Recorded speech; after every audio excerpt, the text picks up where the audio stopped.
Welcome, ladies and gentlemen, to our English broadcast of the Chinese LPL. We're coming up to the end of the cross-conference matches here, as it is Week 7, Day number 1. Of course, things have shaken up just a little bit here in the LPL, but I am, of course, still Max Atlas Anderson. I'm joined today by Indiana Frusker and Black and Zach Rusty Pie.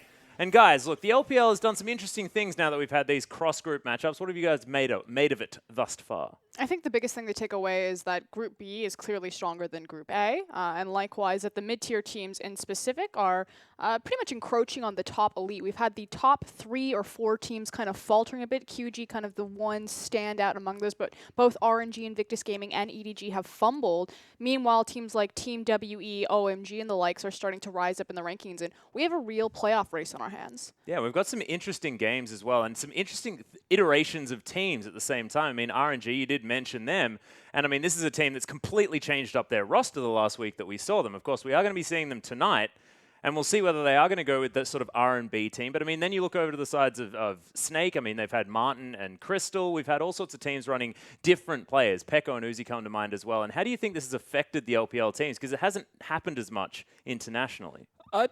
Look, I don't think it's a big deal. I think, honestly, it's a question mark that needs to be raised. Can these teams actively compete with 10-man rosters, or do they want to solidify 5-man? I think, for the most part, RNG is the perfect example. Are running a 5-man that should not stay as the 5-man. They are effectively the B team coming up playing the A team's game. Yeah, and it's almost very similar to the likes of the Samsung teams, Samsung White and Samsung Blue, when you could have sort of one organization owning multiple teams in a tournament. It's sort of like that's how you sort of manage this situation and give a full roster a break whilst also developing the synergy for the B side. Do you think that's sort of a way to make this one work for us? You used a very key word there, and you used the word development. And it's not even just RNG with the RNG and RNB, as we like to call them, roster, but across the LPL. 2016 is a really historic year for the LPL because it's the first time that the region is truly rebuilding from the ground up. You have dynasty organizations like Team WE, like OMG, who have completely gutted the roster, picked up these really young, no-name Chinese and Korean players, and are trying to develop the talent, not only with internal squads like the RNG and RNB, you know, sister teams, which we assume that they're probably scrimming together, but just kind of across the region as a whole. MLXG solidifying himself, Icon coming out of nowhere, SMLZ finally stepping up to the plate, Condi's looking fantastic. You have all of these guys who no one knew about them last year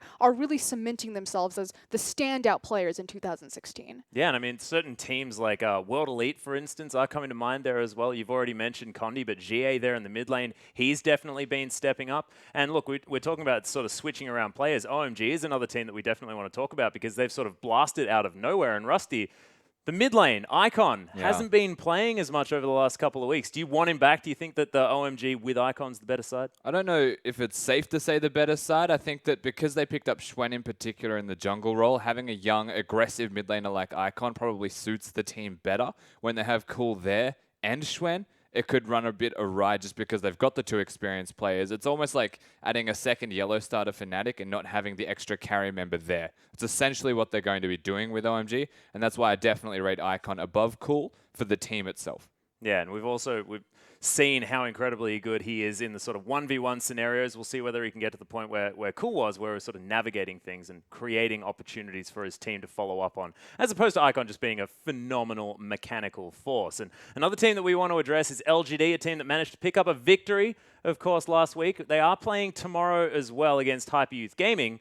And look, this could be an opportunity for them to start the ball rolling. And we're talking about sort of switching up rosters, things like this. Do you think they finally found themselves some sort of solidarity on the side, Frosker? Well, they went through 3 different junglers, so we finally have returned back to Amy. And to be fair to LGD, yes, majority of their games and kind of the recent weeks have been losses. They did pick up the 2-0 victory over Vici last week.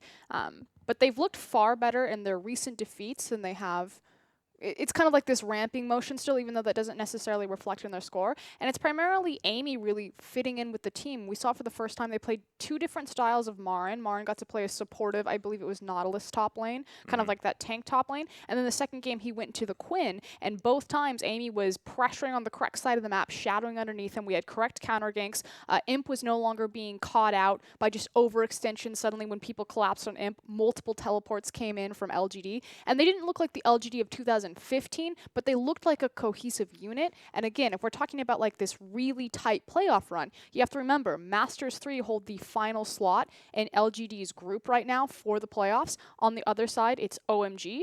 And so it's kind of between Vici and LGD about what they can get done in this last week of cross-conference to put themselves back into that spot. Yeah, really got to grab those points that don't affect the rest of the group. And I do want to address the elephant in the room. There has been certain talks about certain different alcoholic beverages being run up against one another and things like this in reference to a certain lane swap that has been run. The LPL not necessarily known for being able to deal with these lane swaps as correctly as otherwise, but our first game is the sort of perfect example of a team that does know how to run a lane swap. They do it a heck of a lot, and we're talking about Snake here. And the LPL lane swap for Oscar, can you run us through why you think it's just not working out necessarily on the international stage? Snake is an acquired taste, we'll say that. I don't even think that they actually lane swap correctly, but apparently, you know, I'm wrong, as usual.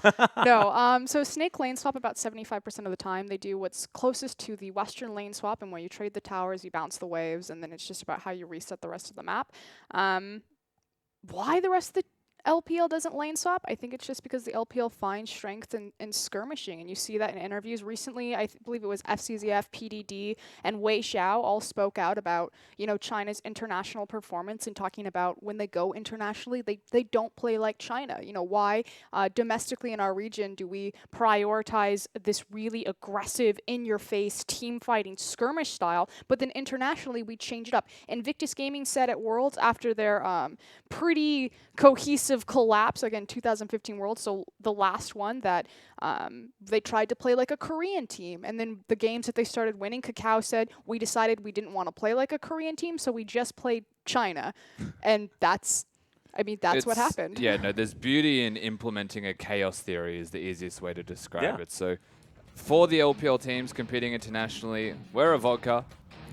And we should only be that. And we should make that the best vodka possible. No one likes to mix vodka and Lexi, but that's how you get I have a feeling as well, like Exactly. if we go over to Russia, I'm sure they understand that, you know, there are very different flavors of vodka. You can have the delicate vodkas. You can have the vodkas with the added nose. I don't know. We are going to have a look at Snake here, and talking about lane swaps, definitely a team that is no stranger, as you just heard, but it's going to be the same roster. Crystal going to be starting out this time as well, so no Martin to be coming around as we do hop into our first match. And Flandre in the top lane will always be the man that we gravitate to.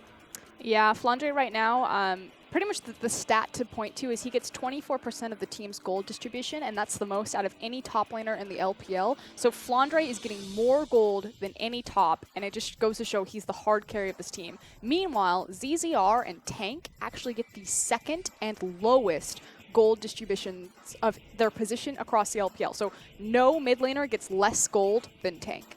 The poor guy. He's still able to get some things done, though. Crystal, the man on your screen right now, sort of there's a light and shade to Snake, Martin and Crystal, and these guys do come and go, but Crystal has been playing interestingly. I did like the Jhin, but they haven't quite been up to the form that we know of Snake, despite the fact that their team fights have improved, and that has a lot to do with this man on your screen right now, Ella. Yeah, Ella's been very impressive since even the start of last split in the LPL. Has definitely stepped up, and this Snake roster is doing wonderful things with him on the team. Yeah, it feels like a babysitter to me, often, Ella. He's just often the one that's used as a scapegoat in these team fights and thrown to the wolves just a little bit, often on Alistair, which is thematically great. RNG. It's not R&B. Ah, yes. Okay, That's what I was I was doing. wondering what you're looking at. I'm like, she's getting excited about something. I but- was leaning forward and I was checking who was starting. We can see our Harry Potter. Yeah. We know. We have like 12 Harry Potters in the LPL. Okay, this is Yeah, I know. the You've Harry got Potter Mata of the and moment. MLXG on that side. There's like Harry Potters everywhere. I was going to say Imp and MLXG probably are like the two top Yeah, contenders. probably. Let's be real. I'm just looking at this particular team. Of course, Lupa there as well. But look, a massive 10-man squad, and we are going to get the other 5 this time around as Lupa, MLXG, Xiaohu, Whoosh, and Mata are going to head back onto the Rift instead of the R&B squad. Not going to have any more Master Yis, which is a little bit unfortunate, unless MLXG has picked something up from Insect. But what is actually fortunate is that we get to see this guy clash against Flandre. It's Flandre yeah. versus Looper, probably some of the deadliest top laners in the LPL. Yeah, and we've seen this before, but we haven't seen it with this form. Currently, Looper playing out of his mind, Flandre doing the exact same. So this is a heavy-hitting top lane. Yeah, and as sort of not only the patches evolved, it's these players' evolution as well. Lupa feels like he's been completely unlocked now being able to play with Mata one more time. We are going to see him on your screen next. Of course, Whoosh stepping in as his AD carry, and it's going to be really exciting to see what Lupa's going to be able to bring to the table here. Not now on Master 3, which is where he was last time around. And there's the man, the myth, the Maverick, Mata there in the bottom lane. And if we talk about how Snake is known as the lane swapping team, we need to also address that RNG, or what I like to call Battle Ward team. I know that phrase has also been Battle used. Ward, I like it. Well, it's also been used in the LCK. And it's just this idea that they constantly deep invade into the enemy jungle, they place down vision, and they understand that vision is an objective to be fought over as opposed to just utilize Baron and Dragon Pits, and that's how they secure their advantages. They wait for the enemy team to contest their vision, typically through pink wards, and then they collapse and skirmish on top of them. Think Samsung White-esque. Yeah, I'm interested to see, and there's a lot of interesting things about this particular matchup as well, because this is the first time that we've seen this iteration of RNG since they came back from IEM. And Rusty, I want to talk to you because what are we looking for from RNG as far as how they've adapted their playstyles since the international experience that they gained? Because they didn't do too badly over There's there. one of 2 ways that it can go, or I guess 3 ways. Way number 1 is they learnt nothing from it. And there is a chance that that is possible because who knows how they go and how their coaches actually reiterate and learn from their mistakes. The way number 2 is that they start to get better and perfect the Western lane swap and actually nail the lane swaps down, utilizing Rift Herald, something we saw QG do since IEM, actually get the effective lane swap going, which would be, I'm going to say, ideal against Snake. Way number 3 is that they disregard the lane swap, they start playing like a Chinese team instead of like the teams that beat them, and actually utilize the team fighting chaos theory that they are known to do, and effectively work around that. Yeah, and I think this is actually a really, really interesting point because it's RNG. They've got MLXG, a man that loves to get into the faces of his opponent, and we'll see whether they're going to go back to sort of this Chinese style, accept who they are, want to smash people throughout the early game. Let's explain what we mean by chaos theory, because that phrase also gets thrown around a lot. And it comes back to this idea that in a lane swap, typically there's going to be a wave that's pushing, and then there's a wave that's frozen. The Chinese teams internationally, and when they tend to fail at the lane swap, they kind of fumble, primarily usually the bouncing of the waves typically. And so their freezes are either incorrect or they lose a tower for free because they're just on the wrong side of the map. When Chinese teams are playing lane swaps like Chinese teams, if you go to freeze the wave, even though it's absolutely the correct thing to do, suddenly there are 5 people in your lane diving you, and they'll just kill you. Yeah, and I think the answer to a lot of this sort of like Western lane swap, what can China do, is just fight more people. Just don't be afraid to dive anymore. Sort of this has been successful from these Chinese teams when they were going over to Worlds and doing fantastically in years gone by. Of course, it wasn't 2015, but 2014, 2013 did have a Chinese team in the grand final. So, of course, no strangers to that top spot. But let's get into this matchup. Snake versus RNG. Snake going to be on our blue side as we hop into Champion Select. And Lissandra going to be the first ban aimed there at Xiaohu. Fantastic Lissandra player. Control mages in general is Twisted Fate and Lulu to follow. I actually really like the Lissandra ban specifically against Xiaohu. RNG performed how we expected pretty much on the IAM stage, but it was Xiaohu in particular that I actually think really stepped up, and it was on his Lissandra play, being a key playmaker for the team as opposed to letting Mata and MLXG really run the show internationally. Well, speaking of MLXG, is going to get his Nidalee banned away here. Second round from RNG. And Lulu is, of course, still gone. We'll see what Snake go with as their final ban. Kalista is going to be taken away. Cogmore standing out at the moment like a bit of a sore thumb. Poppy's been a massive power pick. Braum, I mean, the supports in general have not been touched in this ban phase. So Alistairs and Braums running around, throwing doors, hoofing people, all that sort of stuff. Poppy's also another big standout champion. Very important. Loop has actually been an avid Poppy player. GP's still somewhat good. Yeah. It's always worth considering, just perhaps not the first pick that we used to see from him. Well, Snake almost, I guess, shoehorned into a Gragas pick up here. It's because the Nidalee, the Elise have been banned away. Gragas sort of the standout, still strong jungler that often sees bans, but not going to be prioritized. We'll go for Kindred. Would be my assumption. It's also a Martyr game, so just take the Alistar away from him. Yep. No, I agree. Ella with has been fantastic on the Alistar as well. Definitely don't disagree. Oh, and you were talking about the Kindred. Okay, so there was recently an interview that was published by Kelsey on The Score where she got to talk to ZZR about, why LPL teams love Kindred and why we've seen a spike of him. And really it came down to this idea that Nidalee is such a high priority in the LPL because they love to fight, they love to skirmish. Nidalee obviously runs and rules the jungles in both those instances. And when Nidalee is not available, they look as Kindred as kind of like the next best thing. She's very mobile, she's very quick, she has great 1v1 and skirmish potential. I know that ZZR likes to do Elise into this pickup, but obviously with both Nidalee and Elise banned, it probably forces him onto the Gragas. Well, of course, his Rek'Sai is available as well. Still a few options there in the jungle. As the Gragas is definitely the standout. So the other thing as well is Gragas and Lee Sin are considered soft counters to the Kindred, mostly for the ultimate, and that you can knock them out of it and still kill them. So there is still merit. There's still merit in the picks of Gragas and Lee Sin alike. Of course, Gragas seemingly the better version at the moment. Yep. Oh, interesting. The Sivir is going to be picked up here as well. Of course, now that we are in patch 6.4 and beyond, the old Ricochet crits are doing a heck of a lot of work for the champion. Get 3 items and basically decimate an entire team with 1 W. And we've seen a lot of priority to Sivir in the LPL. Obviously, historically, this champion has always been kind of flavor of China, as well as globally, but she's been used as kind of a counter to Kog'Maw in particular, or other immobile AD carries. Yeah, and sort of denying that pick away from Woosh now as well, as the bottom lane is hovered here by RNG, meaning that Xiaohu is looking at playing that Corki in the mid lane. Triple AD carry already built up. They're definitely going to need a Nautilus. Or a Poppy. I wouldn't be opposed to a Poppy in this rotation anyway. Why would you reveal? They really want top lane to be last pick, is what I'm going to say. They really Red want the side, counter. They want to make sure that Looper has the best matchups. They're very much acknowledging the strong lane. Well, Flandre, of course, no stranger to tanks, no stranger to damage dealers, can sort of play pretty much anything there in the top side of the map. LeBlanc as well comes to mind as Crystal thinking about what he wants to pick up for tank. We'll see what the solo lanes are going to be out of Snake. Oh, interesting. Yeah. The Varus pickup. We've seen sort of... It's been noted as like a counter to mid-range and low-range champions. Yep. It's because the ultimate as well, and your poke is quite strong. It was picked into a lot of Victors in particular. I actually quite like Varus with Sivir, you know?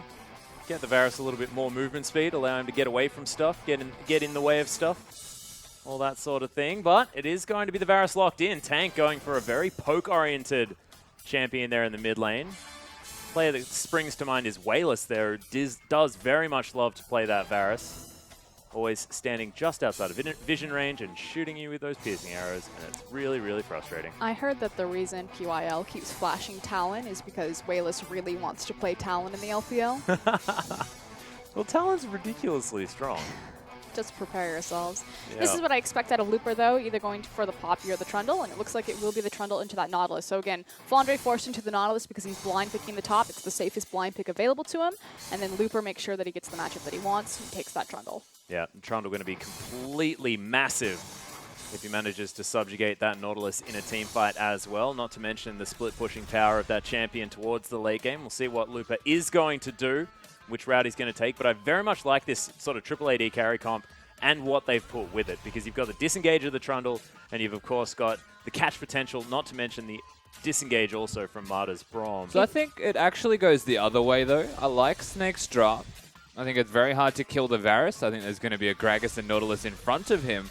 And as a triple AD comp, to get through a Gragas, to get through an Alistar, and to get through a Nautilus to that Varus that is doing damage to you is difficult.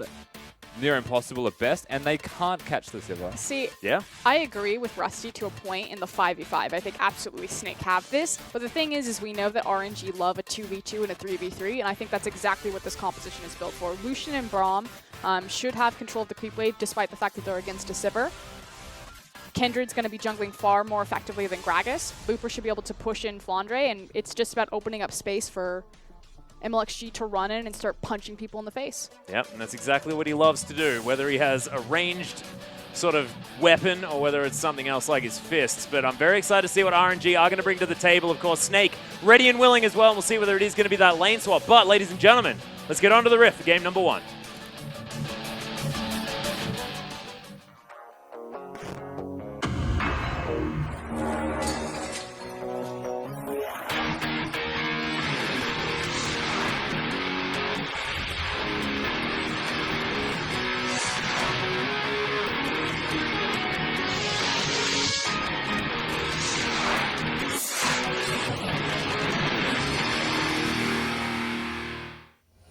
And here we are, ladies and gentlemen, game 1, match number 1 here for the LPL, week number 7, as Snake are going to be taking on RNG. Snake on our blue side, moving out very defensively at the moment.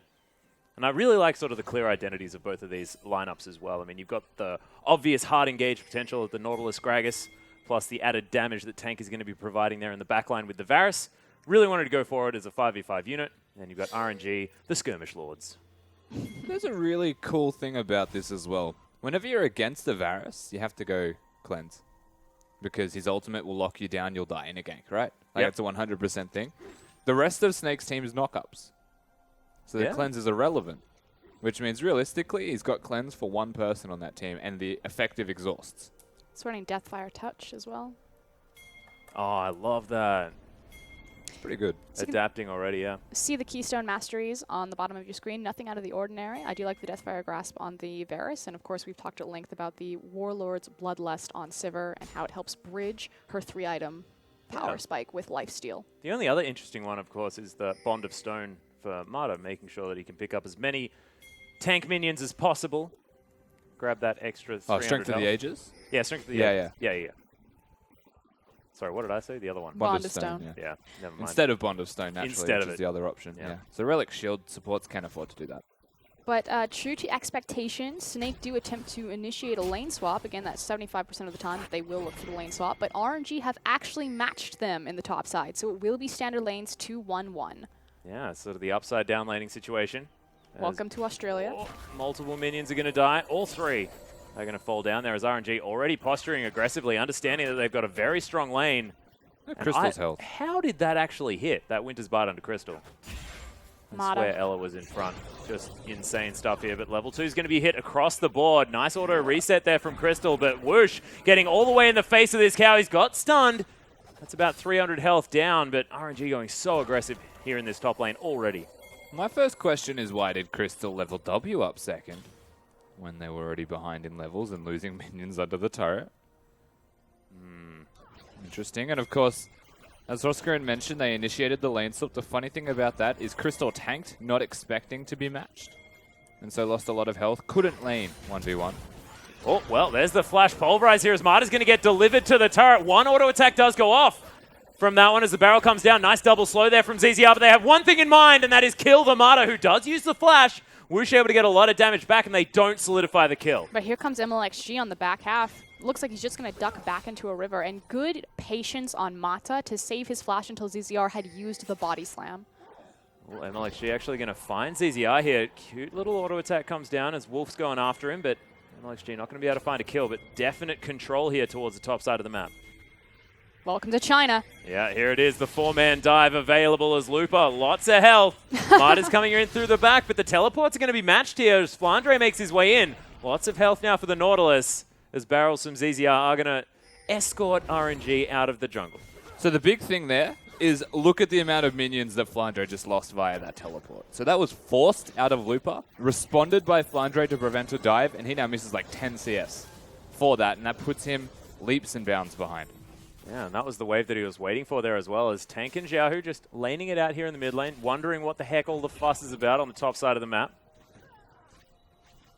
As Sivir now able to use that bouncing blade in order to try and make sure that the creep wave is in a decent position. Piercing arrow comes down. Tank with a lot of pressure here in the mid lane. So cute.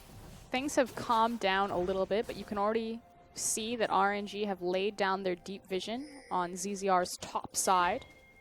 Obviously, when they were preparing for the teleport. We'll see what MLXG does with that information if ZZR ever moves back onto that side of the jungle. And already ZZR actually farming it out very nicely on this Gragas. 18 now to 12 of MLXG. And Snake do manage to shove this wave up. Whoosh farming just fine. And will be able to pick up a bunch more creeps here as well, giving himself a slight advantage. Nice use of the spell shield there from Crystal. As there's a double pulverize actually out of Ella. Relentless pursuit defensively there from Whoosh. But it's just all fighting all the time. Just wants that bandit. Oh my goodness, and Tank almost died in the mid lane. Nothing new the here. Bandit. I like it. Yeah, got to get that 10 gold. Damn right. Absolutely, of course. Mid lane was MLXG skirting around a ward that was placed by Tank, which was very cute. I could see a lot of pings coming out of RNG saying this is the exact spot of the ward, so he dodged around it, actually jumped over into the mid lane side brush, I believe, where it was safe, and then found a successful gang. This is really good communication. Yeah, well, it's going to mean that Tank does have to blow his barrier, but importantly, does hang on to that flash as he makes his way back towards this lane. Does have now the tier in hand. This Crystal slowed down. Oh, I hate that. Piercing Light is a little bit weird when it comes to when it does its damage. Using the spell sheet on it is sometimes annoying as another pulverize comes in. Nice unbreakable there to block the boomerang. Mata is just relentless in his battering of this Snake top/bottom lane. I mean, he's effectively punishing the priority Alistar for Ella, which Ella is a fantastic Alistar player, as is Mata, which is why the denial came through, but just feel like Braum is the superior support in pretty much every way. Well, priority still goes onto that Alistar. The dive potential most definitely Just ult him. Just do it. Oh, Tank, Come on, yeah. Tank. Man up. He has cleanse. Force the cleanse. And then just kill him the next time you have your ult. minions. Yeah, Zhao actually farming very, very well. 12 CS in the lead at the moment. I'm actually really impressed that Flandre was able to minimize the discrepancy on the teleport. That was actually ZZR, though, who camped Looper in terms of positioning and forced him to run the long way whilst Flandre was hitting minions. So any discrepancy that was closed is entirely on the back of this Gragas. And we talk about the spine of Snake. Unfortunately, they didn't get their lane swap, so you didn't get to really see Snake in action. They can perform in standard lanes and have shown that, although right now it's being a bit of a struggle. But Snake have really stepped up specifically through ZZR, Flandre, and Ella as a trio. Well, ZZR looking for Xiaohu here. Hail of Arrows is going to come down. Bit of extra poke there as there's the ultimate to come out immediately. The cleanse comes in. Valkyrie to get himself to safety as well. So Xiaohu, next time that ultimate's available, things could get dangerous here for this little Corki. He was very lucky that Gragas did not have his Gragas cask could available. stay, though. So it's going to draw pressure from MLXG because the dive threat's there. Or just forced an early recall, which means blue buff control is gone. Yeah, and you can see MLXG actually towards the top side of the map. I believe that was a ping onto him as well as ZZR. Looking to steal this one away. Will be able to grab it. Yeah, easy steal. Yeah, of course, there's the ward. So MLXG does take that one down. They might actually be able to trade as MLXG does head over, but a lot of damage onto Xiaohu there. A lot of power in this mid lane as Piercing Arrow stops the back blind. Just not really respecting the reach and range that Varus has. We did see Snake peek in and attempt to stop the blue buff steal, but good rotation from Mana to make sure that that bot lane was going nowhere. Oh, MLXG might be caught out here trying to grab himself a stack of that passive. We'll be able to dance over this one with the Q. Not too bad. Dance of Arrows. That's the one. Concentrated on the verb instead of the name of the actual spell. Yeah, not to be confused with Hail of Arrows. Yeah, and we always call Sivir's Ricochet Bouncing Blade as well. Unfortunately, no Katarinas in this game. but it does do a very similar thing. I don't think anyone has ever been like, unfortunately, there's no Katarina in this game. I say that every day. That's something Yeah, that no one I has don't know what ever you're said. talking about. I've been an ex-Peke fan and a Voyboy fan for a very long time. Here Very comes the much loved package to the top Katarina. lane. Yeah, delivery available here for Xiaohu as they put down a pink ward. Oh, and they're backing Crystal. Uses the ultimate, but he's on the wrong side of the package. Just getting destroyed as Xiaohu's able to lock down first blood. Package delivered, and Crystal receives it. And this is what we saw at IM. It was Xiaohu in particular that really started stepping up for RNG. Specifically on Lissandra, was banned this time around. But I like the fact that he's identifying himself as more than just a safe wave clear mid lane. Is starting to be a playmaker for RNG. Damn right. RNG are able to transition this into some free damage here towards the top side of the map. Mata actually moving down. Going to catch this creep wave at the same time. They're denying a lot of the money from Snake. And it just does seem that when you put Snake into this standard lane situation, they're nowhere near as comfortable as in their lane swap scenario. Typically, they're actually fine, but it's specifically on Flandre getting an advantage. It just happens that in this particular matchup, he's facing probably the other top or elite top laner in the league. Yeah. I mean, even if they're against someone like EDG, it's still Flandre versus Koro, who they have very polarizing styles. Not that Koro can't play hard carry. Oh, looking aggressive. Yeah, ZZR actually positioned very aggressively. The ult comes through from Tank here as there's the flash from Mata. Knocks up Tank. They have a complete focus on this Varus, who is going to fall down. We'll see whether Snake can grab anything on the back half, as there's the ultimate from MLXG. Fantastically timed, as no one's going to fall just yet. It's Crystal is going to be the one that goes down. Mata's going to fall as well. Is it a triple? It is for the Nautilus. What a beast. You were just talking about Flandre. Welcome to Summoner's Rift, sir. I was just talking about Flandre and how unfortunately he's against Looper, so he can't quite get the lead that we typically see Flandre get in the 1v1, but that's okay because he got ahead in this team fight.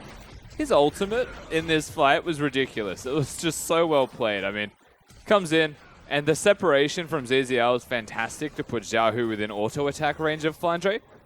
But watch this. Like, stunning targets inside it, sees Mata walk away and says, this is perfect. Gets a double knock-up, and just can Riptide double kill. Easy pickup on a triple. And thankfully for Snake, Ella gets the heck out of there. They end up winning that fight, but that is now a 3-0 Nautilus. That is now a 3-0 Flandre added to the mix. Yeah, and a lot of assists across the board here as well. So Snake really making the most of that one. It was a 3 for 2, so by no means all that bad for RNG. No lights out, but definitely fantastic for Flandre, who now has that Sunfire Cape built up. It's going to be difficult to take down this Nautilus. That's like a one-health scuttle. There it is. We do have the swap back initiated by Snake, so it is actually Crystal and Ella in the bot lane as RNG start up the dragon. Thankfully, Snake don't have any vision, so no one's going to come stop them. Nope, ZZR down towards the bottom side of the map, just going to wander in, see whether he is going to get spotted by any vision whatsoever. No, he will actually make it into this brush. Done it. Yeah. Oh. Oh, that's sneaky. Very clever to stand there at the very tip. Yeah. Good awareness. Well, Xiaohu, quick feet. Not going to get hit by that piercing arrow, which is going to start to do some damage. Seen this before. So by taking Sunfire first, obviously you get more pushing power, and we constantly see this out of Nautilus in the LPL. They'll push their top lane super far forward, and then they'll just walk down into the mid and ult someone. Ult, dredge line, kill. Yeah. It's almost that simple as well. Flandre is going to find himself that pink ward as he moves back towards the top side of the map.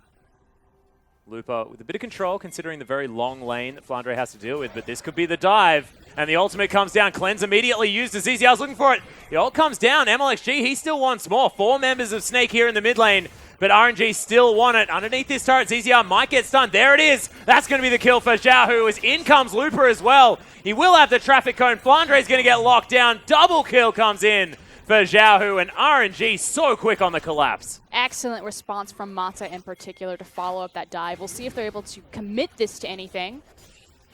Yeah, the decision-making from RNG there was entirely on the back of having Cleanse on their Corki. Varus was the engage tool, and the communication was all ult, and you follow it up.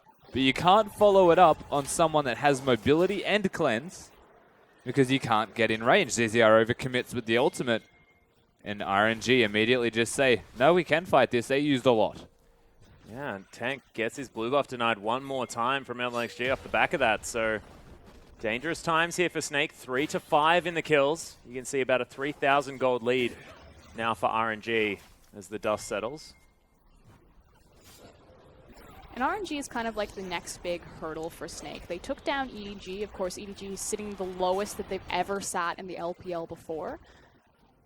But it's like, if Snake really want to solidify themselves as a top-tier team in their group, it matters how well they do in this match. Not necessarily if they win or lose. Obviously, you'd prefer to win, but how you lose. Yeah. Well, Flandre moving up the top side. Shoving things out now. Does have the boots of swiftness. We'll see whether he does go for anything like a Z0 portal on this Nautilus that we haven't seen as many of here in the LPL. Backs come out from Snake as they have cleared out that bottom wave as Whoosh is just picking up all of the farm that he likes. Snake kind of remind me of the new LGD in a sense that they're like the curse of the LPL. Oh, Since getting into it, it's like they're so good, but they're just second best. Or fourth. Definitely fourth. Unfortunate. Well, we'll see whether they can turn it around in this game. Had a decent skirmish early on, but after that failed dive, definitely keeping things held back. They do have the power of the Sivir, though. Their engage comp can work if they open up the map towards this mid to late game. It's really on their tanks, as Rusty was saying in Champion Select. You know, in the 5v5 late game, Alistar and Nautilus, if they get tanky enough, RNG don't necessarily have the tools to really cut through it. They do have a lot of carry potential, but they'd have to be wailing on them for a very long time, whereas across the board, a lot of their members are very soft and squishy. So a single pick or a really nice either engagement from Ella or ZZR could really spell the end for them.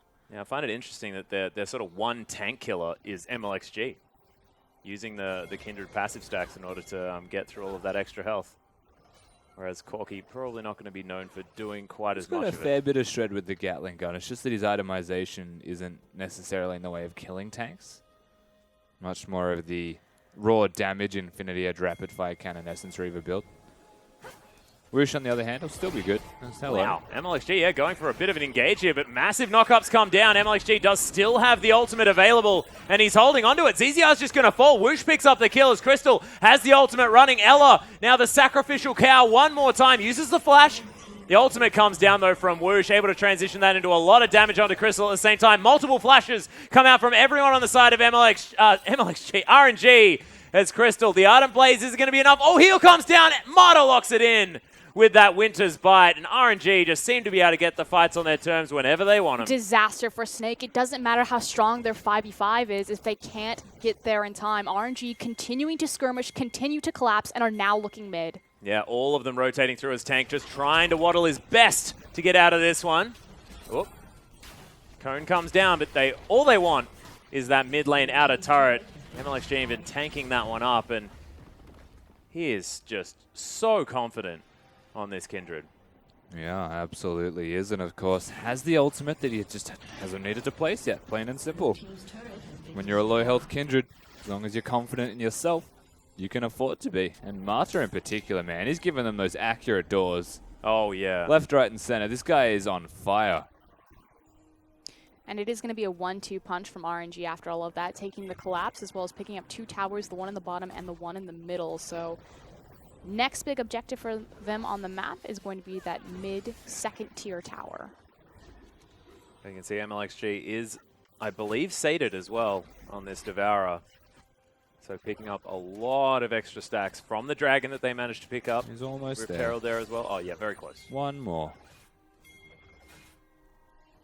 As in, he's sated. Yep. Once he gets this. Yeah, Dragon going to be started up here as well as Thank you. Xiaohu's moving down. Observer, man. I think the Observer has a good sense of humor, actually. I feel like we've spent enough time with this guy that there's some cheeky stuff going on.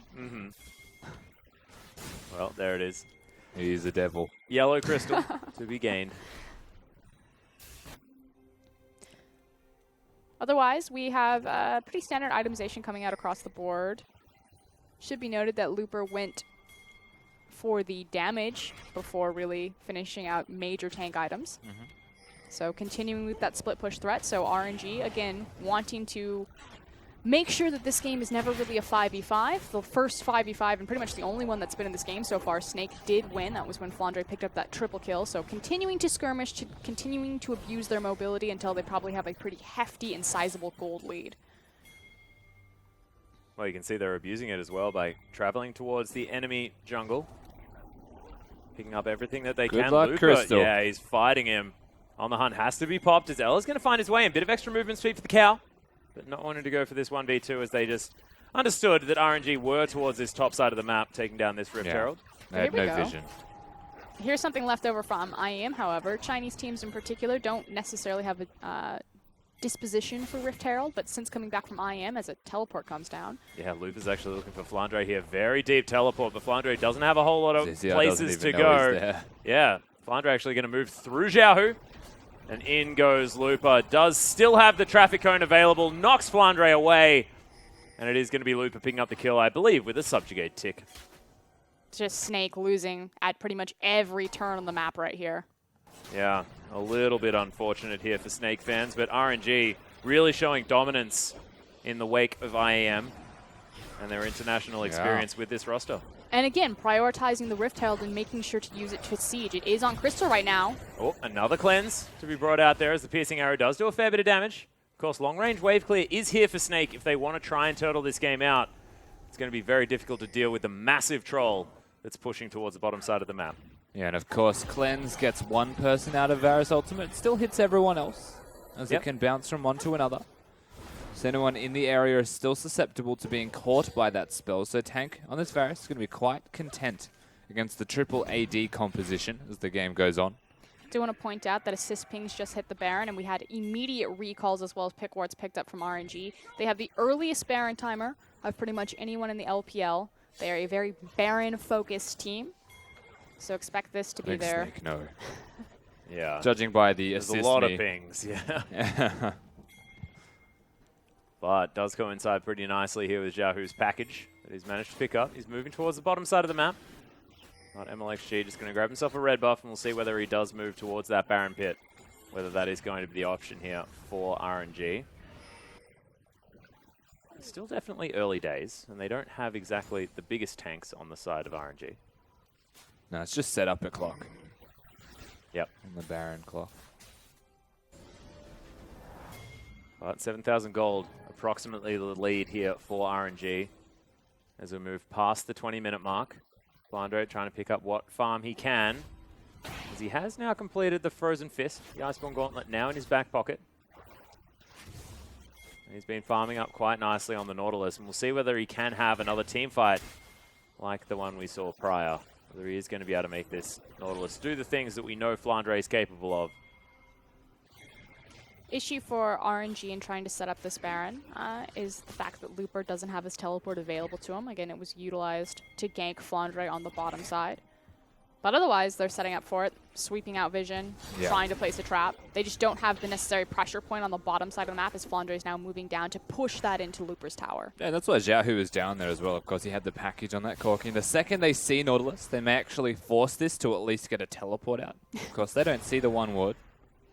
That was actually just placed. Someone needs to be in the pit. Give it a look. There you go. Yep, nailed it. They are just going to start off the Baron here, though. Force Already the taken down teleport. to half health. This is just ridiculous. Yeah, Flandre, of course, can teleport. He's going to head back to base Just first, gone. though, and this is just totally gone. Baron nailed there by MLXG as Snake now have to retreat. The ultimate comes down as Tank is just completely caught off. MLXG going to make his way in, though. Gets exhausted as he's dancing forward. Crystal's down as well. Does have the ultimate running as Flandre is going to find Mata. They may need to use the Lamb's Respite as Flandre has bigger game in his mind. Wow. Just trying to chase him off, but it's just good disengage out of RNG. They only lose their support, and they make it out with the Baron. But they do bite off more than they can chew, taking the Baron and trying to turn into that team fight, so they will sacrifice their mid-tier tower. Probably not more than that, although they do have a wave behind them. Yep. Back pings coming in. Snake just say, okay, managed to get a turret. Against the flow is now Xiaohu going very aggressive onto Flandre, who's relatively tanky. Xiaohu is very aggressive. Oh my god. Wow, this is a super Why? hard attempt at an engage. As Lupa He's going to throw down that pillar, but okay, that was interesting. They had nothing to gain from being that aggressive still. They weren't there as a 5-man roster. Of course, Marta was still dead. They've got time on this Baron buff to make things work. They don't need to be burning their flashes needlessly. Of course, one thing to note is you mentioned the teleport advantages. Well, RNG now have the teleport advantage and a Baron buff on their split push-up. Yeah. Oh, another ultimate comes out, actually, as the lockdown on Marta is definitely a big deal. Whoa! That ultimate went for a long way as Whoosh going to have the Lamb's Respite. ZZR needs to try and get him out of there as the ultimate comes down. Lucian is going to be safe for now. RNG just trying to kite this one through. You can see MLXG with a lot of damage. It's a double kill, though, as Whoosh is going to fall in the backline. Flandre going to be the trade as MLXG picks up that one. It's a double kill as ZZR falls down on this Gragas as well. And Looper heads back to the minion wave. Very, very healthy. And RNG's gold lead is speaking for itself in these team fights. They are doing a great job separating them and kind of, again, skirmishing, even though 5 people are all there. But it's kind of a 2v2 and then a 3v3, making great use of these choke points. The Kindred ultimate and the Trundle pillar. Yeah, yeah. Kindred ultimate was like the defining moment of that fight. They couldn't kill Whoosh. He just would not go down, and in fact actually made them all walk away from him, which was fantastic. ZZR, I believe, actually attempts to use the ultimate to last hit him, expecting the Kindred's ultimate to wear out. Doesn't take him down. Of course, you can see zoning 2 people away. Tank and ZZR. Yeah. ZZR's ultimate just doesn't quite pick him up. Whoosh is going to get sniped, though, by Tank. Small details, give them something back, but ZZR was completely caught out of position because of where he stayed to try and take down Whoosh. You can see now as well, MLXG able to pick up the enemy red buff. Actually donates that over to Xiaohu. Tank just defending underneath this inner turret in the mid lane. They've lost the inner towards the top side of the map. Big minion wave following Whoosh towards the bottom side. Snake doing the best to hold on to their base. And this really started with Snake not being able to utilize their one strength, and that's the lane swap. By RNG predicting the standard, or predicting the lane swap and getting standard lanes, it again opened up space for MLXG to really run away with this game, and Looper to make plays cross-map. Yeah. You can see as well, MLXG has picked himself up the Phantom Dancer, just grabbed the 3rd dragon here for RNG. And you know things are going poorly when a Sivir needs a static shiv. Yeah.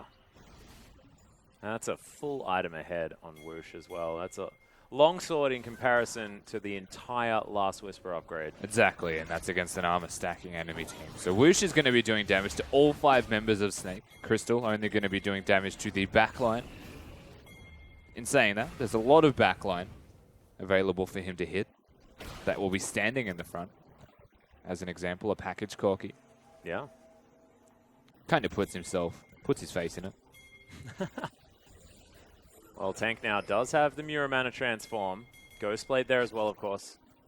Still available. We'll see what he does decide to build up next. More Malmortius is, of course, the next option by the looks of things, but could transition into armor penetration, something else like that. Try and get through Looper and Marta. Does Duskblade of Drakthar works with everyone, right? Yeah. Not just melee? Oh, yeah. It's a ridiculous Quinn item. I was just thinking about that on Varus as well. Do you auto-attack that much, though? Yeah. Yeah. Well, I guess you have to. You wouldn't get a Ghostblade if you weren't auto-attacking. Yeah, that's a good point. Flandre underneath this turret, though, is they do manage to at least lock down Looper for now. And I say that tentatively, given the fact that he is a very, very big Trundle with Subjugate available. But with Baron having worn out, they can't really afford to play multiple pressure points on the map unless Looper's doing it. His TP is not up and available, so RNG either have to consolidate into lanes and risk getting 5v5'd on, or attempt to endlessly siege into this Varus and Sivir. Yeah, and let's also touch on the fact that if this game goes too late, Snake are still a good late game team. And so there is an opportunity for their 5v5 to really reign supreme. That being said, the acceleration that RNG have put forward has been very strong. We'll see whether they can continue that. They need to hold on to this momentum as On the Hunt has actually been popped towards the bottom side of the map. Tank just still clearing out minions here in the mid as Whoosh is working on the top side, but they're looking for the troll. Looper could be in trouble here as the slow doesn't land from the barrel. Does use the flash, gets out of the way of the dredge line, and it's a lot used to try and chase down Looper, and not even going to find it there as Tank has to flash away from Xiaohu. Again, with so many resources utilized bottom, it does open RNG to take that mid-tier tower. But again, you can really tell that the Observer has a sense of humor. He sees the On the Hunt is pumped. popped, immediately looks top lane like, that guy's got flash. They're not catching him. Just like wrote it off. There's a lot of people. I'd ride it Nautilus off has too. a decent catch potential as well. Looper's just Looper's going still at aggressive ult. against 2 people. RNG moving in. He chose the flash. He honestly just could have pressed his R key and kept him busy for another 10 seconds. Yeah. Of course, needs that to shred Flandre. Last Whisper is now done for tank. So getting towards that position where he will just be able to do a heck of a lot of damage in a very short amount of time. Well, speaking of, honestly, Kindred's build is ridiculous. Oh my goodness. The amount of damage that he's doing is unbelievable. Once that's a black cleaver also, the rest of the team does increase damage because of it. It's shredding a bit of armor. Knowing MLXG, it could also be a Trinity Force. You know what? Yes. Pretty sure it's a Black Cleaver. It should But be. you know what? It's MLXG. There is a chance. never Baron know. is up and online. Again, RNG loved that. They had a very early Baron, which they utilized to a lot of success. With this one, it could potentially break Snake's base if they are able to secure it. But this is also Snake's opportunity to find a 5v5 in a condensed area. Yeah, There comes the Looper, TP. yeah, looking for the teleport here. Very deep. He does have the home guard, just launching his way towards tank. Just uses the ultimate, does find MLXG, but that's a fantastic pillar. And there's no flash and no life now for tank. So well coordinated between Mata and Looper, and that's the Samsung White teleport coordination that we were expecting from these two when they were picked up on the same team. Well, you can see RNG dashing in and out of vision here, as one of the scrying orbs is going to be used. RNG decide, all right, we'll just start this Baron. And it's going to go down so incredibly quickly. Snake are going to deter them, though, for now. As they move back. Oh, the cast comes in. ZZR just trying to disengage. Some low health bars on the side of RNG as they move back towards the Baron. Yeah, still tank is dead. Gragas now doesn't have his ultimate, which hurts, and nor does Sivir. MLXG actually probably needs to ult right now. Yeah, That would be smart. in fact, almost died there. Does utilize the passive. That's a massive mistake. Well, actually, Fandre's just going to start up this Baron. It's at 5k, and MLXG is going to have to start this fight with his ultimate down, so he can't save his team. Looper could be in trouble. He's still a Trundle. Yeah, of course, use Subjugate. Yeah, he's still can a get into Trundle. the back line. This could be just ridiculous. Nice knock up there from Ella as ZZR right over the top. It's a decent set of knockups, and Crystal's doing lots of damage. Marta's going to fall. Flandre will fall in response, so is RNG just going brute force in the back end of this fight. Tank does fall down. ZZR grabs Xiaohu. Ella doing his very best to hold on here as Looper has Crystal in his sights and is not letting him out. Ella now running away. He's going the wrong direction, though, as Crystal's just fighting Looper. Can he get the work done? Ooh. Does it! As Crystal locks down the kill. Whoosh. Not going to be able to find the piercing arrow as ZZR is going to turn around. But, man, that's a much closer fight than RNG were expecting. Tried to keep him in melee range by using the pillar, and unfortunately for Looper, Crystal got on the other side of it. That was close. Very close. Yeah, it was super tight. Of course, remember, MLXG has to burn the ultimate at the start of this. That means Marta is the first to die unable to get in range, as target selection from Flandre was on point. Forces that out. Look how close Marta was to being healed. Not close enough. Of course, Flandre going down as well first. And Xiaohu, exhausted, stunned, stuck in the front line. And Whoosh is not able to do the damage. They honestly just... It was target selection from Snake, still really strong in this late game. Crystal even working at least somewhat towards his team. The spell shield used for the bite, the major part of the damage, was pretty big. Yeah. Warlord's Bloodlust did a heck of a lot of work there for Crystal at the same time. it did. My goodness. Should be noted that during all of that action, RNG did manage to acquire their 4th dragon, so that 5th dragon win condition has now opened to a 6-minute window. Oh, yeah. See if they'll attempt Baron number 3 this time around without making the massive error of MLXG falling far too low. I was shocked if we get to 5 dragons for RNG. Yep. This game is very volatile right now. Next fight could mean a heck of a lot for either of these sides. But RNG definitely in the driver's seat. Packages here for Xiaohu. As RNG are looking at starting this Baron again. Snake, don't look too perturbed. Of course, they do have scrying orbs available. It's just a counting game, though. RNG, they'll know how many scrying orbs there are, and they'll now know that they're all used. Well, You can see this Baron is getting taken down very, very low. Immediately they break off, though, as the fight could potentially ensue. Pillar is there. They've got top lane to work with, though. Yeah, Yahoo's just going to use the package to get over there. Of course, it would have been wearing off, as now Snake going to move around, but they may be a little bit late here. There's a lot of tower damage on this RNG side, and they do have the inside track, so it's already getting decimated. Yeah, that evaporated. That turret is just no longer there. MLXG's in trouble. Yep, the ultimate comes down from Flandre, trying to lock down the Kindred. Does have Lamb's Respite and does use it now as well, as there are lots of very low health bars in this ultimate. Whoosh is going to grab Crystal, though, in the back end. Tank is going to take down MLXG, but Whoosh is on a rampage right now. Double kill already. Tank trying to kite as best he possibly can, as Flandre does make his way out, but that is now 4 members of RNG bearing down on the base of Snake. Snake can't deal with Looper. He was on, zoning off 3 members of Snake in the backline, this troll just running havoc, and they can't do anything. They lose their inhibitor, they lose the team fight, and they might lose even more. And they're trying to focus MLXG, and granted, yes, he was out of position, but how do you actually focus him with a Nautilus ultimate, Look at Looper. hook, and auto? And Ella's combo. There is nothing. Like, Crystal has to walk into the Lamb's Respite to stay alive in that fight, because that's how much he was able to do. Or how little, I should say. Effectively tanking everybody, Looper, as you mentioned. Nothing that Snake can do to deal with the troll. The only person Tank got to hit that fight was the troll. Yeah, fortunately, he does have the last Whisper, so he's at least doing a little bit of damage. But definitely not enough, as Looper is a monster. 2-1-8 now for the troll. He's got the Spirit Visage, building towards what looks like a Dead Man's Plate as item number 4. He's just tearing through the team members of Snake, as now Yahoo moving his way towards the top side, helping those super minions crush through towards the open base of Snake. You need to stop tanking Baron, MLXG, honestly.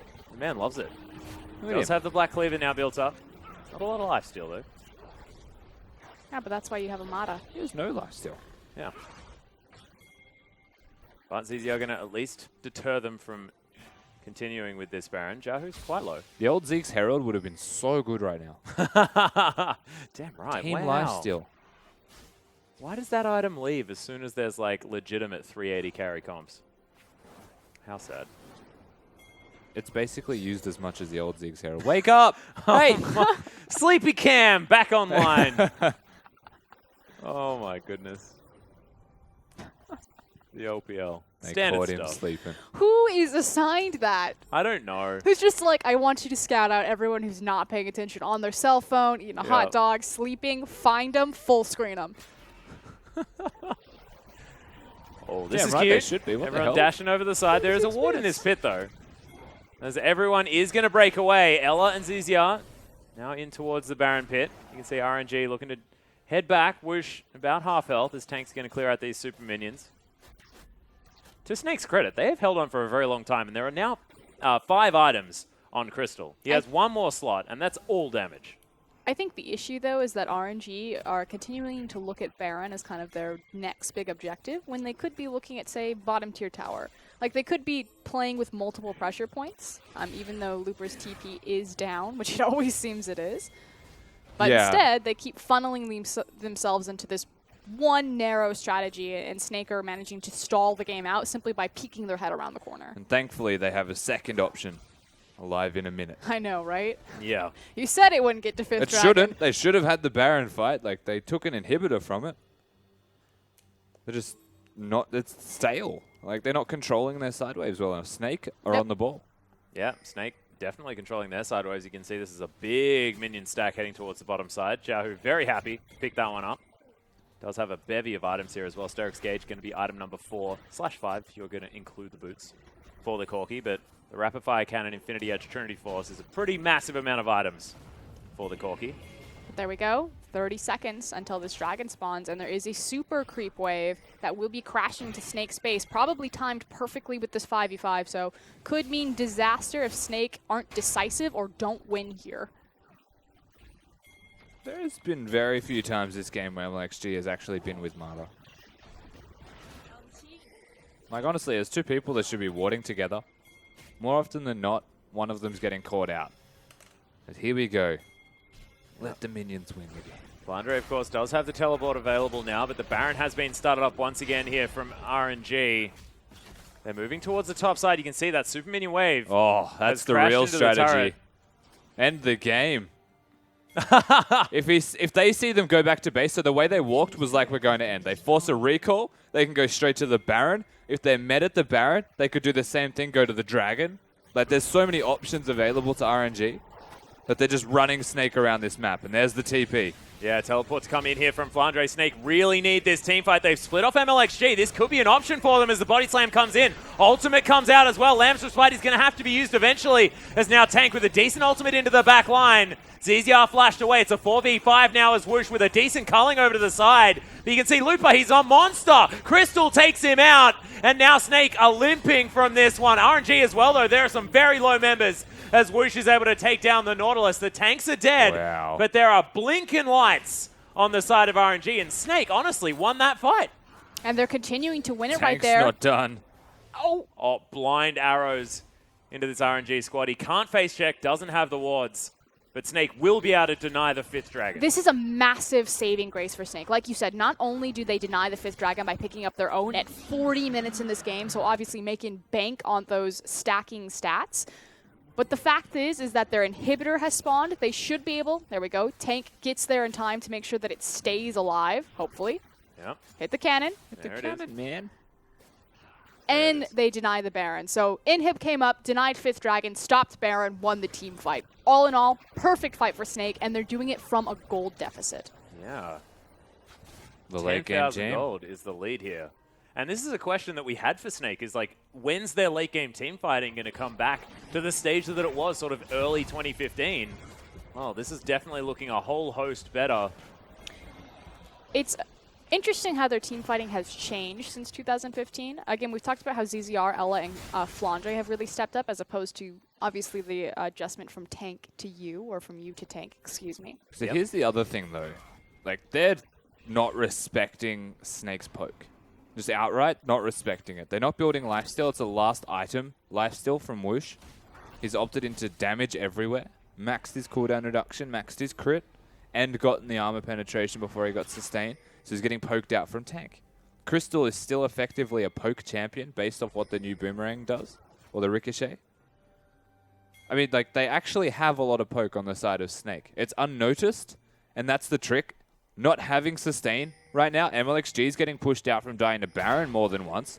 Xiaohu, very easy to push out as well. And Whoosh is always on low health. So as last items to get lifesteal is a big mistake. Well, you can see Looper, he's got the teleport available. He's using it right now, right into the back of this Baron pit. Flandre not going to be able to get there in time as Baron already down to half health. We'll see whether Snake are going to try and deny this one 4v5 as they're trying to. Massive piercing arrow damage comes in from Tank, who's now 5 items strong. You can see MLXG, he cannot deal with this poke. Flandre and Lupus stopped each other. Very cute. Yeah, they don't actually get anything from this. Once again, just trying to force the Baron, being coy and controlling side waves. Sooner or later, they could make a mistake, RNG, and Snake could potentially take the entire map from it. Here we go. This could be the first mistake. Yeah, in goes ZZI. He's looking for MLXG. He's going to get slowed down. The ultimate's going to be there, but MLXG dodges out of the way. They have to dive this turret now as there is a lot of damage off to the side here for RNG. Snake as a death ball at the moment, just trying to throw out poke where they can. Nicely done by MLXG to sidestep the Gragas cask. Yeah, very well done. But we're getting to a point in this game, as Rushy was saying, where, you know, these gold discrepancies don't mean anything because everyone's running around with their core itemization plus. Yeah, well, that's exactly right. We've mentioned 5, 6 items on the side of Snake already. I mean, doesn't even really matter this 10,000 gold lead as Ella's going to be heading back to base. And RNG once again going to start off this Baron. It's very, very low. Teleport going to come in here from Flandre as they're all collapsing once again. Massive damage already out here on the front line as the knockups are coming in left, right, and center. Flandre already very low. That is a fantastic pillar to block off the Nautilus. But you can see the poke coming down. MLXG, he cannot participate in this fight anymore as Flandre is going to head back. Everyone going to reset. And this game, despite the gold lead, on an absolute knife edge. I feel like RNG are funneling failure into this Baron pit. If they would just pick a different objective, either prioritizing the dragon earlier than they did, they lost their 5th dragon chance, that bottom tier tower, utilizing Looper's teleport for more than just picks. This constant Baron focus has thrown them the game effectively. Yeah, it's not really working out here. There are a lot of summoner spells, though, available here for this RNG side, but we're constantly looking at the top laners, constantly looking at this teleport advantage, which is so meaningful for both RNG and Snake, as Flandre does have a lot longer to wait for his to be up. Looper is going to have his in a matter of seconds. It just means that Snake need to be that much more diligent about their side wave control, because they don't have the TP and Looper will, but they've already done a fantastic job this game utilizing that. What's a big wave? If only there was an item that spawned minions. You mean little rhinos? Yeah. And they're purple. Yeah, little purple rhinos. Or That'd some be kind of really banner cool. you could give a minion that makes him Yeah. command. Do you wonder Yeah. if there That'd was be like cool. a board meeting at Riot and they're just like, I want an item that makes purple rhinos every 4 seconds? I really hope so. Snake, actually, it's their turn to start off this Baron. It's already down to about half health as the teleport is going to get brought out by Looper. Now Snake are doing an RNG. Yeah, well, now Snake have the teleport advantage, theoretically, as soon as it's up for Flandre. This is the Baron that never ends. Oh, sneaky little ward in the pit there for Snake, though. There's sneaky little wards everywhere. Yeah. It's in fact the only wards that are here. As Oh, the here we ultimate go. comes down, they're trying to catch out Flandre, who is very tanky right now. Subjugate is going to be on him, though, and Whoosh going to rip right through the Nautilus.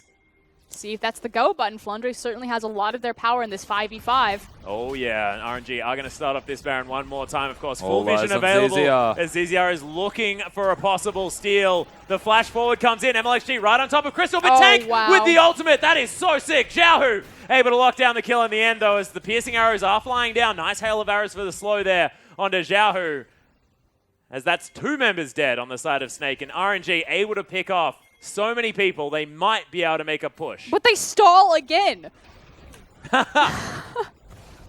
That being said, this inhibitor is most likely No, they needed the going to fall. minions, otherwise they can't even threaten the base. The only reason you'd push the minions is if you want to continue pushing.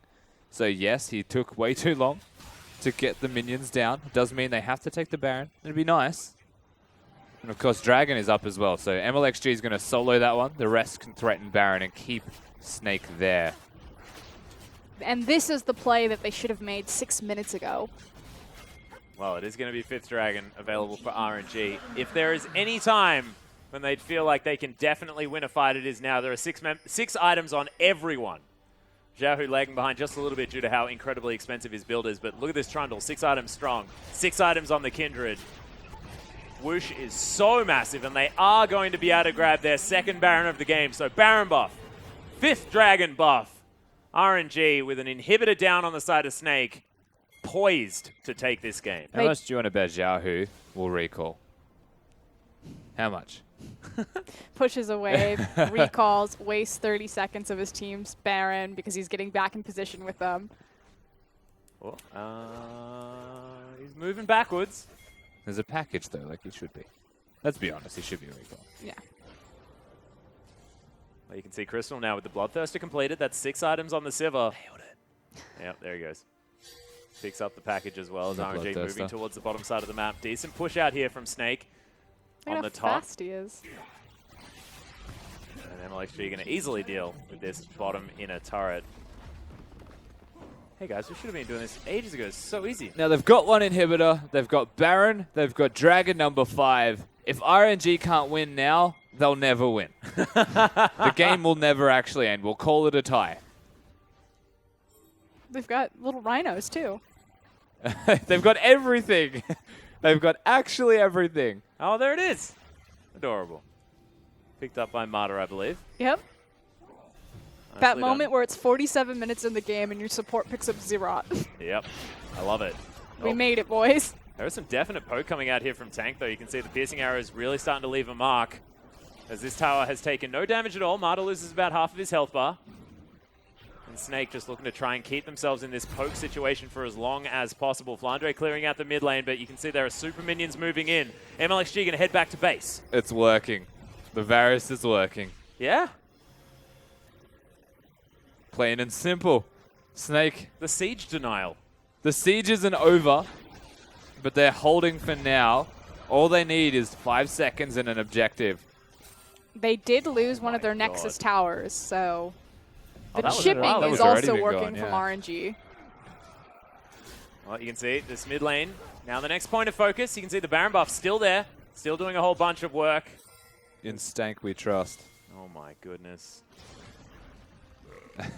I Tank want has to a lot of remind control in everyone this game, that you're right. EDG also lost a game with a gold lead, 5th Dragon, and Deft Kog'Maw. Yeah, we don't like remembering that one, as the tower is going to fall in the bottom lane. War of attrition now 1 for RNG.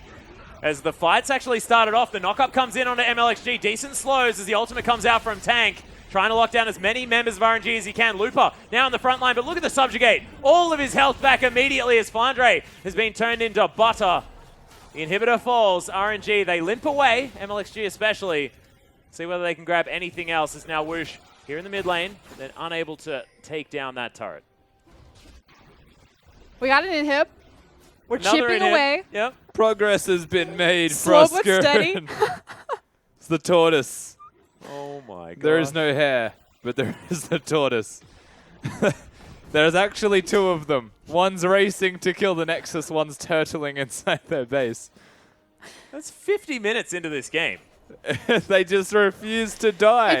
It's like have you ever been to a turtle race? No. Oh, well. Sounds There's like the actually silliest turtle race? race Yeah, there's ever. actually turtle. Why is there actually turtle races? Anyway, this is how it works. You set Okay. up like a tiny little drag strip, if you will, and Yeah, you yeah. put the little turtles in their little independent boxes, like they're all ready to go. You know, they're, Yeah. It's they're like the chomping at the greyhounds. bit. Yeah. Yeah. And then you open the gates, and they all kind of slowly wander out in different directions. And it's kind of like bumper cars at this point. And Yep. so we're imagining RNG is inside the Baron pit, which is the box. I feel Yeah, like this is an yeah. apt description that, you know, Yeah. they're just kind of Bumbling, I think is the term. swaddling, if you will, around the map. Oh, MLXG has built himself a frozen heart now as well. Went back, switched over a bunch of items. Does have a Renan's Hurricane in there at the same time. So he's doing a bit of work. And Mata's the shot caller for RNG. I just want to make that really clear. For what it's worth as well, like, Tank's not even full build. So, you know the strategy that a lot of people say when you take down inhibitors? It's, thank you, now you funnel more farm onto me, Yeah. and I get more items if you don't know how to end the game. And also, look at Crystal. He deals with super minion waves so easily. This game would have been so over if they didn't have Sivir. Yeah. Who's also sold his boots and picked up a Phantom Dancer. This game would have been so over if they didn't have Sivir. That is 100% crit, I swear. And not a whole lot of movement speed, but so much damage. He's got his R key. Yeah, exactly. It's up like every 40 seconds. That is 100% crit. Look at that. See you later, minions. We don't need you. All I'm saying is if a fight breaks out and they don't have Baron and 5th Dragon, it's not going to go too well for RNG right now. Snake, they've hit late game. They've got a team fight in composition. If they can actually hold their base, there is a chance. They're like the Spartans right now. They're Yeah, actually damn like right. 300 holding the, yeah. Oh, man. Those base gates, those are the gates of hell. RNG have to cross them. Well, RNG They need a waiting for defector Dragon from number Snake. 5. Zizia comes hobbling over. He's like, I know a secret entrance. Whiffs the cask. Oh, my God. Did you just compare Zizia to a hunchback? No. Figuratively, of A course. little bit. It's about his. It's not about his stature as a person. It's about him betraying his team. Well, MLXG going to move forward. Dragon number 7 has now been picked up here for RNG. Do you get more bonuses if it's 7 dragons? I think it's 7. Is it 7 or is Can it 6? someone 6. clarify? My goodness. Yeah. If you get 10 Quadrille. dragons, Yeah. Oh my god. we should have that. Why don't we implement that? We At this- should. at Just this keeps rate, they should have going. just had Mordekaiser. You know, Dragon is a genuine win condition. Yeah. At Doesn't stage. matter whether it's 5th or 1st. It's Let's be constantly real. They dragons just want to everywhere. pad their dragon stat. Well, Snake doing their very best to hold on to this game. You can see Tank clearing out minions as best he can. Using that blighted quiver. Great effect. Here Percent comes health the damage Baron. is good. Yep, Baron going to be up in 10 seconds. RNG moving towards it. Thinking, okay, They're not collect all gonna. of the things. I don't know if they're gonna fight for this because they've sent Tank bottom to clear this wave, and this will be taken, I think, in about 5 seconds. I Yeah. don't think they can. It's just going to melt. It's actually just gone. Yeah. Done and dusted. Baron wiped off the map. now. RNG moving out. Okay, 5th Dragon, Baron, Rot Portal, 6 items. All of the things have Ready been to go. picked up. Max stacks on Kindred's passive. Hey, that's a good point. Here we go. Infinite scaling here from MLXG. They are looking to try and take down this inhibitor. Snake do have to fight. Flandre just going to let it fall down for now. Do they really need to fight, I though? don't, apparently not. Apparently no one needs to fight at all, ever. They need midwave. So Snake had already prepped midwave to be pushed when RNG went for the Dragon, delaying about another 10 seconds on their side, of course. Bottom lane lane, respawned. the exact same thing. Tank had that covered, but RNG at this stage are just brute forcing their way in. I think they've cracked it.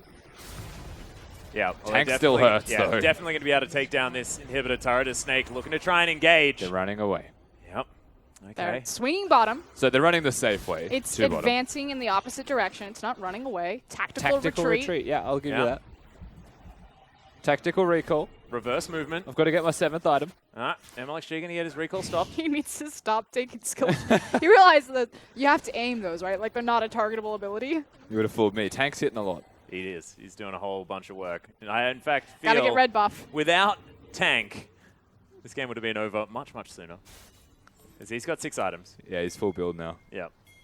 We're coming for you, Froggen. Oh, man. Just saying. Do we have other casters that can like sub in for halfway through? Because like this is getting to the point where like we need a tea break. You know, like Was it 55 minutes. Was it a this were 70-minute cricket. game? Yeah, exactly. If this were cricket. If only. We'd be at drinks break. I don't think anyone's ever said that. I'm telling you, we just need to get a couch and a bunch of vodka. I think whiskey. And aged whiskey when Yeah, Snake are exactly. playing. Delicate. How's the nose? That's wine, Max. What are you even talking about? But you can see RNG now setting up towards the bottom side. I believe Dragon Buff has worn off. So they're without one of the buffs. Probably Holy want to wait moly. another 4 minutes. Pick up another one. Got to play it by the numbers. No, they've still got Baron. Come on. Yeah? I think it's about to end. They got 1 inhibitor remaining, and then the minions start to basically win the game organically.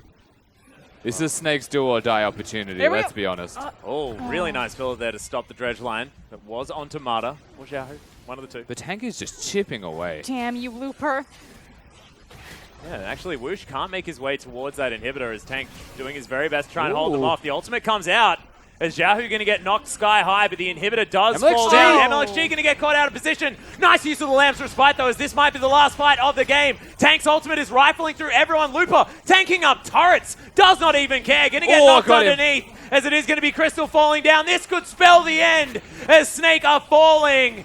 It was an incredible effort to hold onto their base for this long, but RNG, in the end, are able to crack it. The Nexus falls, and in an hour-long game, RNG take the victory.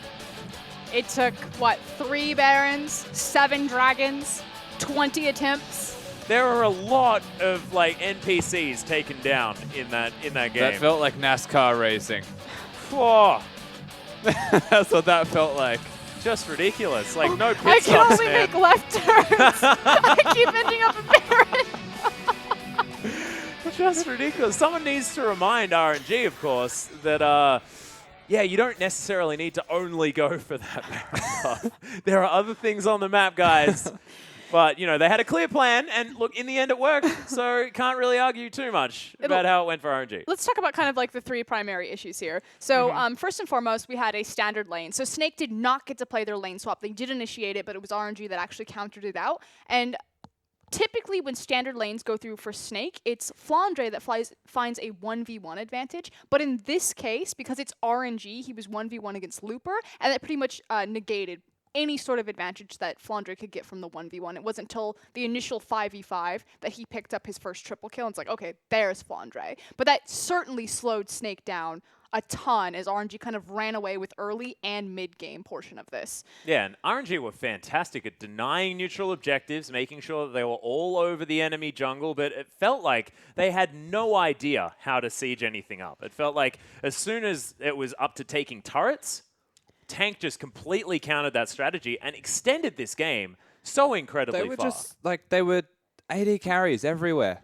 Like, they had no tank, they had no front line to actually brute force their way in, besides Looper, who was often trying to consolidate a side lane, and every time that he was there, they weren't going for Looper anyway. Tank was poking them because they were grouped up. I almost think it was actually the opposite. So I do agree that they definitely fumbled on their objective identification, kind of, post 25 minutes where it was like Baron, Baron, Baron. But if you think about it, in the early game, they got an early mid-tier tower as well as an early bot-tier tower.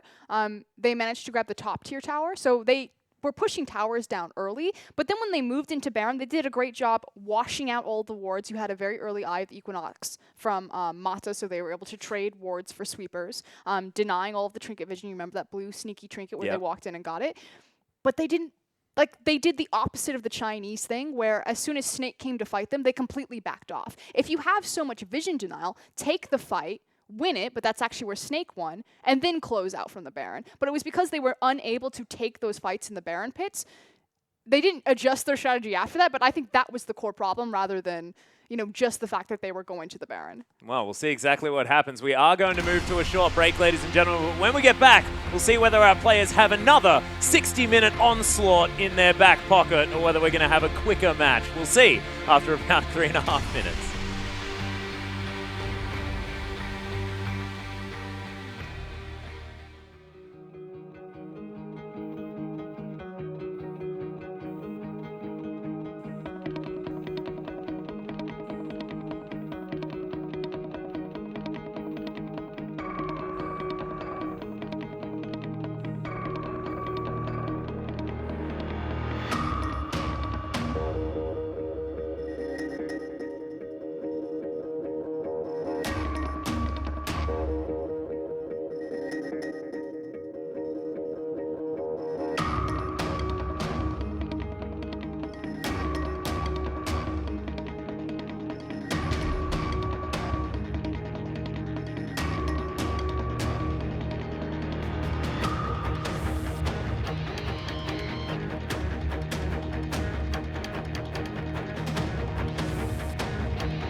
Welcome back, ladies and gentlemen, to our English broadcast of the Chinese LPL. I'm still Atlas, joined by Rusty and Frosker, and we had one of the longest possible games so far in the LPL, and it was this man that managed to carry RNG through to a victory.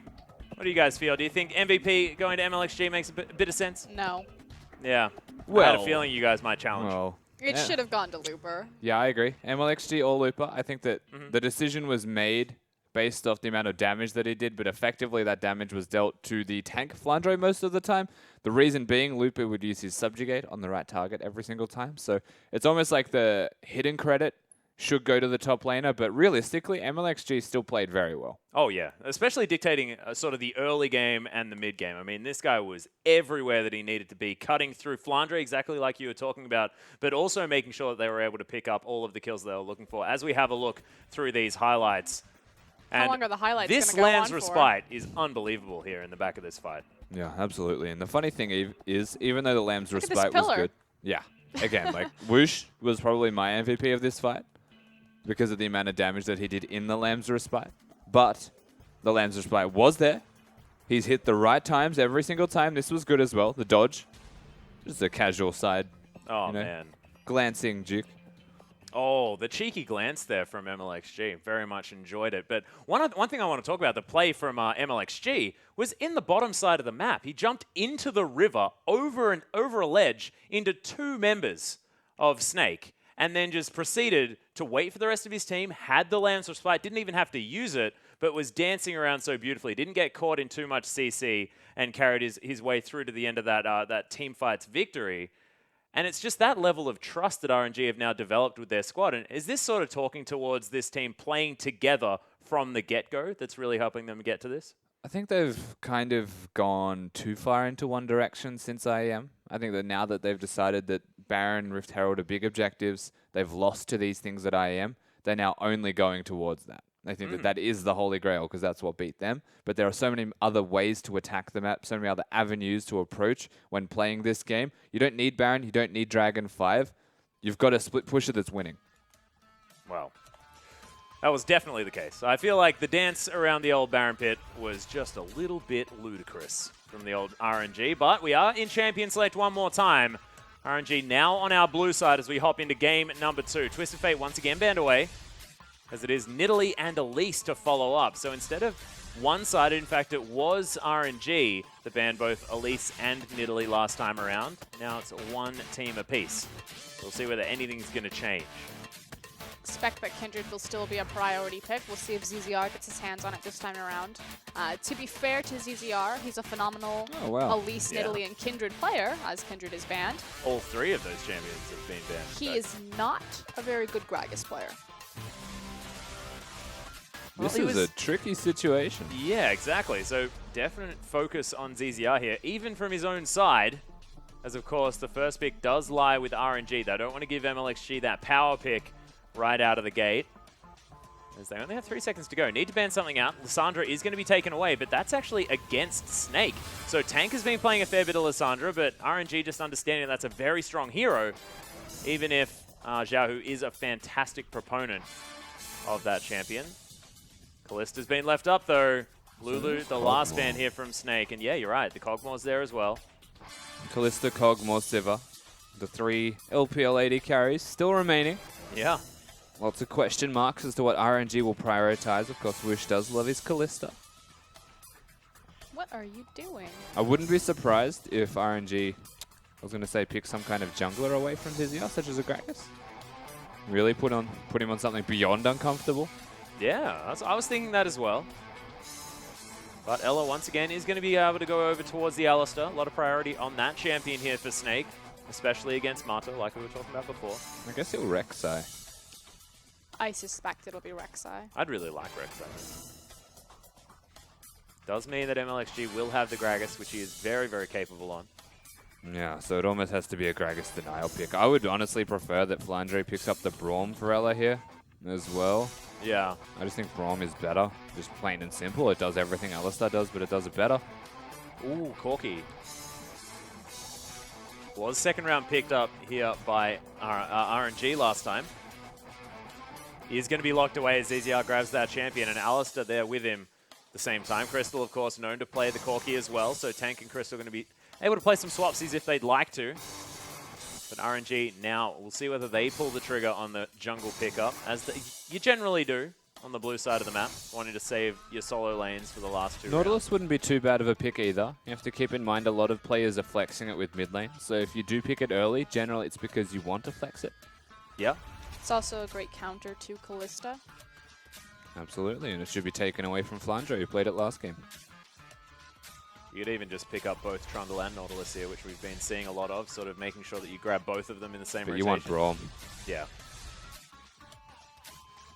And MLXG's Gragas is another huge opportunity for playmaking.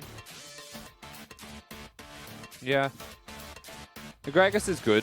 He takes it away from ZZR once again. And of course, Master going for the Braum. I don't think he needs to pick Braum just yet, to be perfectly honest with you, but they want to hide the rest of their draft, which opens up the Nautilus to be picked into Lupa.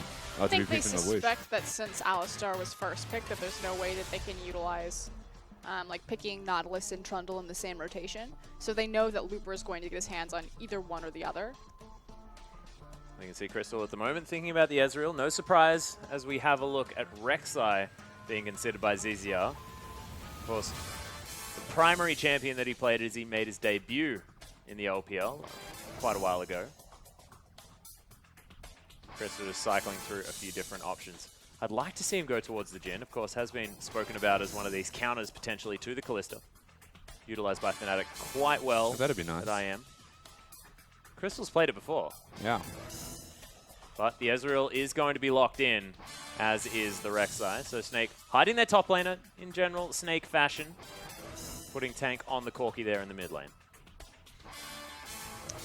Obviously the makings of a poke comp, but again, Snake doing as they did last game. Need to layer that damage in front of a beefy tank line they have in Rek'Sai and Alistar right now. I'm sure Flandre will round that out with either Poppy, Gragas, or Trundle. Excuse me, Nautilus or Trundle.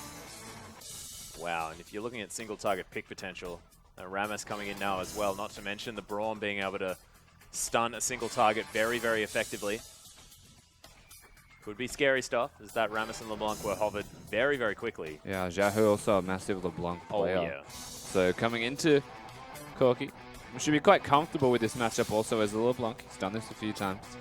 Yeah, Xiaohu, of course, erupting onto the LPL stage with both Shurima champions and, of course, the LeBlanc being his sort of keys to success. Yep, Gamty, one of my personal favorite teams of all time. Gamty Feng Shui. They just had such good jerseys. Yeah, they did, actually. Little pandas. Oh, my goodness. Flandre, though, does have the opportunity to pick up the Poppy. He's looking to grab that into the Rammus towards the top side of the map. And this is something that can work fantastically well into the likes of Callista and puts a lot on the shoulders of Flandre to carry Snake in these team fights. Yeah. Can stop so many things. No more standing beside people. No more body slamming. No more dancing around team fights. Also does well into a Rammus. Yeah, I've seen that matchup quite a few times. This is why it's weird that people blind pick the Rammus also. And Snake are a team that like to lane swap, and Rammus kind of wants to get farm. He does okay in lane swaps. It's not ideal. But they are going to be your team comps, as Flandre is going to be able to take that Poppy into the Rammus. ZZR back on a very comfort champion, and we'll have that Tremor Sense to at least work out where RNG are going to be, because they do have some terrifying pick. The Tremor Sense is going to be very useful. Unfortunately, without Braum, because Snake continually prioritized the denial of Alistar from Mata, as well as giving a comfort pick to Ella, they lose all of their power in level 1, which means that it's very difficult to safely acquire lane swap vision. Because obviously an invading Braum with the threat of your Q and your concussive blows is pretty massive based on just an Alistar. So if they can't get that, then they're never going to be able to initiate the lane swap as effectively as they'd like. We'll see whether they can navigate around RNG, try and get some vision some way or another, because you're right. I mean, Snake looked like a very different team when they couldn't lane swap in game number 1. It was answered very expertly by RNG. I think it's again, just to emphasize, the only reason that they look so out of place is because the standard lanes, it's Flandre versus Looper. If it was Flandre versus anyone else, I think Snake would actually be fine. Well, coaches are going to shake hands. Snake and RNG definitely taxed after game one, which was incredibly long. We'll see whether it's going to go the same distance as we hop onto Summoner's Rift. Guys, we're going to get there very soon.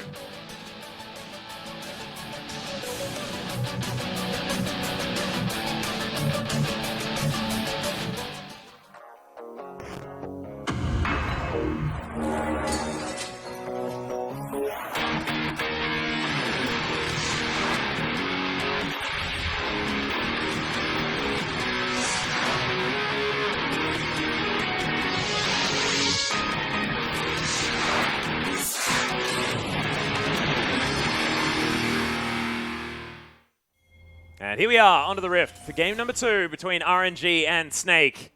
Both teams now moving out defensive formations. We'll see whether it is going to be Snake managing to get themselves that lane swap that they covet so much. You can already see Flandre and Looper towards the top side of the map, though. Warlord's Bloodlust on Ezreal. Interesting. QL plays lifesteal. There's definitely still merit to it. Again, it's the strategy of what you would like to have in this game. Oh, nice dodge from Crystal. But this is what we were talking about, the level 1 power of Braum being able to invade and lay down that deep vision. Yeah, the other cool thing as well is Ezreal's item build. You don't get lifesteal anyway. Yeah, So I mean, third item Blade of the Ruined King is often a thing, but you can go for the Last Whisper instead, which is a fantastic item for the Into a Rammus, it makes a lot of sense. Yeah. Lifesteal is also the counter to Thorns with magic resistance. Yep. So The adaptation here from Crystal. I like it a lot. But here we go. Snake are actually going to get their lane swap. RNG are pulling the trigger. Again, they invaded with Mata's Braum, laid down deep vision, did spot Crystal and Ella, but are committing towards the top side of the map and have now been spotted out by a ward. So Snake have the choice. We either meet them in the top lane or we continue the lane swap. why are they're still doing this? Okay, so they 100% saw RNG, which means they're going to get this, they're going to run away. Well, Mata is going to be able to lock down the little one, which is a big deal. Looking to just try and chase them out as Whoosh takes half of Flandre's health bar. Do lose a little bit of time on their jungle. As you can see that Rammus and Gragas have finished their first camp and are moving out into their red buff. And because it was Flandre that lost his health bar, he can't recoup that with the smite. But he has Corrupting Potion, thankfully, so 3 of those to get him back up safely to health, and will only really mean that he'll have to teleport, as He chased him off the chicken. chased him off everything. He's Yeah. off that side of the jungle. RNG can get a 3 buff start here. Well, we'll see whether they actually can as MLXG is moving towards the top side of his map. The red buff is still definitely there, exactly like you said, Rusty. So Definitely a mistake from Snake, like Rusty said. They're about to get 3 buffed, or could potentially do so because they decided to start on their weak side, knowing that RNG were invading. And no support invade from Ella until now. But he's mid. Wow. yeah, able to get the knock up here as well as the passive has been popped. Tank able to get a lot of damage down. Ella unable to solidify a kill, but they grab the flash. See what they do with their wave in the bottom, as RNG have now consolidated all of their forces to the top side. They have the wave, and they're looking at taking the tower. Again, what's important is how the wave dies at the tower and what they do with it following. If they try to reset it into second tier tower, or if they bounce the wave off of first. And this is the important thing. Everyone in the LPL can still do this part of the lane swap. This is the very basic aspect of a lane swap. It's literally just get a minion wave, kill the turret. The scary part is how you go from here, as Mata's dead. Yeah, he's... Oh my god, he's... that level of trust was ridiculous. That was luck. There was no trust there. I mean, sure, it was like blind faith. He was not moving out of the way of that turret. Well, because he couldn't. If he did, he was still dead. So he I might had as to well hit it. That's a very good point. Well, Snake. We're in a fiesta. Oh my goodness. Okay. You know what? Advanced recall. Yep. Level 2. You know, he's going to be up in 4 seconds. Doesn't matter. Gets a quick buy-in. Recall time is about the same. So that's Rift 1, Snake 0. Yep. Was that also Ella getting the entirety of the local gold for the turret? Oh, yeah. So that's Yeah. cool too. I'm just saying, people tell me Snake can lane swap. To this day. Well, the taunt going to come in there as Looper's just lot of battling minions. Flandre. Yeah. Lupa now has to recall and teleport. It will be an answering teleport, though, so Flandre and Lupa still be on the clock with one another. In short, what this means is that everyone's messed up. But we're okay. We'll recover. What it does mean is there was the potential 3-buff start from MLXG, and he does have control of the jungle, and that we're looking at him now that it's standard. Oh my goodness, Tank is just going to die. The solo kill out from Xiaohu. We mentioned this about his LeBlanc. Bit sloppy there from Tank, but really nicely played from Xiaohu. Tanked so much creep damage as well. Ha ha. No. Good pun. Nice Zed laugh. Thank you. I don't know whether that was an attempt at a Zed laugh, but Didn't look, it I went sound for like That was it? Garen. Was it? Oh, it was Yeah, Garen. Zed's got a more prolonged laugh. Yeah, that's the one. MLXG going to get caught out of the way by Flandre, though. He takes a fair bit of damage. Can't body slam until after that W wears off, in which he does. Flandre going to try and pick up this farm, but First Blood going solo to this LeBlanc is a huge deal in the mid lane. Tank should actually be okay. I mean, obviously, you never want to approach a LeBlanc, especially on the creep wave, because it's going to give her the free distortion damage on you, as well as shoving the wave and wave control. He is closer to that level 6, so just farming from a distance. I mean, he's always been a threat to die to her. Yep. Well, at the moment, making his way back to the lane.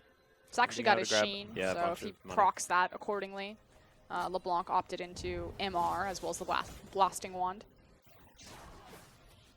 Yeah, still standard though for LeBlanc, of course. Once that Abyssal Scepter's done, Tank will potentially be at 2 of his items on the way to the Trinity Force, so should actually be behind in middle lane, and Xiaohu will have complete control. So given what's happened now, and the slight advantage that he has in the way of the Null Magic Mantle, Xiaohu's got experience as well. I mean, Tank's zoned until he's 6, even then he's probably just on rocket duty. Yep. Well, you can see Whoosh and Mata are actually standing very far back here in this lane. Ella only at level 4, as Mata's actually level 3. In fact, a massive experience advantage here for Snake towards the bottom side of the map. Probably why RNG were moving a little bit further back. Big issues is that Looper so carelessly gets to be that far forward.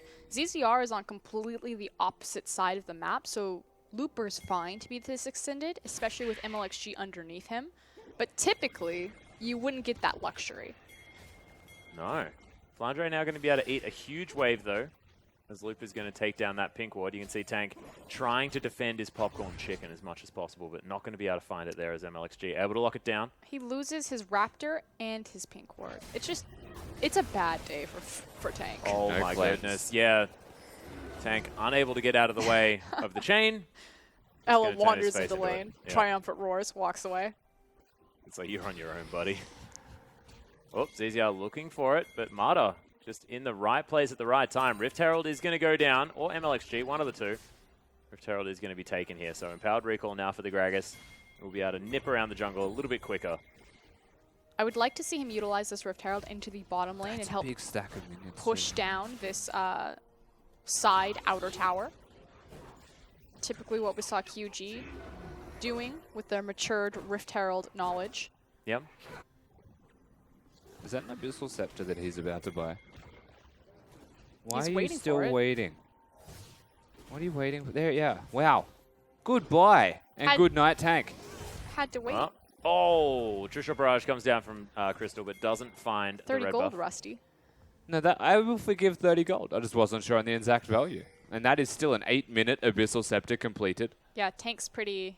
to a Sheen and much in the the- makings of an extended Hex Drinker and rushed Hex Drinker to deal with LeBlanc. the not good column. Yeah. Tank in a whole host of trouble. Not to mention Xiaohu's mid-game power on this LeBlanc as well. As there's a QR combo. Do it again in Do 20 that. seconds. Yeah, exactly right. Such a silly ultimate. Why'd you call it an ultimate? It's basically just a regular button. It's up so often.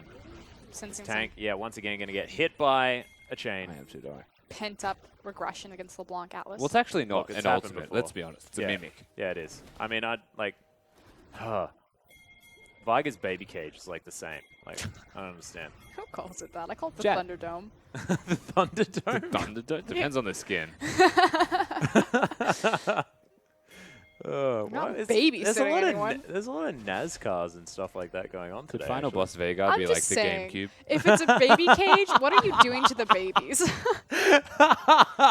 Oh my god, that is perfect. GameCube, we done. We are done. Thank you very much, Rusty. That has been closed. I get one a night. Yep, beautiful. Rift 1, Rusty run. Run. Where am I Run. running? Well, RNG now towards the bottom side. Sentinel is going to spot out both Ella and Zizia as they steal away the Krugs. Still only 1-0. 600 gold the lead at the moment for RNG, so nothing to write home about. This Corky still getting to his items, still able to pick up the money.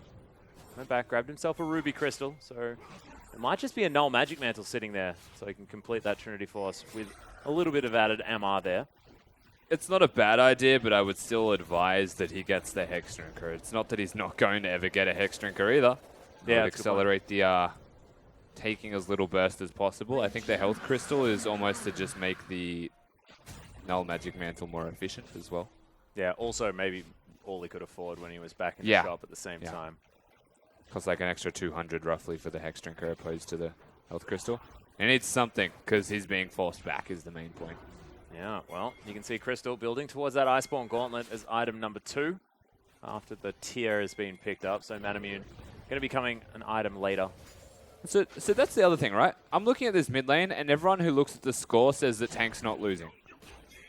But Tank's losing because he's never at full health, which means that the... Oh, hello. Oh, yeah, Whoosh actually in a lot of trouble. Nice unbreakable there, but Whoosh is still possibly going to go down. The knock-up comes in. ZZR picks up the kill, but Crystal's so damn low. Flandre is going to make his way in. Crystal somehow still alive for quite a while, Xiaohu's but in. Lupa locks it down. Xiaohu's down here. This is the problem as he distorts his way forward. Fantastic knock-up, but ZZR is still going to fall as Flandre does throw out the ultimate.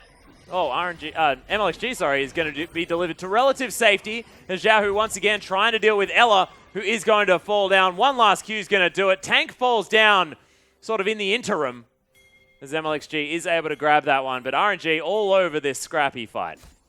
And again, Snake were able to take the 5v5 in game number 1, but this was just so chaotic. Started out as a 3v3, and like you said, scrappy and skirmish is RNG's game. It absolutely is. Of course, Marta blocking as the result, which is big. Still, the point that I was about to make is keep your eyes on the mini-map and have a guess at who's coming in first and with more health.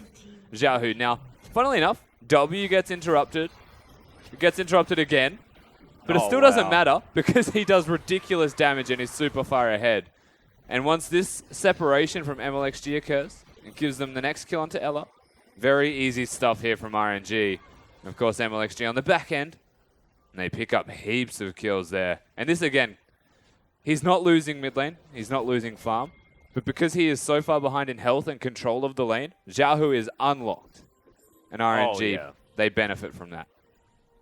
Almost has Morillanomicon completed as well as he is down 6 farm, but 2-0-1 now on the LeBlanc. And just hunting for kills. Pretty much. Yep, just dodging out of the way of Crystal here, who cannot stand in this lane. And that is respect given as well. I mean, it's a 2v1 scenario, but still, Crystal has to realize that, look, that Glacial Shroud ain't going to do much against the LeBlanc. And more importantly, MLXG and Mata are finally on the same page together, roaming around, placing vision. We actually didn't get a lot of that in Game 2. Typically when RNG are on point, it's because those two guys are grouped up. Yeah, making things happen. So second Rift Herald goes down. This time around, they give it over to the AD carry. Should probably be utilized in the mid lane. They did not use the first one to siege or reset towers. Well, this is super smart from RNG. The reason they even have LeBlanc bottom is because they want the Rift Herald. They've got an advanced strategy here. And he's doing well in the 1v2, I will add. So pushing them away. Keeping tabs on them at all times. They should be able to push. Yeah, and it's actually Whoosh that picks up the Rift Herald as well, so he's going to have empowered minions here towards the mid lane as Tank picks up the blue buff. Worst time to get a blue. Yeah, exactly. He'll lose a lot of damage on this mid lane outer turret. In fact, that's just going to go down. 3 members of RNG already here, and they break open the middle of the map. Oh, Xiaohu doesn't quite find the chain, but it doesn't matter. It's non-committal as he just goes back to his distortion. No worries at all. Just such a careless rotation from Xiaohu, as Rusty said. Even, like, to be fair, it's as much tank ZZR. as it is ZZR. Yeah. Yeah. Because, like, sure, the blue buff, you want to give that to your mid laner, and that's perfectly fine. But you should both be defending mid lane to give him the blue buff afterwards. If you have to contest blue buff, you're still not giving them the global objective that is a turret. So save the turret.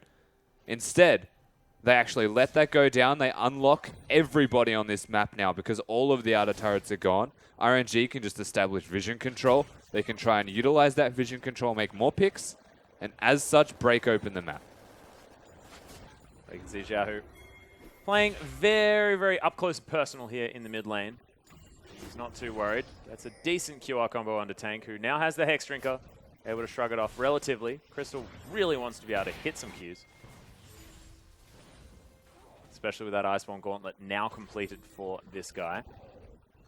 And Snake, once again, it's another story of, like, can we scale? Can we slow this game down? They are starting to fall behind. 3,000 gold now the lead for RNG. And in the scrappy fights is definitely where they hold their own. They definitely needed to back off there and respect RNG's flank potential. You had MLXG on the top and Looper on the bottom. Could have very easily been a Rammus Gragas side flank. So everything kind of petering out. Yeah. Well, you can see Xiaohu just trying to get towards his Morellonomicon as quickly as possible. He's still behind in farm just a little bit, but we'll be able to go grab that item. And Snake have at least slowed down the tempo of this match just a little bit. Yeah, I'm very curious to see if MLXG goes towards the Dead Man's Plate as well as his second item, which I would very much value on the Gragas this time around because your engage options aren't confined to just the flash. When you have a Dead Man's Plate, you walk so fast that you can actually just walk at them. Oh, actually looking for a Frozen Heart, I believe. Randuin's Zoman. If that seems strange to Randuin's Zoman. They've done that the last 2 games as well. They had many of them. Oh, that's true. I mean, people have been valuing the AoE slow on the Yeah. Gragas a little bit more. It's the same principle, I guess. Yep. Because I look at a Randuin's Zoman and think anti-crit, but not so much. Of course, that was its prior use before it got changed. It was just to make sure that you have that AoE slow, the attack speed slow, and auto attack there as well. It's a much more niche item than it has been in the past. It's funny because it's Randuin's Omen second against Spellweavers. Yeah. You know, it's not exactly the ultimate Vayne counter. That like, there's no Vayne. Yeah, there's no Cogmore. There's no Cogmore. Oh, Crystal in trouble. RNG are going to be able to take down the Dragon, though. Rocket's package here available as well, as Tank could get something done. Headbutt Pulverize comes in from Ella, but he may not want this. Does have Unbreakable Will, but these two are wants to save it losing for a team fight. 1v2. Yeah. Consistently. Xiaohu is so frightening. And this is the thing. You do look at that mid lane and think, oh yeah, Tank's doing absolutely fine. But it's the fact that they've utilized the power on Xiaohu to keep 2 people down, unlocking the rest of the map completely. He had 3 people there for a moment, but Snake are actually responding to RNG's pressure point in the bottom lane. See if RNG can pull the trigger on an objective that isn't purple. Well, Xiaohu's purple this time around, so they can utilize that. Handy. Thankfully, you know, Flandre also always has a purple summoner spell, so just go for him. Isn't that the LeBlanc skin that's very difficult to see the particles on? It's, I think, considered the scumbag LeBlanc skin. It's not, like, you can see them. The Raven one? Yeah. Yeah. Yeah. Well, RNG are going to be able to push down this outer turret towards the bottom side of the map, extending that gold lead just a little bit further. As Whoosh almost towards that Hurricane as well, really unlocking this Kalista and her power. Haven't spoken too much about the Kalista this game, as it has been all about the LeBlanc, but definitely scaling up towards that mid-game power that you do have. Slow comes in, Flandre holding his own here against Looper, but Looper doesn't mind. Just more than happy to wait for these team fights, where he can be truly useful. And man, if they are going to be chaotic and scrappy and really all in your face with all of these members of both sides, the Tremors are just going to do so much damage. I think it's more so about the mobility of their scrappy team fight. Again, they don't necessarily want, it's not that they can't 5v5, but RNG as a unit, not even their composition, thrive in 3v3 and 2v2. And with the mobility of LeBlanc, Gragas, Rammus, and Kalista, as well as Braum, they can pretty much all get over walls, except for Rammus, he goes around them. He can go around them almost as quickly as well, as Looper is just going to soak a True Shot Barrage. And, I mean, effectively, the way that Snake have changed their allocations on the map has nullified what RNG are trying to do. They've slowed the game down on purpose. And by putting Corki in that side lane, there's no threat for Xiaohu to be controlling mid lane and rotate. Sure, he's doing well against Ezreal and Alistar, but it'd be a lot worse if it was the Corki in the first place. Yeah. And Corki's doing fine on the side lanes. Wants 3 items anyways, Corki, so definitely is content farming and scaling. Well, Trinity Force is, of course, done now. Hex Drinker there along with it. Is MLXG able to steal away the 3rd red buff in a row, I believe? More importantly, RNG have acquired 3 Rift Heralds. First one went to the jungler, second one went to AD carry, and now third one back to AD carry. Yeah, it seems like Whoosh able to control these minion waves that he's running with. As Flandre is towards the top side. It's just going to be fighting MLXG. Is Izzy going to make his way in, but Mata always seeming to be there as anyone makes a rotational play. There's only 3 of them there from RNG, but they're forcing 5 out of Snake. Yeah. That's the scary thing, because if that continues to happen, then they'll get advantages elsewhere on the map. So the question is, who deals with Looper? And why is it not Flandre? So, of course, he's now recalling. And then who deals with top lane? Because they have to actually have... This is... Okay, so this is like this really weird allocation period of where they're sending players on the maps, and RNG with complete tempo and control are able to capitalize on this. Xiaohu should be able to 1v1 Crystal. And that's where the mismatch is. It's like, imagine NBA, right? Yep. You do a pick and roll, and you're a short guy who happens to get the tall guy through the pick and roll. You're going to just run past him? Yep. That's the strat. It's essentially what RNG are doing right now. It's I like a really the cool NASCAR analogy. relevance. Except they only turn left. Yeah, but that one I understand. Oh, Xiaohu actually looking for it here under Crystal. Goes back to one of his distortions, but might have been the wrong one. As there's the flash forward from ZZR. They grab the kill into Xiaohu, who was a little bit overconfident.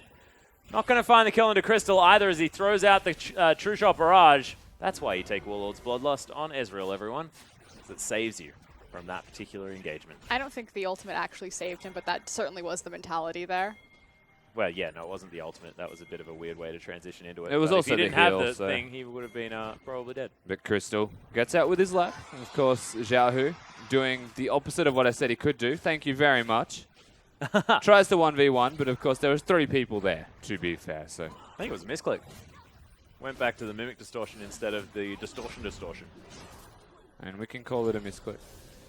Either way, he probably should not have been fighting when 3 people were nearby. Good point. The rest of the team was not ready. They weren't set up. And he got a bit antsy. Fancy indeed. Well, Flandre does finish off his Glacial Shroud, moving towards some cooldown reduction now in that Iceborne Gauntlet towards the top side of the map. Farming out just fine here with Looper, who has a Thornmail as well as the Sunfire Cape. So much armor for this Rammus, who just not too worried about Flandre's damage. Doesn't even bother using the defensive bulk L. Just soaking it. Flandre's still doing a whole lot to him, though. Took quite a sizable chunk. Yeah. Oh, Mata actually looking for this one as Ella in no man's land. Pulverize goes down onto 1, but does make it back behind his minion line, and in goes Flandre. Can he find it there as Xiaohu is going to get knocked up? In the back line, we do have the AD carries that are trying to get in range. You can see Mata did already use his ultimate now as there's the double knock-up. Looper in trouble. MLXG as well, completely out of position. Not quite going to fall. Still alive, actually, as Mata takes down ZZR. And somehow RNG have launched their way through this team fight.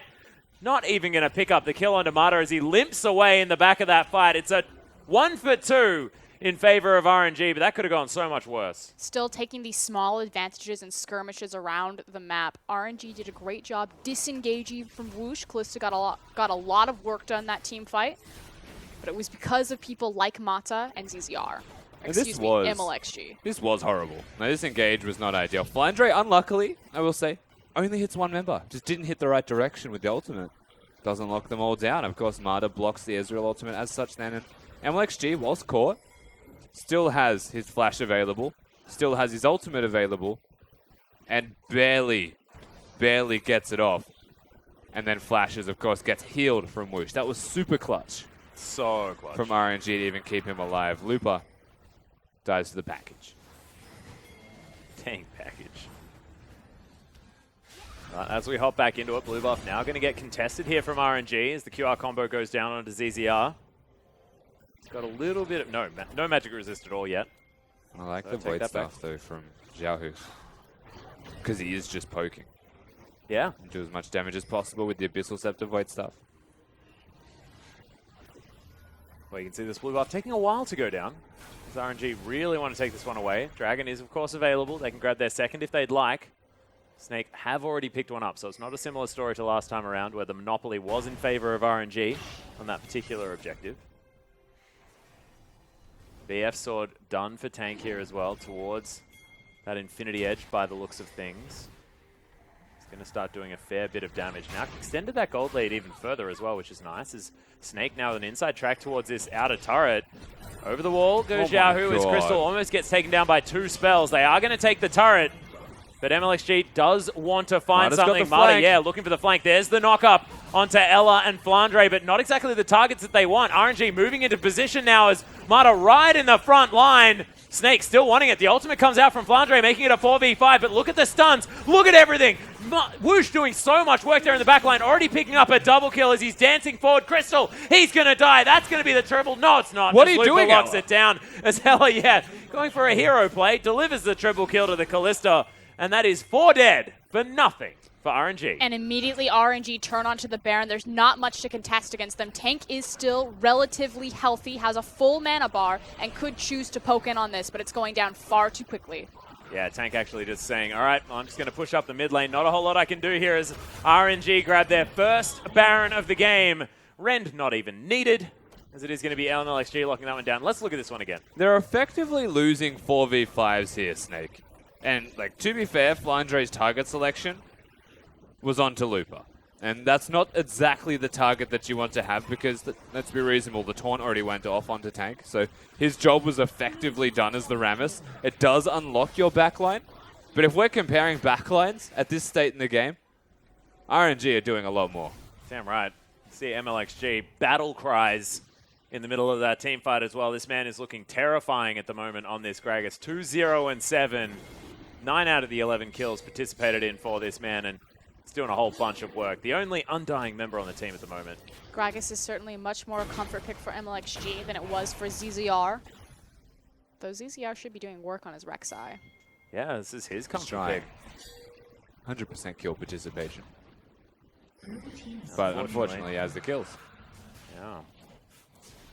One of them has gone to tank, though, in that last fight. So he's developing a bit of an item build at the moment. Almost towards that Infinity Edge. Only needs about another 14.5. 100 gold.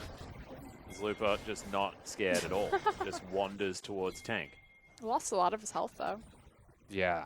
I feel like he still has teleport, so ideally he wanted to trade with Tank before he teleported in. So it looked funny, but it's effective if it works.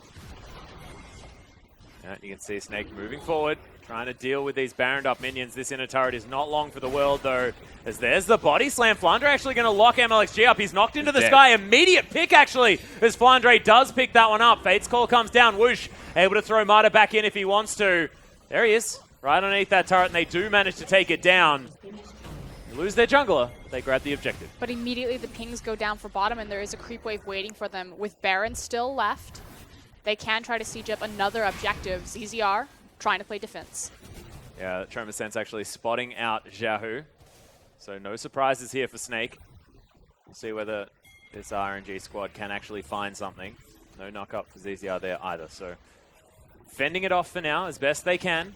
This has definitely been a good aspect of Snake's play, is their ability to stall things out and extend games. Especially if we look at the last game.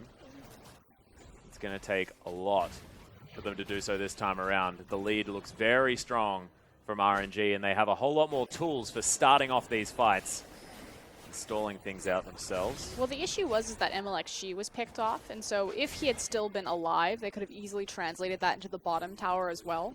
So RNG just giving Snake a lot of respect. Hectic fighting. Yeah, that a counter engage could come if they rotated bottom. So losing a lot of momentum, and there goes the Baron. He rolled over the block. Oh, Crystal in so much trouble. Ella headbutting Xiaohu away.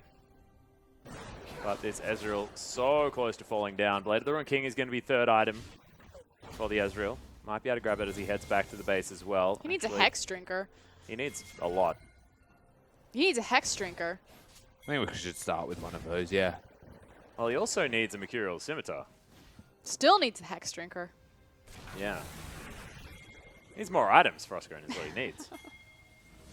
Infinity Edge now done, though, for tank. So that's a big deal. Lots of damage out of this Corki.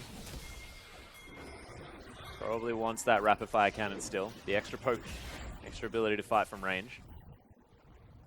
He still went Play Their Own King as his third item with Warlord's Bloodburst. Yeah, we're sort of complimenting him for being able to pick up an earlier Last Whisper, but not going to be doing that this time as Flandrate still looking for Looper. This is the wet noodle fight to end all wet noodle fights, I swear. Flandre would win it. It's just that Looper really wanted those 2 extra minions. And Yeah. Looper can always walk away at pretty Yeah. much any point that he wants. Or roll away. But Xiaohu, lots of pings here in the mid lane as Xiaohu does have to be a little bit careful. 4 feel members like of Snake moving up. Mata was just like, stop, stop, stop, Yep. stop. Listen to me. Well, the 6,000 gold lead. RNG just trying to get these creep waves moving forward. Waiting for the next objective to focus on. It's another armor item completed here for Looper as he's got a cheeky Spectre's Cow there as well. Oh, not actually asleep this time. Nicely done. They were close. Date Yeah. night, LPL.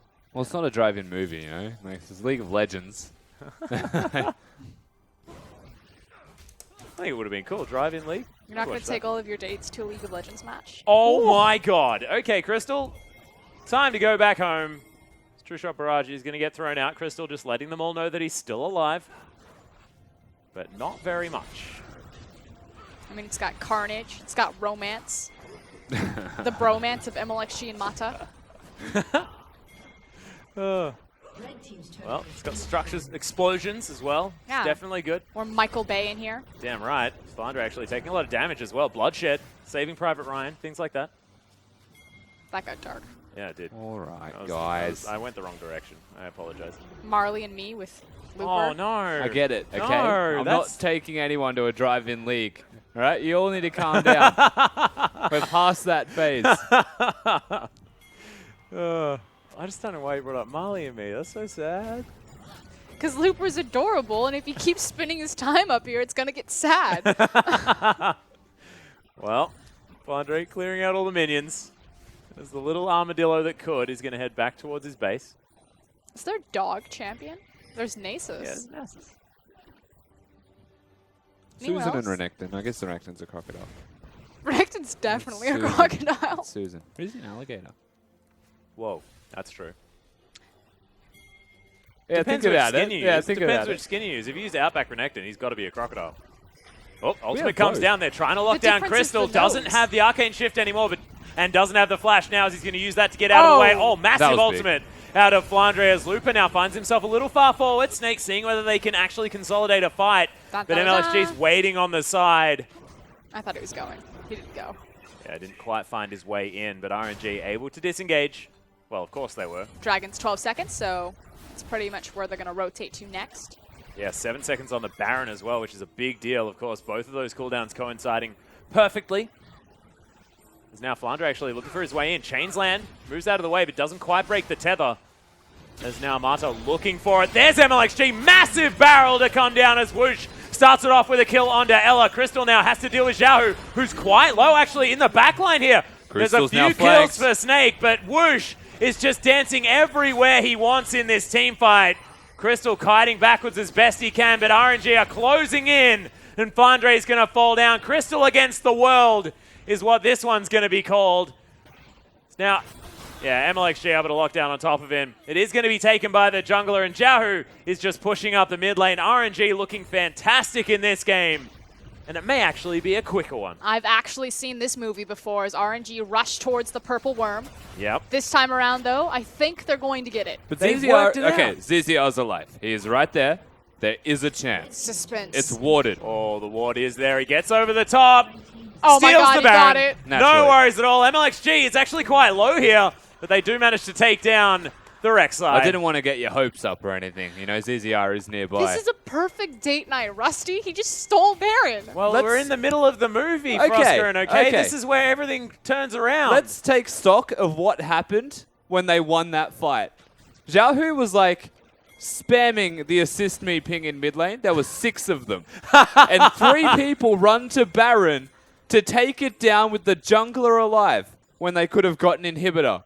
And then looked at Baron after recalling and having an inhibitor. This is a rerun that they of don't that, have. that solo queue TV show that I saw. It's Betrayal. genuinely, like, I have never seen someone tunnel Mistrust. this hard for an objective needlessly. Disappointment. Well, they've also got a Callista. He got knocked up. Yeah. So the smite went out. Yeah. Oh, no. There's a grin still on his face. They still understand that they are in the lead. It is, of course, a lead of about 8,000 gold as they do pick up their 3rd dragon of the game. Lupa trying to find Crystal now as well. Can't get into taunt range. As Flandre over to the side does lock down the Armadillo. Of course, his target of choice this game. Now RNG going to try and steal away as much jungle as they can and head back to base. Baron buff is only on Ella for Snake. Look at how fast he goes back to base. Nicely done, Cowman. It's fine. It's more about the denial against RNG. See where they're going to go to next. They do have an open mid inhibitor, but it just feels like RNG have been so reluctant to force engagements through 5v5 rather than through picks. Well, you can see Whoosh. He's actually going for his 6th item, which is going to be another damage item as well. Zeal picked up. This Callista's doing work. Damn right. So much damage as well. And understands, look, he's only died once. They haven't been able to get on top of him. May as well just build more damage. To be fair, they're all playing individually very well. It's just decision making where they're really losing it right now. And maybe Marta's thinking, Oh, there you know, it is. Sleep cam. That's Nailed probably it. Marta right now. Asleep at the Asleep? wheel. Oh, Flandre. Not going to get caught out as MLXG just throws out a barrel. He was looking for Crystal, who doesn't even die. Man, this guy's job is to survive on about 0 health. Oh my goodness. He's definitely the hero of this show. He must be. It's RNG looking to try and siege out the inner turret towards the bottom side of the map. Crystal back at full health, but Ella with the counter siege in the Baron buff. Here we go. Did they find? Oh no. They're distracted by a buff. That'll do it. Is there a neutral objective to take? The lizard. Yes, we take it. Oh my god. They get a new, Talk they get a about new name. movies. They're like, No. If we're going to talk about movies, this is Groundhog Day. Like, I'm just going to end the conversation there. Yeah, I'll give it to you. Oh dear. so the difference between an alligator and a crocodile is that the alligator has a flat snout and a crocodile has a thin snout. That was a conversation from a very long time ago that you are going back to here, Froskerin. I've been sitting here thinking about it for the longest time. And I've been trying to think, is he a crocodile or is he an alligator? I told you, it depends on the skin. The dinosaur one is definitely an alligator. Well, I think it's a dinosaur. Yeah, well, an alligator It's is just technically a quiet. dinosaur as well. So, I mean, we can go as deep as you want. Landry's Torment, by the way, for Lupa. Yeah, interesting. Which is quite cool against a lot of healthy champions. It's Anivia's choice of items as well against tanks. Effectively actually makes his 1v1 a lot stronger. It makes his damage to front lines a lot stronger. Tremors does so much damage with the Leandri's Torment. Yeah, it does. Just ludicrous. Even though it is an AoE, still just does a heck of a lot of work. It's also just a sign that he doesn't think he needs any more resistance in the way of magic resistance. Yeah. Gets to put that item to the test now that he's opened up into this 1v1 against Flandre. Now a 2v1. Yeah, MLXG is going to make his way in. Flandre in a bit of trouble. Does call for ZZR's help, who's looking for Zhao Hu now. The ultimate comes down. MLXG is going to leave this fight. Tank all the way in amongst it. Has to use the flash in order to get out, though, as, oh my goodness, Fate's Call is going to get Marta to safety, as now RNG trying to fight underneath this turret, but no one going to fall just yet. ZZR was so low. But that is going to be it. How are they still alive? I don't know. Why are we fighting over the turret? There's an open inhibitor. just be thankful it's not Baron for a screen. This is so good. They're learning. They're There's learning. the The turret teleport. falls down. In goes MLXG. Gets a massive barrel to break up this fight. As Flandre already in amongst it, but it's a double kill for Nice. Xiaohu out of nowhere. Whoosh doing so much work as Looper just wanders over to someone, just kills him with the amount of eruptions that are heading around. And my God, RNG are going to be able to make their way through, get the ace, and take the game. And suddenly RNG remember that they're over 10k gold up, and they could have ended this game at any time. Whoa, is this like a they wake up at the end All it sort of took movie? was to take someone's health bar to 0, not 1. Of course, they get carries. Easy game to finish. Yeah, really nicely played. RNG finish off the series 2-0. Definitely a dominant performance. The early game definitely all there, and MLXG's been playing out of his mind, despite missing that smite, despite tunneling on the Baron just a little bit. Definitely playing mechanically a beautiful series. And that's the core thing. It's what Rusty said. Mechanically, RNG are playing phenomenally. MLXG, Looper, Mata, Whoosh, they're all on point. Xiaohu stepping up, but their decision-making as a team and their objective identification of prioritizing where they need to be on a map was really fumbled this game. Yeah, and look, something could be put down to, they got the early lead and then they decided they wanted to have a whole bunch of fun on the LPL stage, which they definitely were. Looper was definitely having fun. Yeah. And look, a victory's a victory, but this is exactly right. We were having the conversation about what did they learn? What did they take away from IEM? And they took away the fact that you have to take down Rift Heralds. That's going to be a fantastic thing. So yeah, that is definitely one. But otherwise, do you think that strategically they might still be lacking?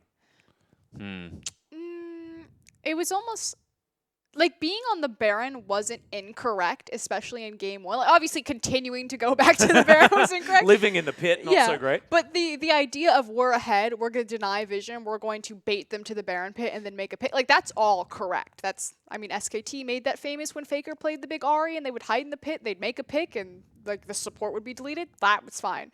But they didn't make the pick and they didn't fight. It was so weird. It's like they were so scared to 5v5. There was maybe only 4 5v5s out of both this entire series. Everything else was like a 3v3 or a 2v2. So I think it actually goes back to RNG for whatever reason, just really didn't want a team fight. And they're good at it too. They've team fought against EDG, against QG. That's actually how they beat QG, is they were able to out team fight them. So they have that capability.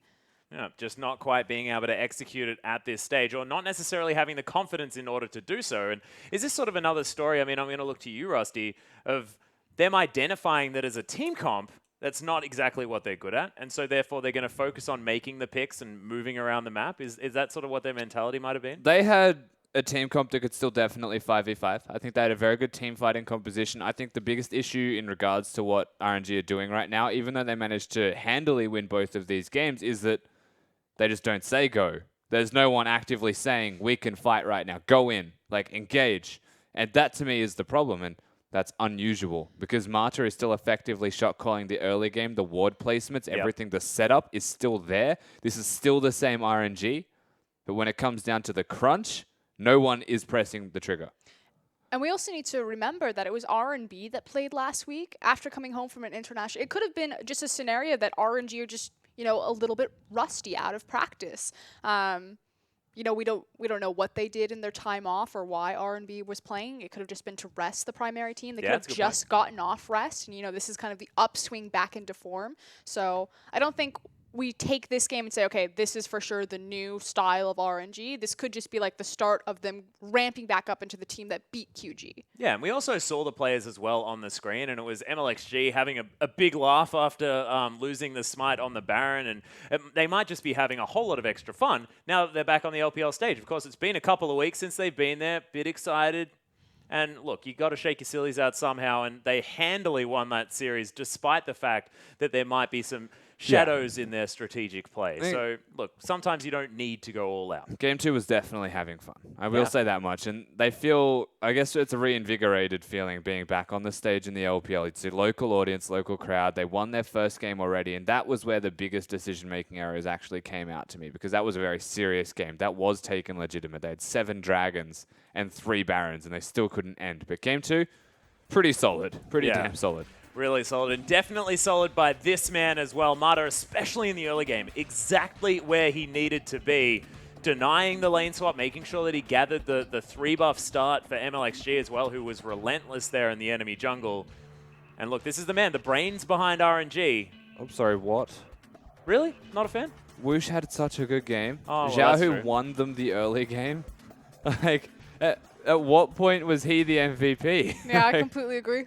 I'm like, I was looking at it He's and I'm like like, so oh yeah, selling yeah, it. got the MVP. And I think if this was game 1, Mata makes a heck of a lot of sense. That being said, you're right. There was a Kalista that died only once, built all damage items, and MLXG. almost had 100% kill participation. I give So it to 3 people before I give it to him. It's not MVP. so Rusty's just upset at this stage. I mean, there was a Leandri's Torment Rammus, so that's exciting at the same time. I probably would have given it to Lupa for item build interestingness. So I don't know. Interesting stuff. Look, the MVP is something that we don't often understand, but there might be something that other people He don't was know. valuable for a very important reason. Maybe MLXG, sorry, maybe Mata sort of micromanages RNG so much that the credit for the solo kill in the mid lane should go to him. He's like, no, now you can kill him. And then they go straight in and grab the kill. I mean, I feel like that might be reaching, but maybe it's something that we don't know. I don't know. Deep down, I just hope it's the players that vote for the Yep. MVP. Like, at the end of the victory, it's like, all right, who's the MVP in your team? And they all just, like, decide it's Mata, because Mata's like, pick me. I deserve this. He's so much the leader of his team that, yes, he's going to be able to get that one as well. But, ladies and gentlemen, we do have one more matchup to go. It is, of course, going to be EDG taking on M3. And it's going to be a big match. Of course, M3 coming off a victory. EDG coming off a loss. It's going to be a very interesting scenario to see exactly who is going to be able to take this one, because Savoki and PentaQ playing fantastically well. Before yeah. we even break down kind of like what that matchup looks like, I really want to talk about, again, holistically looking at the standings about where these two teams are, because they're in very important spots. And again, we're in week 7 out of week 10. We're actually coming down into a playoff crunch, and the race has started. The mid-tier teams are definitely peaking in the LPL, where the elite have fumbled.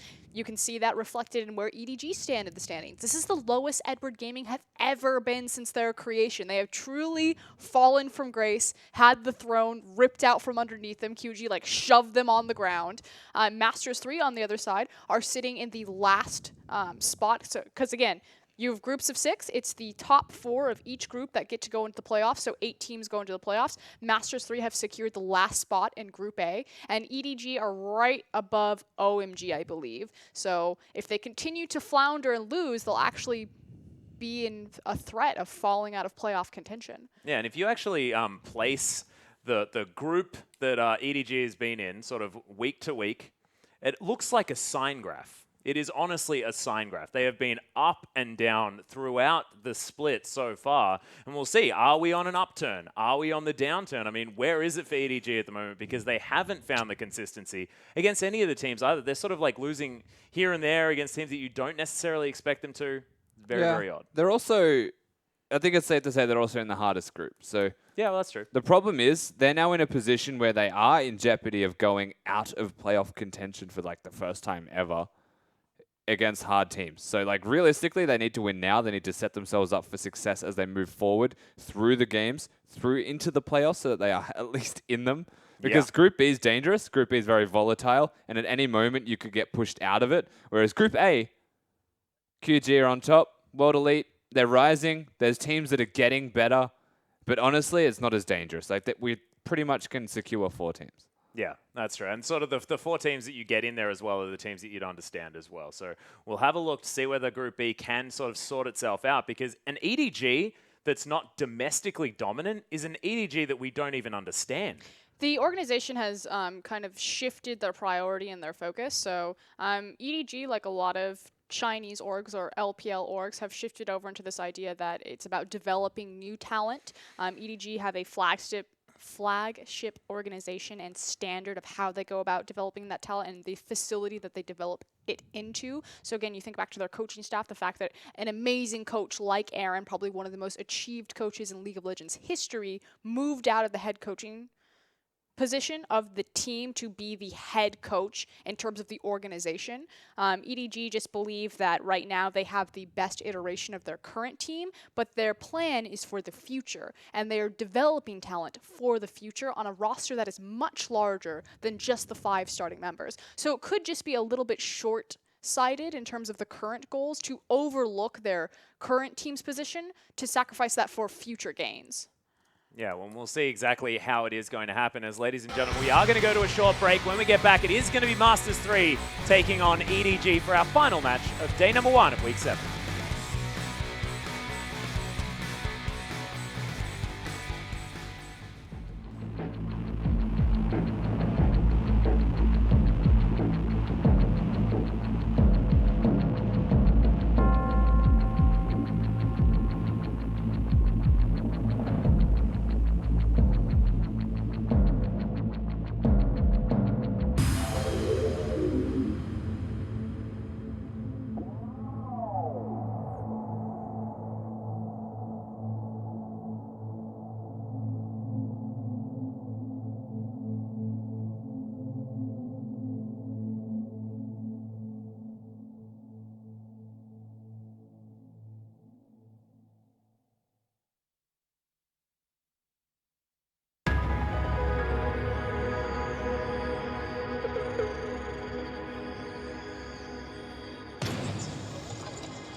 Welcome back, ladies and gentlemen, to our English broadcast of the Chinese LPL. I am Max Atlas Anderson, and I'm joined only by Indiana Frosker and Black, as Rusty just couldn't handle the amount of stupidity. We were talking about movies too much. Something like that happened. He got very upset. I heard had to that leave. he had a date and he had to take her to a league game. Oh, that's it. He had to go to the drive-in one more time. Guys, we apologize. No, it's actually not it. He's got some medical problems, so he's going to be taking a time out. You do have Just Us now available to you.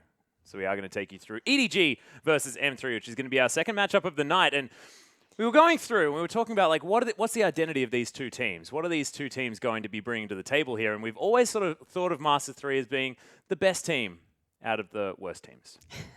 But now EDG has sort of turned into the best team, the worst team of the best teams. Sort of like, especially how things have been running for the last few weeks. And we'll see whether they can sort of drive themselves out of this or whether the Achilles heel is going to bite back. Of course, M3 have been able to take games off these bigger sides, and we'll see whether it's going to be one more time them getting the better of these teams. Effectively, if Masters 3 can beat EDG here, they may solidify themselves as giant slayers. It's been a very hit-and-miss road.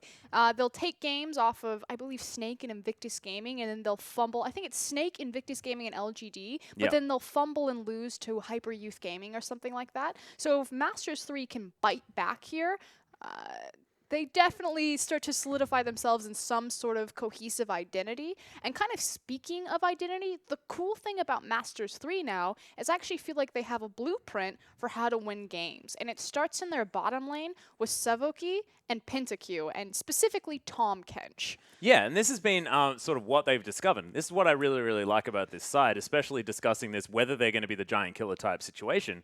It sort of has nothing to do with that because they've identified that they get Sevoki on the Tom Kench, who is ridiculously powerful at, and then give PentaQ the ability to have a way out of a lot of these situations. I like referring it to it as the opposite Fates call, where you basically get to drag your AD carry out of a sticky situation. Then they can get themselves into somewhere good. But we are going to have a look at EDG first, as Koro is going to be once again in the top lane. It is going to be that MSI roster back once again, as we did see Pawn was going to be in the mid lane. And look, EDG really need to come out with a decisive win here. And that is not a mistake on your screen. You see those last picks are definitely a double Sejuani pickup. Yeah. Clearlove brought Sej back in his series against QG. Again, EDG are coming off of a loss. They were 2-0'd by QG, but let's be honest, that game one was EDG's to lose. It most certainly was. Managed to get Deft on the Cogmore, but unfortunately couldn't make it happen. Swift playing out of his mind on the Gragas that series as well. There was a lot of fantastic League of Legends played. You can see Cogmore back-to-back games here for Deft, unfortunately unable to pick up the victories. Mako there on your screen played a fantastic Bard.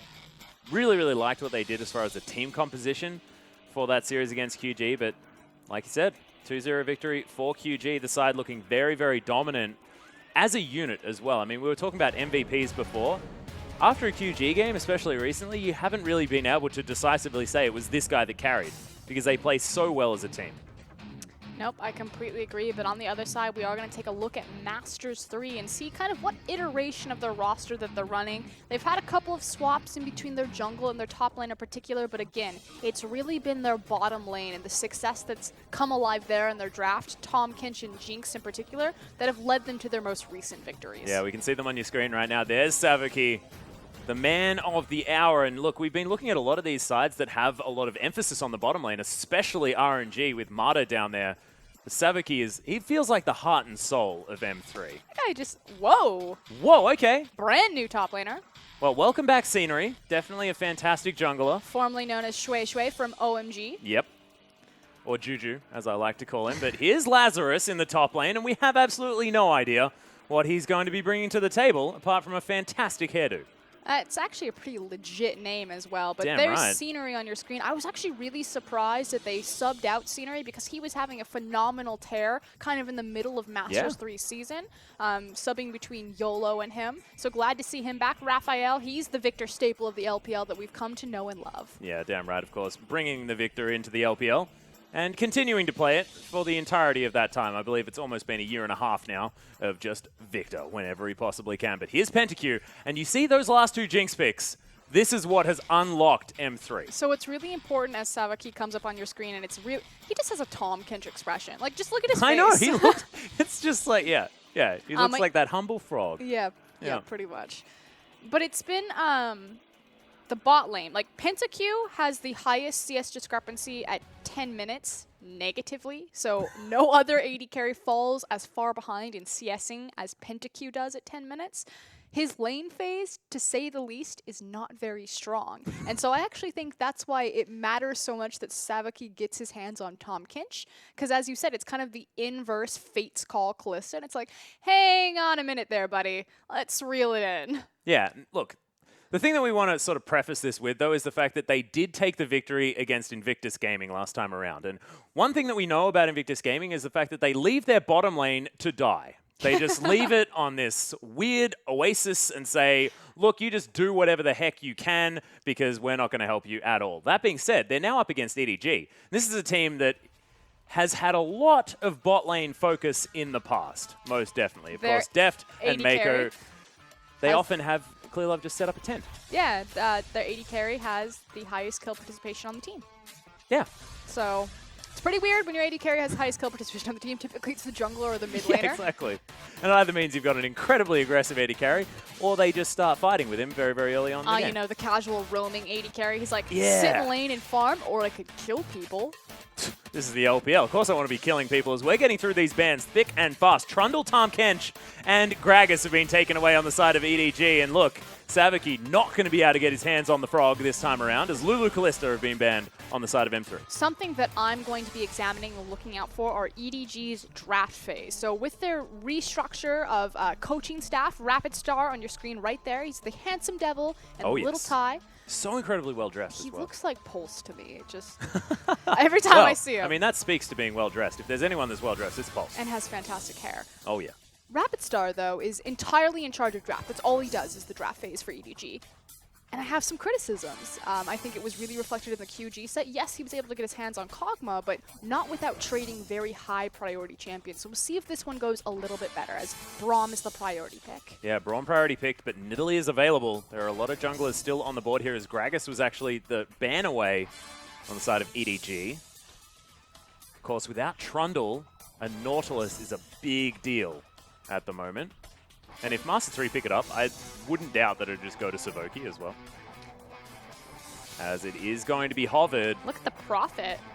Yeah, look. See, I'm learning, Frosker. Nailed it. No, I Yeah. completely agree in this. So I like Braum as a priority pick, but on the other side, Nidalee is the jungler to be. And so many teams in the LPL prioritize this champion. Globally, she's prioritized, but specifically here because we love to fight, we love to skirmish, and Nidalee unlocks so much of that. The thing about Nautilus is that not only is he a phenomenal champion that can counter pretty much any immobile AD carry if Deft wants to go back towards the Kog'Maw, but he's so easy to blind pick, as well as be utilized as a flex mid and top. Yeah, especially with Trundle banned away as well. It sort of opens him up to being exactly that, as very quickly EDG locked in Lissandra and Sivir. So lots of engage and lots of team fight power already picked up by EDG. Yep. Loving Lissandra. Still technically is a flex, although more often than not, Pawn finds his hands on that champion rather than Koro. Deft, of course, is a phenomenal Sivir. We remember his pentakill that walked EDG into MSI against LGD in 2015. I still remember clearly that exact moment as Bard is actually going to be picked up. Savoki, I just love it. This guy is always on a playmaking support. Doesn't matter like what happens, he'll always get his hands on something that can make stuff happen. He's also like, okay, I can't protect my AD carry by being Tom Kinch, but I can totally protect him by being Bard. And kill everyone. Wait, I know you're probably more talking about the Tempered Fate and the fact that you can just create zones of control. Well, you can definitely kill everyone on Bard. That's what I mean. Just throw meeps at their face. People underestimate. Oh, and here's what's not fun. I learned this the hard way. Okay. Bard, his meep-empowered attacks, the spell shield can eat them to trade the slow. Oh, okay. So what you do on Bard to really mess with Sivir is you run up really close to her and you throw the auto attack with the meeps and then you immediately Q. And unless your timing is perfect, you're either eating the slow or you're eating the binding. Yeah, so some form of CC is going to happen to you, Sivir, unfortunately. It's not fun. Thanks, EGEM. Yeah. Thanks. She's, once again, going back to times that were difficult in solo queue. Of course, she probably shouldn't be against a professional player, but that's absolutely fine. Clearlove is going to lock away his Evelynn.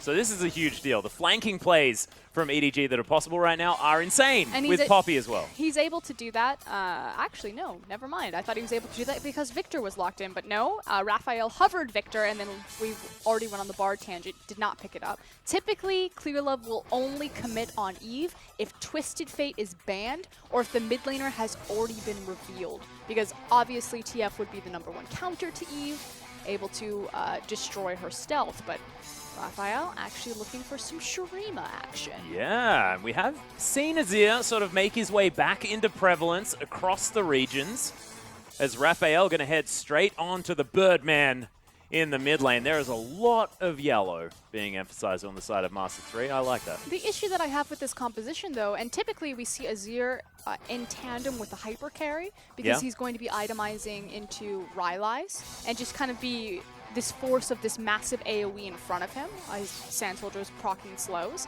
is that Lucian isn't a hyper carry. He's sort of like a short-range hyper carry. No. No, because No. like he does an extra crits with his light slinger. I mean, that's hyper carry-esque. Twitter literally tells me that the LCK is having this exact same problem right now. That like a Lucian's just not doing enough damage. Well, he sort of does have to get pretty up close and personal in order to get the work done. And with the likes of Nidalee, they're pumping him up with the Primal Surge as well. PentaQ does need to be their source of siege damage. comp. That is something that is very clear. Obviously, like you said, with the Primal Surge, with the double tap on Lucian, with the range, threat, and control of Azir, sieging is a very strong possibility for Masters 3. But you're up against the epitome of flanking. Out of a Poppy and an Evelynn, both of these guys want you to set up a siege. They're saying, please, please do it. We want to just come in from behind you and destroy you. And this makes sense because EDG have had a disposition to fight around the Dragon Pit in particular, where it's keen to flank.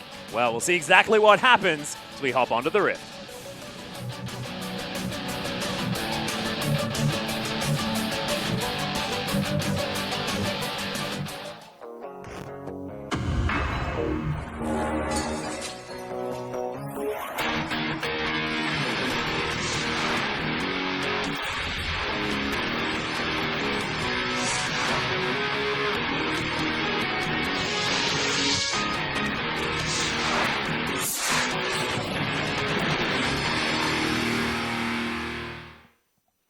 And here we are, ladies and gentlemen, onto the Rift for game #1 between EDG and M3. EDG going back to a lot of comfort here, especially for Clearlove, and most certainly for Deft as well on that Sivir. Fantastic seeing her rise to power one more time as EDG are possibly able to get themselves towards MSI.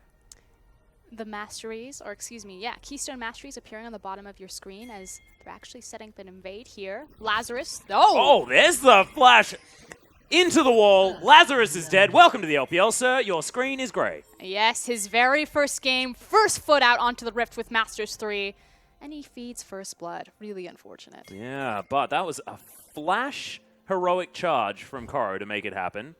And, of course, Scenery not going to be able to have those traps at the red buff either. Immediately has to transition. And again, I just really want to touch on the Keystone Mastery as they disappear off of your screen, specifically for Sivir. I know, Atlas, you're probably really tired of this, but I think it's really core to explain. Yeah, do it. Warlord's Bloodlust pretty much gives you lifesteal.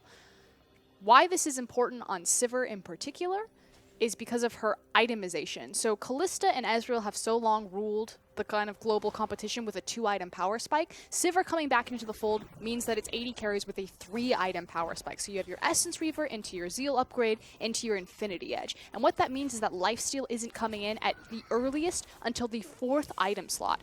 So by taking Warlord's Bloodlust as a Keystone Mastery, you're able to strengthen that item build and bridge to that 4th item lifesteal much more effectively, and that's why it's such a key component on Sivir and the likes of Ashe. Yeah. And we've actually been seeing Last Whispers picked up a whole lot earlier as well, so it can often be 5th item that you have to go towards that lifesteal as well. So very, very relevant, especially here when we've got 2 Essence Reaver builders. PentaQ, of course, just really likes the Fury of Battle just because he's Lucian. Yep, and you I can was going to stack it say. so quickly. It makes sense to stack with his double tap passive and just really all-in trade. That being said, if you were to take Warlord's Bloodlust on Lucian, I would not give you a hard time. That said, he won't get any trading potential this time around because a lane swap was initiated. We've talked about, you know, most of the LPL teams can get to this point where we've got the creeps in the wave. We're hitting the tower, although their wave is actually going to teeter out. Nope, here comes the second one just in time. But Nicely done. more important what they do after the wave is gone. If they choose to bounce it or to continue the push and to shove the wave into the second tier tower and where the freezing points start. Well, you can see the lead is definitely for EDG. But M3 still have an opportunity, as they will be able to take their bottom tower down as well. This one's going to fall much quicker. And are they going to bounce it effectively? Are they just going to stand here and kill it with everyone? They most certainly are. Well, they do kind of bounce the wave back, but like you said, kind of. Teams typically reserve the EXP and the gold for their top laner because obviously their top laner is sacrificing more, like what Lazarus is being allowed to do here, although will he be allowed to kill all these creeps? Unfortunately, the incoming creep wave didn't get there in time. As soon as the new creep wave is there, the creeps automatically shift target focus. So he could have stalled that out a little bit better. But I'm actually going to say that Masters 3 did a better job with the lane swap simply because they compensated Lazarus falling behind early by giving him the extra golden experience of the tower alone. He's going to head back towards the bottom side of the map here as well, as the switch has come down. Of course, you can see Lucian and Bard heading towards the top side. So Koro going to try and pick up what he can after this lane swap, which might be a little bit... Oh, there's 2 caster reaps. Just use a Q. Not going to happen. That's fine, though, because the wave will be pushing back in Koro's favor. So he's actually going to try to sneak into this brush. What he should do is he should just continuously recall. I think he's scared just because he doesn't see where Bard is. But I think if he had seen where a Savoki was, he should have just continuously recalled and then stopped it and then started the recall again just in case they check the brush to try to leech as much experience as possible. Yeah, it was pretty cute. But said he's actually going to head bottom, and it looks like we're going to have another attempted tower surge as Lazarus has effectively abandoned the lane. Yep. See you later, guys. I don't know where he is. Moving towards the mid lane here. I think he's moving towards top. Ah. The the long both journey. top laners are like... Lazarus is just taking the really long way. He most certainly is, as Raphael dodges away from a lot of damage, but Pawn farming very nicely here in this lane, considering the fact that Raphael's had a lot of lane pressure. See, and I mean, this isn't a terrible response, but typically what happens is the top laner sits there, and then the support comes down to assist the top laner, and then they commence the freeze. But both teams kind of have this gentleman's agreement that instead of attempting to freeze any of the side lanes at all, we're actually going to open up both side lanes before 6 minutes. Yeah. Kind of weird. Real weird. As Koro is going to leave for a moment, we are going to get a slight pause, ladies and gentlemen. Clear Love, of course, on your screen right there. Guy never smiles. I think I've seen him smile twice. Oh, we saw a slight smirk, I think, about a week ago in their first match. Yeah. It was a big moment. I remember it very clearly. It was an interesting one. But, yeah, we are going to have a slight pause here. When we come back, hopefully we are going to find out exactly what happened here, as Koro is having a few issues. We'll get back into the game as quickly as possible. But let's talk about this lane swap, because that's what has happened thus far. Of course, both of these lane swaps have gone interestingly. M3 not quite being able to bounce the wave effectively, but gave all the golden experience over to the Nautilus instead, whereas on the other side, the bounce was a little bit nicer, but they delivered all of the golden experience across 3 members. Yeah, so and they what's the trade-off? abandoned the lane as well. So typically with that, you would assume that Poppy would try to get the freeze because the wave bounced back. So it's going to be pushing back towards Koro. So he's safe to be there because his tower is still behind him. And typically what you would do is then send the support up to assist your top lane, or you could send the support up to assist your top lane and then just kind of 2v2 farm it if their AD carry and support continue to stay up there, or just free farm. But instead, we have this weird, we called it a gentleman's agreement, where both teams are like, nope, top laners are both going to abandon their freezes, and they're going to head and follow their AD carry and support, and we're now going to continue to open up this map by taking down both side tier towers. Yeah. And look, we'll see what happens now, because we are back into the game, and we'll see whether it is going to be neutral objectives. EDG opting to go for this dragon as their port of call. Of course, the powerful part of the map for them is the bottom side, so this makes a heck of a lot of sense. The Rift Herald, I believe, has been started from Scenery as he's moving down. It looks like the inner turret is going to be the option here for M3, wanting to continue pushing through. That's a big creep wave. It's really important that if Koro was able to get there in time so he could stop the wave and hold it really deep, it would have been like a massive freeze point for them.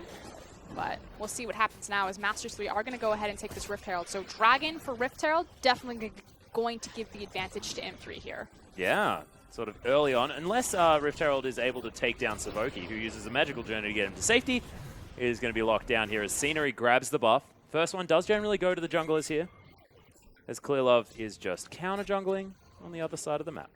An issue that we've seen with EDG, however, is still their priority and disposition around Dragon.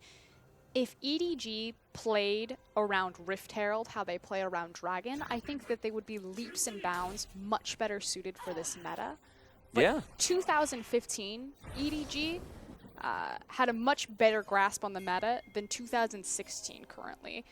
They have a much higher Dragon control than they do Baron control. I believe their Dragon control is 54% or 59%. They only have a 38% for Baron control. And it kind of speaks to EDG's problems just because Baron and Rift Herald are so much more important because it's a structure-based meta. You need control of the creep waves. And I think that's EDG's #1 problem right now. Yeah, and they used to have a heck of a lot of power in that area, especially controlling creep waves. Whoop, Clearlove going to get stunned against the wall. Mako just says, all right, I'll take it.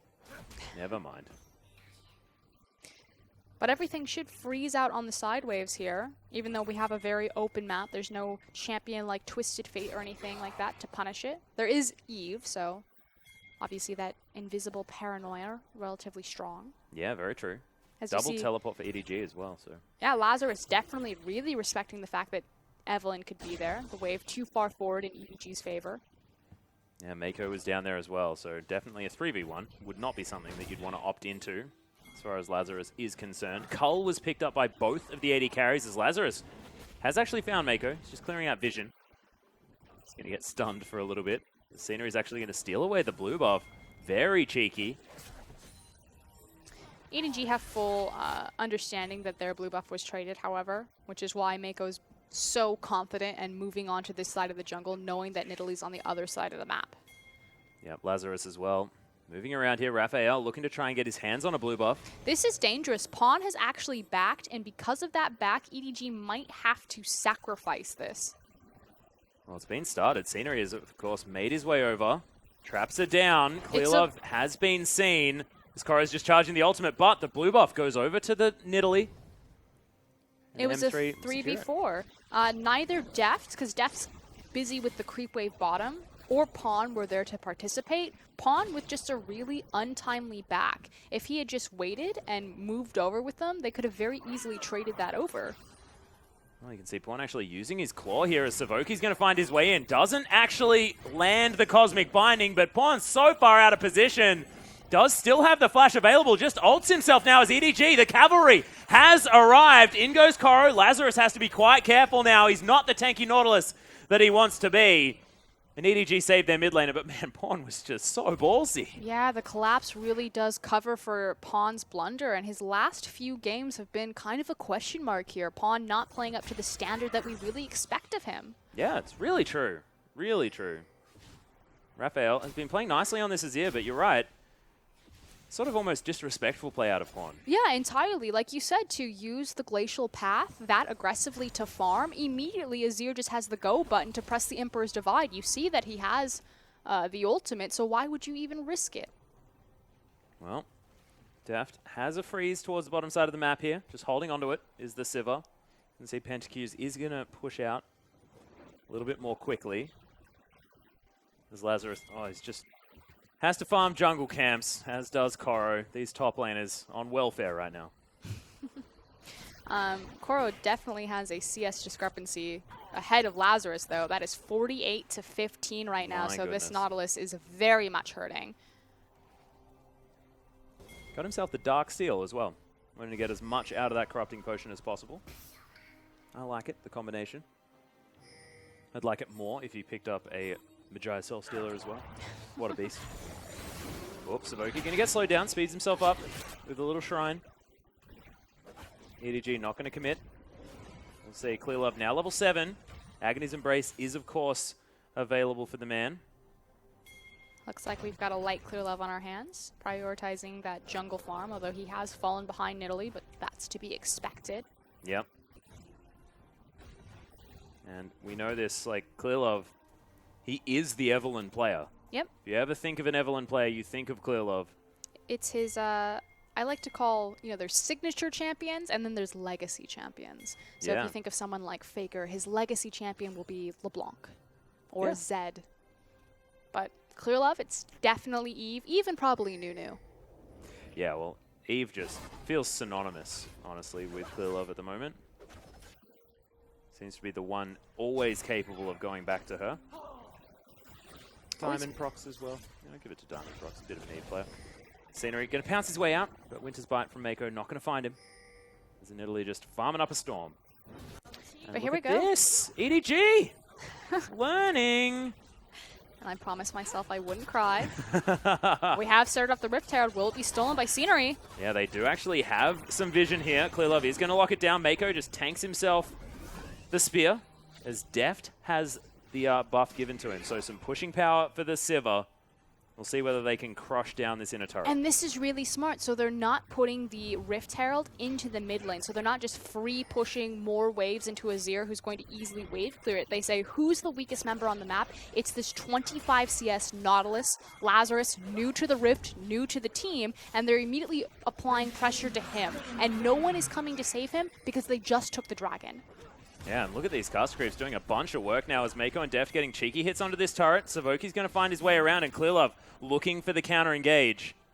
It isn't going to come, though, as Scenery was just taking down the dragon. He's just going to clear as much of the enemy jungle as he can and move on forward. But utilizing this, interestingly, as Clear Love's going to take away a red buff. They should continue to apply pressure here. PentaQ is not in a situation where they can trade objectives. Yes, they traded the dragon for this tower, but EDG really need to pull the trigger. Well, teleport coming in here for Pawn behind PentaQ. That is a very deep teleport as Koru is right on top of this Lucian. Can't actually dash around as there's a full channel of the ultimate. Koru just going to get rid of him, but he flashes out of the way. PentaQ not going to be removed. And that teleport was a little bit too deep. And Koru is going to fall down. Yeah, baited by Pawn. Again, another miscommunication with the MSI mid laner. But in response, oh! It's going to Tempered Fate the tower, buying a little bit of time, but it's not going to be enough as the inner turret does fall down. Nice work from Deft and Mako to stay diligent and take down the structure. But it's still just a little bit more chip from Masters 3, the fact that they were able to take the dragon and a kill for that one tower objective. But here we go, here's the replay. So what you didn't see on your screen was Pawn actually teleported, initiating Koru to go aggressive like this. Nice flash from PentaQ to dodge the Poppy ultimate, but in the end, it's Scenery that picks up the kill. He's like, you could totally get this on your own, but I'm going to make sure that I got it. Nailed it. Kitty Cat really likes to make stuff happen. Meow. Of course, has been farming very, very well, so look, deserves to have a little bit of kill participation there as well, as Pawn's going to easily clear out this minion wave. 129 to 122 now in the mid lane at 14.5 minutes, so farming out nicely. Rod of Ages now stacking here for Pawn. Good clip on that one as well. As Deft taking himself a red buff. Now the question comes, do EDG attempt to siege up this mid-tier tower? Because obviously there's no dragon, as Masters 3 got the last one. Yep. Or do they attempt to apply pressure to the bottom side of the map and try to trade off that tower? Well, Deft definitely moving up here towards the bottom side. 112 CS to the 136, so pushing down that turret, despite the fact that they managed to get the global gold and do have an advantage slightly. PentaQ has found an opportunity to pick up a bunch of extra farm, equating to some swiftness boots here. So we'll be able to skirt around these fights quite nicely. We saw that being pretty useful against Koru. Yep. And EDG actually missed posture here, and Masters 3 are going to get a lot of damage on this mid-tier tower. It does just seem to be all about Pawn being out of position. So it's out of turret, falls down very, very low. Pawn does make it back, but not quite in time because it's a hair's breadth away from going down. And Ooh, EDG lose so much time with this bottom tier tower simply because Deft and Mako had to try to correct their position to assist Pawn, who, like you said, were just frankly out of position again. Well, Clear Love, he's going to spot a ward, but not going to reveal himself as stand behind me gets Mako to safety.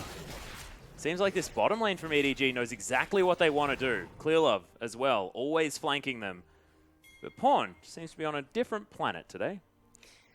We'll see if he's able to shore this up when his teleport comes back up and available, but I do want to talk about Clear Love's tendency to shadow underneath his laners. A lot of people don't think of Clear Love as a very proactive jungler, although he does have his carnivorous mode, but something he's always good at. I'm actually looking for the Tempter Fate. Hold on. Yeah, Savoki waiting for something to happen as Pawn's pushed up very, very far. Something he's always good at is being aware of where the pressure point is on the map and being around for assistance.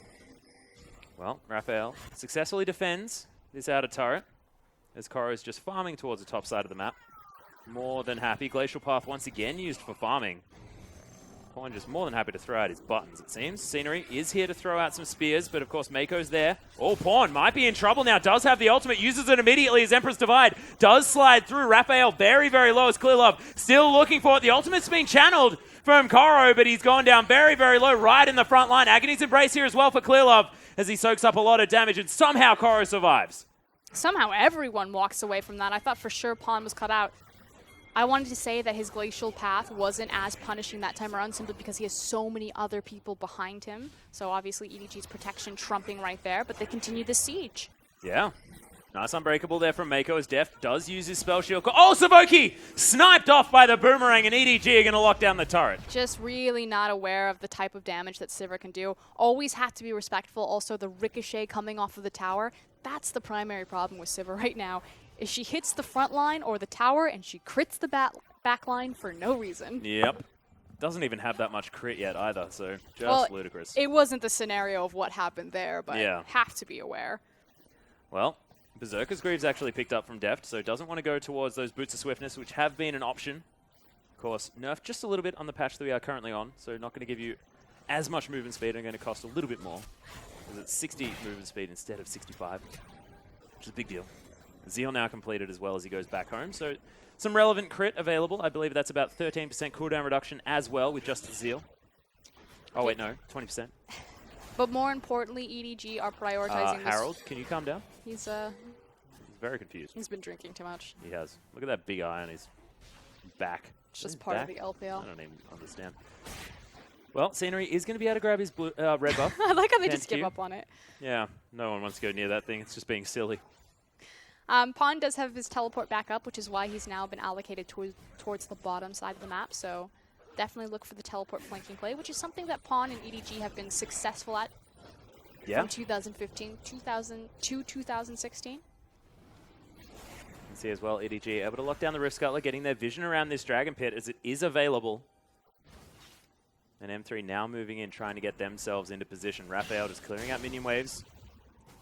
The Scenery, Pawn, not going to follow that Glacial Path. He's trying to blind time it for the Gromp, but of course, Nidalee farms a little bit quicker than Pawn otherwise would have thought. Some meeps and chimes to be collected here from Savoki. EDG have a small window of opportunity for this, the Eye of Sauron in mid lane. Damn, that is so cool. I love that skin. And the reason why I say that is Lazarus actually just shoved in a pretty massive wave into the top side, which Pawn is now going to respond to. And with this pressure around the map, Masters 3 managed to grab the Rift Herald. And in response, EDG don't take a dragon, they don't get tower chip damage, simply just... Koro's going aggressive. Yep, there's the flash out from Scenery. Teleport's coming in from Pawn as Raphael is in a bunch of trouble. Shurima, he's just going to push him out of the way. Lazarus now caught in the pit with Pawn. Oh my goodness, as Baron's going to start the fight as well. Welcome to the fight, Baron. He's snaking his way around as Lazarus is going to flash his way out. Nice use of the anchor, but Glacial Path is going to get Pawn in there. Able to lock him down there as well as... Oh, Clear Love finds Pentakill. My God, this Evelyn is so strong. The heal's been used. Pentakill looking for it. Oh my God, that was close. As Clear Love locks it down. Finds the 1v1, flashes to the other side. I think to dodge a Q, although I'm sure we'll get the replay there. Just a flash on top of Pentakill, I think, to answer his flash. He flashed after. Yep. If you flash, I flash. and EDG will take the blue buff as well as the dragon. Yeah, I like it a lot. 3,000 gold now, the lead for EDG. And this is what we want. This is the kind of teleport play that we want out of Pawn. Make sure he gets there at exactly the right time. Secures that one. Cute little boomerang there from Def to help out with the dragon, as it is going to be secured. Scenery, though, answers the blue buff steal by grabbing the enemy blue buff as well.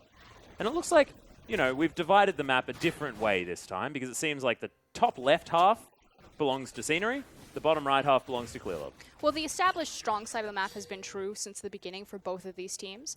And it frankly comes down to the difference between Lazarus and Koro. Lazarus has done a much better job in shoring up that CS discrepancy. Now remember, at the start of this game, it was 14-48. It's now 106-94, so this Nautilus certainly covering some ground. Oh, yeah.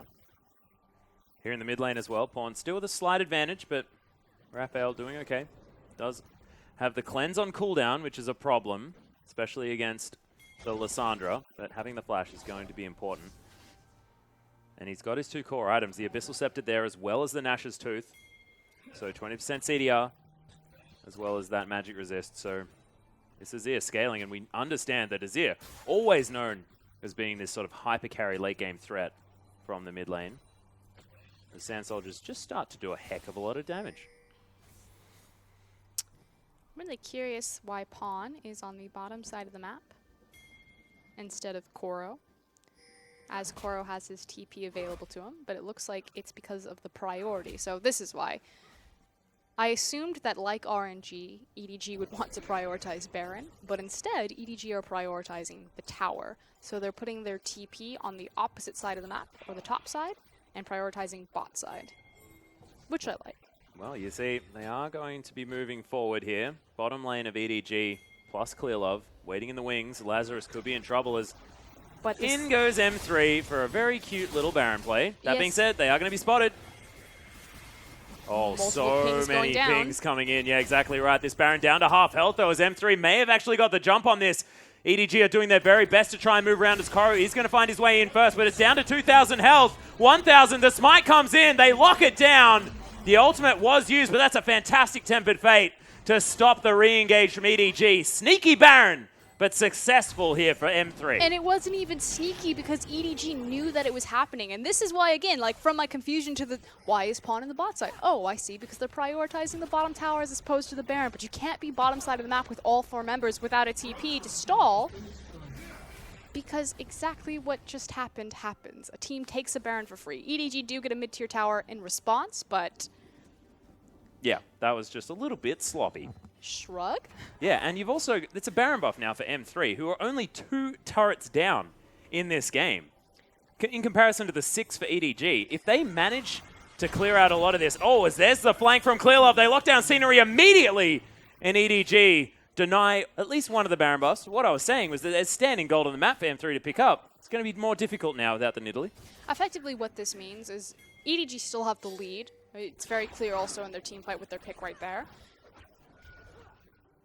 But there's a 4-minute breather that Masters 3 have now achieved where EDG can't make any more progressive moves on the map in terms of sieging down these structures.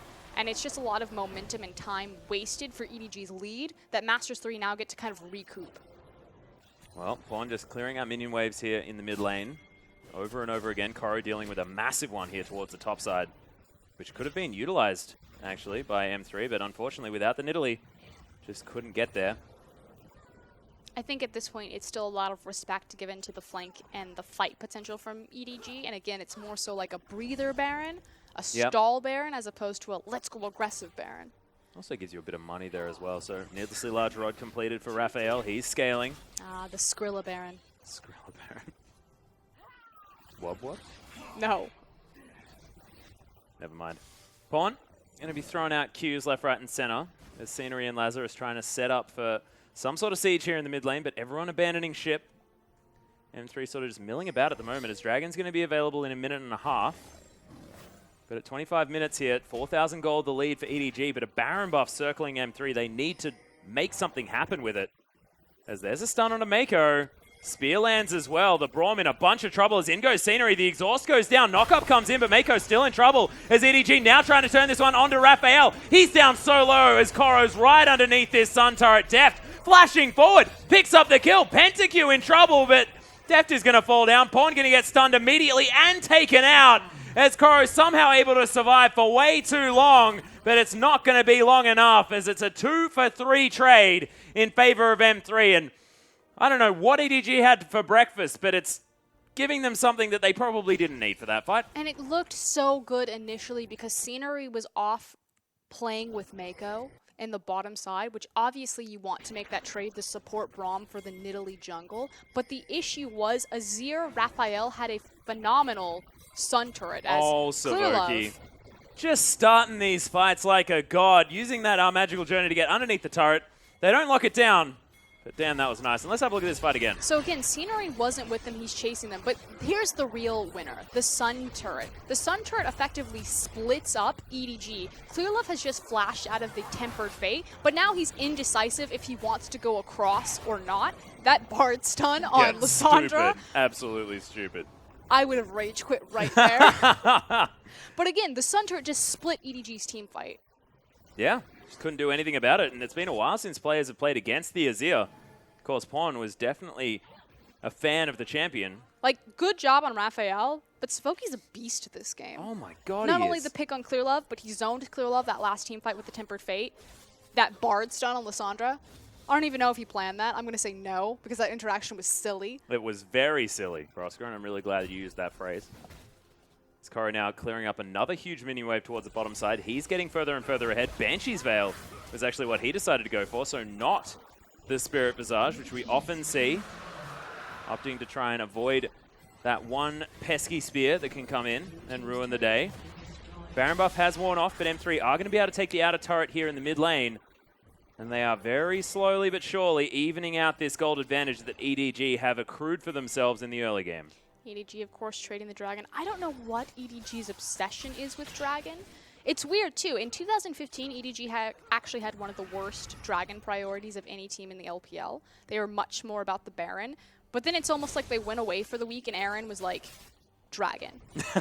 It's really important. Stop losing objectives. And then it was always like Callista and Kindred and things, and like just securing the Baron or securing the Dragon every single time it was available, always looking for that 5th Dragon win condition, and they haven't lost the mentality. Like, Dragon is effectively worthless in the 2016 meta, as opposed to Baron and Rift Herald, but EDG just haven't shifted. If they could just play Rift Herald and Baron how they play Dragon, so much better off. Yeah, it should just flip it around.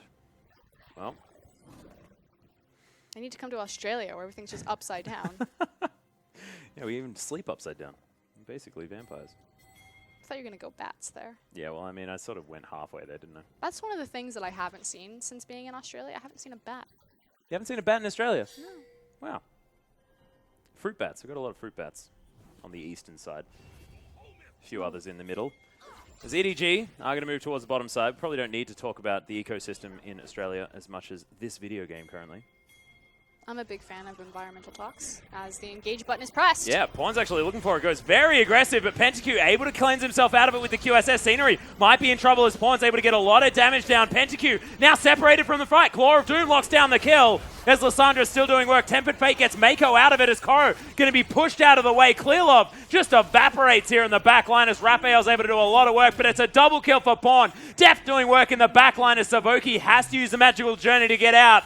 And welcome back, Pawn. You're looking good in this team fight. I was just going to say, it's nice to see you, Pawn. I see you woke up. Koro and Pawn played that team fight so well. The teleport flank from Koro, the initiation from the Pawn. support battle. This is what we want. Damn right They're it is. literally taking the inhibitor. See, this Ops guy.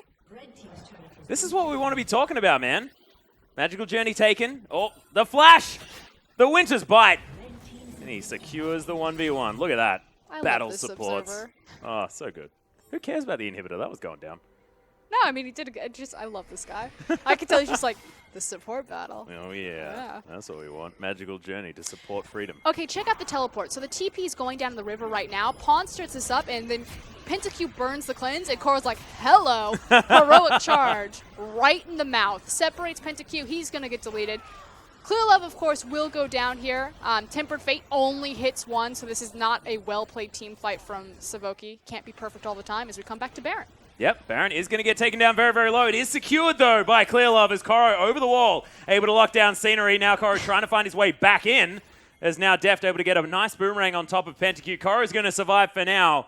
Hex Drinker actually helping out quite nicely. Man, the focus on magic resist for this Poppy is ludicrous. They're doing a whole bunch of work against the Nautilus, Nidalee, and Azir. What a hilarious juke from Koro, though. Yeah. He juked out the dredge line as well as dodged Bard coming up from underneath. And just like high-fived Lucian as he walked by. See, man, I'm just getting out of here. It's all got a bit hot and heavy up in here. Well, Lazarus farming towards the top side, just trying to get this wave pushing in. I just really wish that LPL teams would find the ZZROT portal button in the shop. It's like that moment when the cops show up at your friend's party and you just like, as you run by, you hand him your drink, you just like, see ya, mate. Is that a standard moment, really? Like, that wasn't a moment in your childhood? no, I didn't have that one as much. Not as much. You know, it's happened a few times, you know, the noise complaint thing, but... I have a neck tattoo. I set the bar pretty low. Oh, man, just feeding the stereotype, Oscar, and thank you very much. There's some Sand Soldiers down. Koro looking for it as Clearlove in for the flank one more time. We'll see whether he can make it happen. Agony's Embrace is there, and they're starting to clump up. In goes Pawn, but he's got stunned. Immediately shot down, actually, by Scenery as Clearlove says, nope, I'm getting the heck out of here. Deft, oh my god, you are so dead. Ah, Savoki's playing these fights so well. He's a beast. Magical Journey. Gets himself the speed up with the cup of tea. Even if he loses, I want him to get the MVP. Oh, damn right. So he finds the Tempered Fate as well as the follow-up stun on Deft. Not to mention Pawn just getting stunned to high heaven before he could even use his ultimate. And that's 3 Barons just, boom, evaporated. Yep, see you later. Koro and Clearlove looking to try and hold on to this inner turret here as well, but it's going to be difficult. Of course, relatively low death timers. There's 23 seconds now for Pawn, 25 for Deft, but seems like M3 might be able to actually do some work here in the mid lane. Inner turret getting pressured, and Lazarus very tanky. Masters 3 could very easily win this game. You go into this set EDG versus M3 and everyone's like, EDG's going to smash this. Why am I even watching this game? We all know EDG's going to win. Masters 3 are only 1,000 gold down. Damn right. I don't know what you're talking about. The Giant Slayers, Frosker, and this is the thing. If they win, they'll be Giant Slayers. But it's Savoki. I think it's just all this guy. Savoki is incredibly talented and a vastly overlooked support. Oh, yeah. Especially for some of the tendencies that he's working with. Yeah. Pentacute has a talent. And it's inserting his face into enemy teams. He does it well. Yeah, Especially he when he's ahead, he can very easily kill people. But he always wants to insert his face into enemy teams. He's like a little dog. That goes aggressive against, like, the big ones. Yeah, but, like, he's on, like, a really short leash, and he's just one of those wind-up leashes, and Savoki's just constantly pulling it back. Yeah, and in the games that they lose, he's actually getting dragged along behind Pentacute. And in the games that they win, it's Savoki taking control, this little puppy. But EDG pick up their 4th dragon, so they do still have the 5th dragon win condition to look forward to. Yeah, definitely still have the inhibitor down in the mid lane as well. So don't forget that their objective control this game has been strong. And they can have another team fight like they did before. But Pawn needs to be able to do more of his buttons in order to get that to happen. That's what I tell myself every day. If I could just press more buttons, yeah, I would have won that game. Yeah, me too. I'm just not very good at pressing the buttons at the right times. Very good at pressing them. Can't manage to organize them very well. It's Clearlove going to be able to clear out this mid lane. Super Minions going to help with that as well as Koro's towards the top side. More of Malmortius done. A lot of magic resist like we were talking about before. We'll see what he goes for as his next item. Probably some health will be looked at. Yeah, EDG more than willing to just be patient. Wait this one out for the next 6 minutes for that 5th dragon. Possibly looking towards the next Baron, but not in any rush to overextend themselves for that bottom tier tower. See if we'll have them look towards this inhibitor as it comes back up. Yeah. Lazarus back towards the bottom side. Has himself the Iceborne Gauntlet, as well as the Distortion Enchantment on his boots.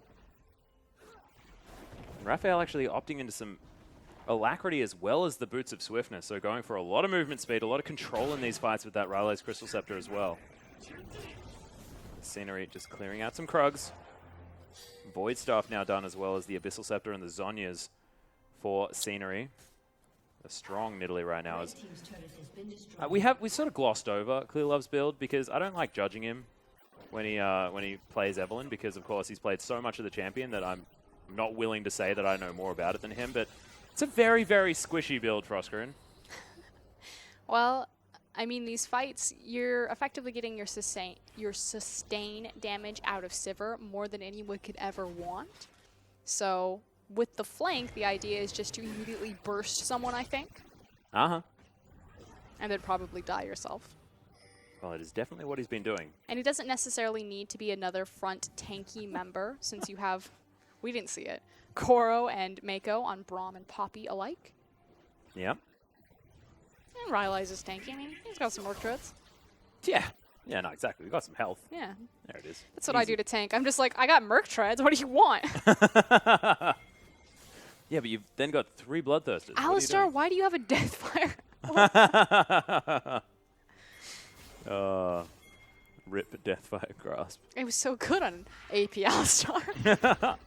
AP Malphite. Best ever. So incredibly good. Baron will be spawning in 45 seconds. EDG doing a good job responding to their sideways. You see that Koro's got a push going into the Shurima Emperor there. Meanwhile, Pawn is actually setting up the wave bottom, so should be a slow push if he sets this correctly by the time this Baron spawns. Yeah, and actually Deft going to be able to grab the blue buff for himself. More of Malmortius now done for the Sivir, who we've been singing the praises of the old Warlord's Bloodlust. It's going to be very useful here as he's 4 items in already, and still with no lifesteal.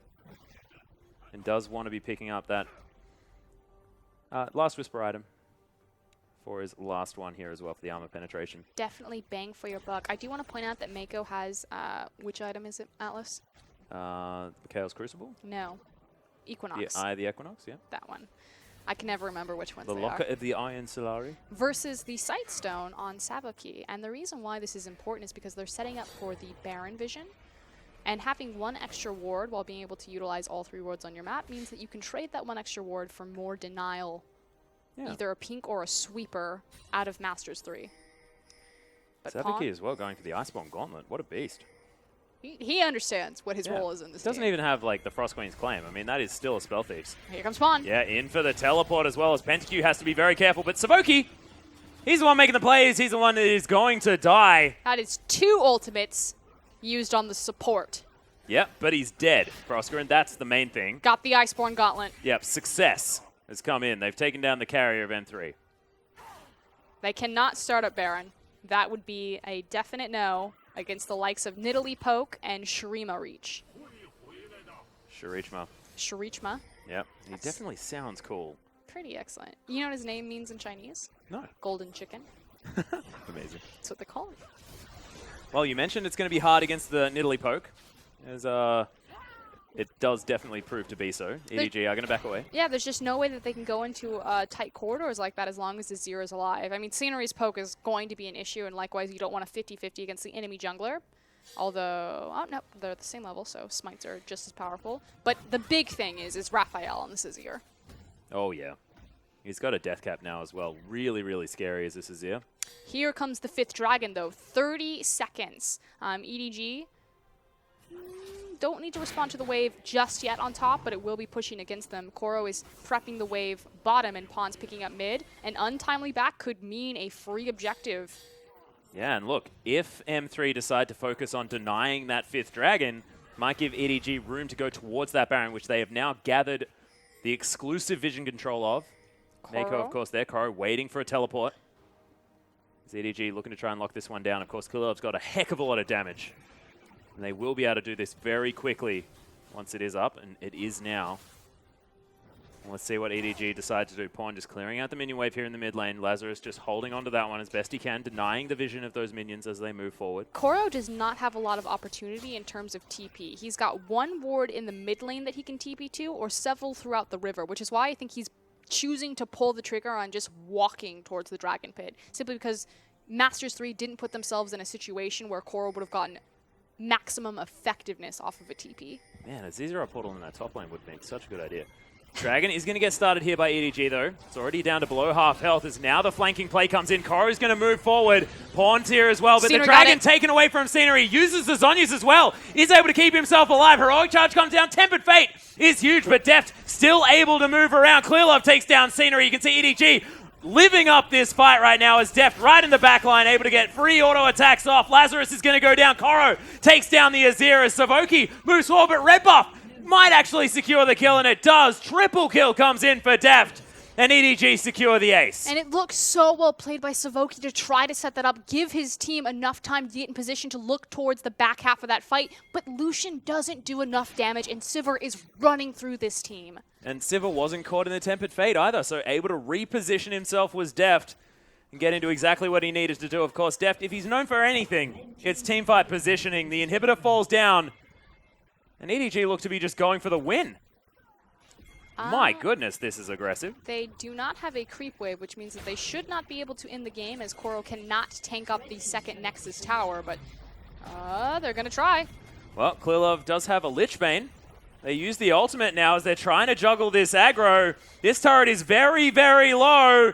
Nexus turret falls. They juggle correctly. Mako makes his way in, but you've got respawn. Scenery going to come back, but he's not back in time, and the Nexus falls down. EDG, very decisive Nexus take. I thought it may not have actually been able to happen, but it does. Yeah, it looks sketchy. Clearlove, like, man, we thought he wasn't tanky. Yeah. Tanky enough. Honestly, we thought a lot of things that game. It was a very interesting sort of insight into what EDG have sort of changed for themselves, because M3 came back brilliantly in that mid-game, but Pawn as well. I mean, his teleports were either genius or awful. Pawn definitely had a slow start to that game. Struggled very early on, Yeah. but I will give him credit. Like you said, the mid-game and the late-game decision-making from Pawn, the TP synergy between him and Koro really put EDG back on track. But truth be told, it was Deft. Just playing super consistent. We already know that he's a phenomenal Sivir player, and it showed again in this match. If he doesn't get MVP, I'm going to be pissed. She's going to eat her hat, ladies and gentlemen, I believe is the phrase. As we are going to go through the highlights here as EDG able to take that Baron quite nicely, but you can see Pawn plays this fight wonderfully. Teleports in the back, manages to take down Lazarus as well as the Baron is spawning. Damn, it looks cool. It's a great way to sort of explore that particular interaction. Yeah, unfortunate for the new top laner of Masters 3 to kind of get this intro into the LPL against the likes of EDG, although Masters 3 played well, Savoki in particular, the Iceborne Gauntlet Bard. Look at that stun. I'd be mad. Oh, man, he was a beast. And he was able to create so many opportunities here for M3 in the mid-game, and honestly, it was that fight for the 5th dragon, the fact that, you know, that one thing was not navigated as well as the rest of the game for M3 that really lost it for them. EDG playing it brilliantly. It's not about sort of a throw or anything like that from M3. They were doing the very best that they could to try and get the team fight that they wanted. Unfortunately, didn't work out. But man, game number 2, I believe. I mean, M3 could definitely bring this one back. We could have a 3-game series on our hands. No, I definitely agree. Masters 3 looked great. Savoki stepping up. PentaQ wasn't as big as the liability as his aggression typically was. Yeah. Scenery, bringing him back into the jungle, he's performed phenomenally, formerly known as Shui Shui there. But again, I still think the issue is that EDG are so obsessed with Dragon for some reason. Yeah, just transfer it. Just go over to the Rift Herald instead. Use that. They actually managed to get a few of them as well. I mean, it was more mid-game focus for that Rift Herald, so Deft was able to pick that one up, push down the inner turret towards the top of the map, and it was PentaQ actually utilizing that very, very well. He had a whole lot of free space, able to get himself a bunch of farm, but I think if they had have focused on that Rift Herald a little bit earlier, things would have been a whole bunch better. They did it well the first time around where they utilized it in the top lane against Nautilus. It was really when they went bottom and attempted to siege the bottom tier tower when Masters 3 got the very quick Baron that things started to go disastrously wrong for EDG, and Masters 3 really got their foot back in it. So really nice job on decisive shot calling from a very young roster. Yeah, definitely true. And we'll have to see whether there's going to be more from M3 as we hop into game number 2. We are going to go for a short break. But when we get back, EDG looking to try and fight forward for a 2-0 victory, while M3 look to hang on as best they can.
Welcome back, ladies and gentlemen, to our English broadcast of the Chinese LPL. We're going to have a look at the MVP straight away, as it is going to be Deft. And look, I'm a bit upset because Rusty doesn't have his moment where he gets to say, okay, I agree with this one. Because, I mean, it's clearly Deft, right? No, it's totally fine because I said if it wasn't Deft, I was going to be really upset. So good job. Got it right. It definitely is Deft. Oh, yeah. The man played incredibly well, of course. His Sivir is known to be fantastic.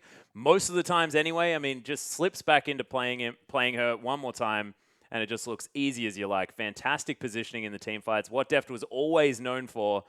And look, it was a brilliant performance, but it was definitely up and down for EDG in that game. And we'll see whether Masters 3 can fight back in game number 2, because there are some obvious holes for them to exploit here in this EDG roster. No, I definitely agree, and I think it was mostly into the TP usage by Pawn specifically for the early game. He did have a phenomenal TP coming in from mid to late game, which really changed the course for EDG, like getting their foot back into it. And then they had the Baron throw, of course, but kind of hit and miss, some miscommunication, it seems like, between Pawn and the rest of the team. Had an untimely back early on that cost a blue buff, a failed teleport, and a couple of weird team fights before it was like, hey, Pawn, welcome back. Yeah, exactly. And it seemed like the early game was played out a little bit lazy, honestly, from Pawn.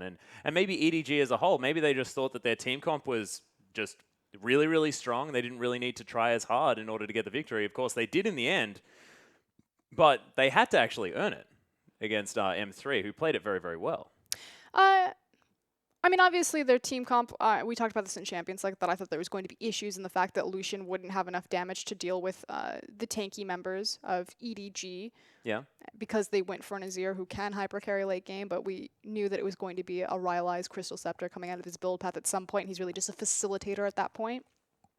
I'm not sure. I still think the primary problem is still strategy and the meta game coming out of EDG. Their priority on Dragon is vastly superior to their priority on Baron. So much so that, again, being on the bottom side of the map and allowing Masters 3 to just take that Baron for free, it kind of seems like a very EDG thing to do in 2016 and against a stronger team, because EDG or Masters 3, like you said, they gave them a great run for their money. We're calling Masters 3 kind of like these giant slayers. They're the best of the worst teams, and EDG are right now the worst of the best teams. And if they want to reclaim their throne that QG have so firmly secured, they can't let these strategical errors go through. Yeah, and they can't be lazy with their play either. I mean, this EDG squad needs to take every single game as seriously as possible, and we'll see whether they are going to bring that in game number 2. Of course, it is a best-of-3 series. You do have a little bit more leeway in game number 1, of course, because there is always going to be those buffer games, and now EDG have the opportunity to solidify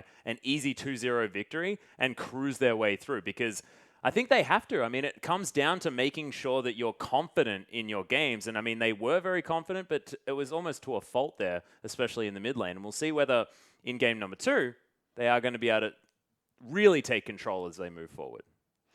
What I'd like to see adjusted from them, and it's actually not even just their draft phase this time around. I actually think Rapid Star did a phenomenal job with the draft, so good job, Rapid Star.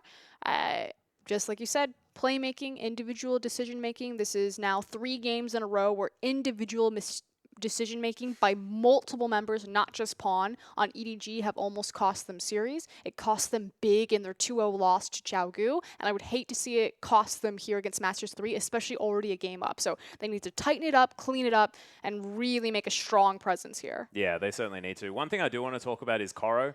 This guy managed to get a fantastic CS lead early on in the game, but also his flanking play was fantastic. Even in one of the team fights that they lost, I believe, underneath the Sun turret, where Deft went a little bit crazy and flashed forward under the turret whilst getting destroyed by it and stunned by a Nautilus. His heroic charges, the flash over the top of the Emperor's Divide, locking down the Azir. Koro is a player that we've sort of asked questions about a few times, where like whether he can be as consistent, but that game, he was well and truly solid across the board. It's funny, too, because Koro has a reputation of being really consistent, but in a bruiser sense, in a tanking sense, as opposed to a hard carry sense. Yeah, okay. And I definitely think that Koro's really started to fill out his identity as a carry. If you think back to the first time that he played Aurelia, it was like, oh my god, Koro's not just playing Trundle, he can play other champions. When he plays Fiora on the world stage, that was unexpected of old Koro. So I agree with the fact that we want to see him be more consistent, but I think it's this idea that people are expecting him to be consistent not only in his tanking, but also in his ability to just hard carry games. Well, we'll see whether he is going to be able to here as we hop into Champion Select. Master 3 are going to take away Callista and Gangplank as their first two, as Tahm and the Braum to be taken away here from EDG. I love this. The focus onto Savoki just makes so much sense to me. That man seems to be all of what M3 do, especially there in the mid game, as he just controls so much space. The Bard was fantastic in game number 1. We'll see whether Savoki's going to have as much of a fantastic performance as we move into game number 2. Lissandra is actually going to be the ban away from EDG, as Master 3 cover up all of theirs, and Lulu is going to be the next priority here as EDG take that one off the board. So Civ is still standing, Alistair still there as well. Is a big deal as Savoki does want to have some playmaking potential. See if they'll prioritize the support pickup. With so many supports taken off the board, however, that does open up the entire jungle pool. Not a single jungler was contested. Yeah. Nidalee, Kindred, Elise, Gragas, all still available. Clearlove's been a little bit odd recently, going for the likes of Sejuani and Evelynn. But I know that he also likes the Kindred, and it has been banned away from him. Yeah, and look, Lazarus had a bit of an awful start to game number 1, but he's now been benched. XY back in the top lane, and YOLO going to be taking Scenery's spot in the jungle. Koro immediately picks up the Trundle as the Sivir was first picked here by Masters 3. And this is really interesting. The adaptation, utilizing the subs, but subbing out 2 members as they move into a game number 2. Interesting play here from M3. Yeah, I find that weird, especially because Scenery has been a top performer on the team yeah. for me. But YOLO does just as fine. I do think that XY has definitely been their strongest top laner that they've shown. But more importantly, I love the fact that Masters 3 are like, this champion, and they priority pick Sivir. Love it. Oh, and look at this. I love this so much. Nautilus being picked up in conjunction with the Trundle. And naturally, you're picking them up in tandem because Trundle is seen as kind of the, I'm not going to call him a hard counter, but kind of the answer to the Nautilus in lane. Yep. Does mean that we'll probably see the Poppy, though. Yeah, well, that's true. Poppy is, of course, available here and used in conjunction with the Sivir. We saw it in the last game. Very, very strong as YOLO looking to pick up the Sivir. As Clearlove, his champion pool is gigantic, so he just doesn't really worry too much. He can go back to the Kindred if he wants to as well. As we've spoken about many times, Nidalee is not available. Kindred definitely there. And they have a lot of tanky members. The interesting thing about EDG's first 2 picks is where is either of these going? Because, of course, Koro, a fantastic Trundle player, but Mako can, of course, play both of those heroes as well. Nautilus has been seeing a lot of play in the mid lane as well as the top lane recently. Hasn't been seeing as much in support. We'll just have to see where it's going to go. Good questions, but it will be the Bard that comes out for Savoki. I like it. So we'll see if he goes back to his Iceborne Gauntlet ways, or if he maybe tones it down a little bit.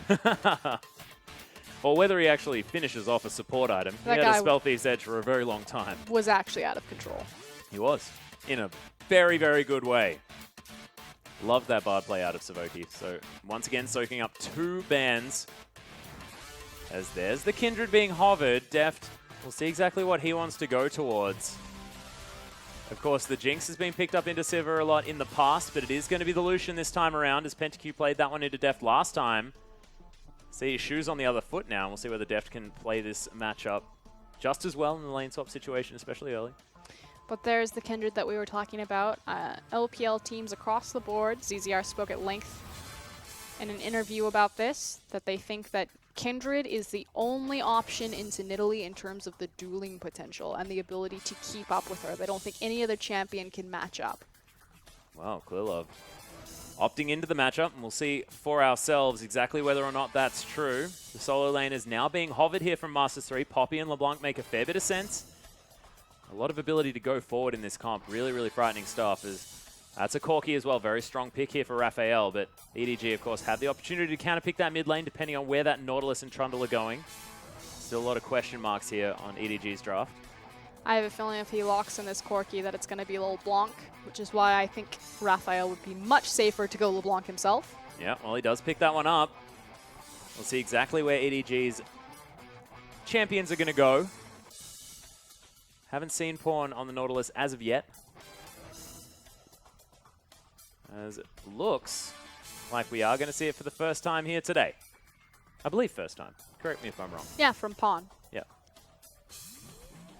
So running a double AD carry comp, if this gets locked in with triple tank threats. Yeah, a lot of physical damage as well. Unless Pawn is going to go a little bit more of the damage route. We've seen the Abyssal Scepters be picked up in the mid lane, especially from GA, who played my personal favorite mid Nautilus because he did so much damn damage. Oh, actually, bit of a switcher. Oh, sneaky stuff. Look, just not going to talk about it until it's locked in. Double flex. Yep. What's it going to be? So many flexes. It's going to be Alistar. There it is. So mid Nautilus to come out here from Pawn, and Koro back to his Trundle ways towards the top lane. Now we can talk about kind of the rise of mid Nautilus. Obviously, it started in the LPL. Last year, Doinby picked it up to everyone's surprise, and now it's kind of a common staple globally. The thing about mid Nautilus is that he's really hard to 1v1 duel at level 1 with if he takes W. He has phenomenal wave clear with his Riptide. He does ridiculous amounts of damage that should not be possible with how tanky he gets. Yes. His auto attacks effectively work as a CC. Yeah, every single button that Nautilus has is a CC. Even if it's not a button, it's still a CC. He's a counter to immobile AD carries, especially with the prevalence of Callista throughout this region and throughout the global world. Yeah. He's a great answer to her. And in the mid lane, because he's so tanky, it's kind of like this impassable wall. And on the short lane, using his dredge line gives him a lot of safety. It's like having a wave clear mid that's not as fragile as Victor, so you get the best of both worlds. Yeah, just ridiculous stuff. But we'll see whether M3 are going to be able to navigate around it. Sivir is now going to be in the hands of Pentakill. If there's anyone that can stop a Nautilus, it's a Spell Shield. And that is going to be in the hands of Pentakill. We'll see how they play it as we hop onto the Rift.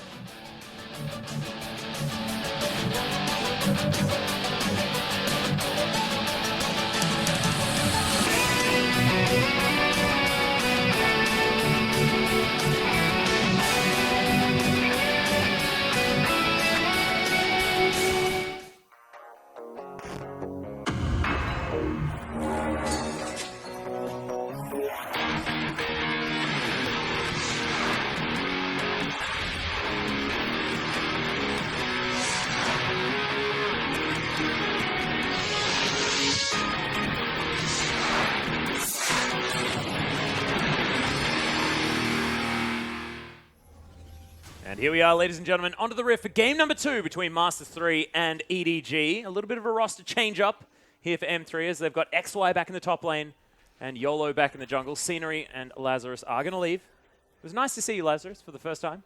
Hope you come back. It was nice to meet you. Welcome to the LPL. Yeah. Keystone Mastery's on your screen, though. Warlord's Bloodlust Sivir, we've talked at length about. Otherwise, it is fervor of battle for both Lucian and Kindred, as well as the Thunderlords on Nautilus.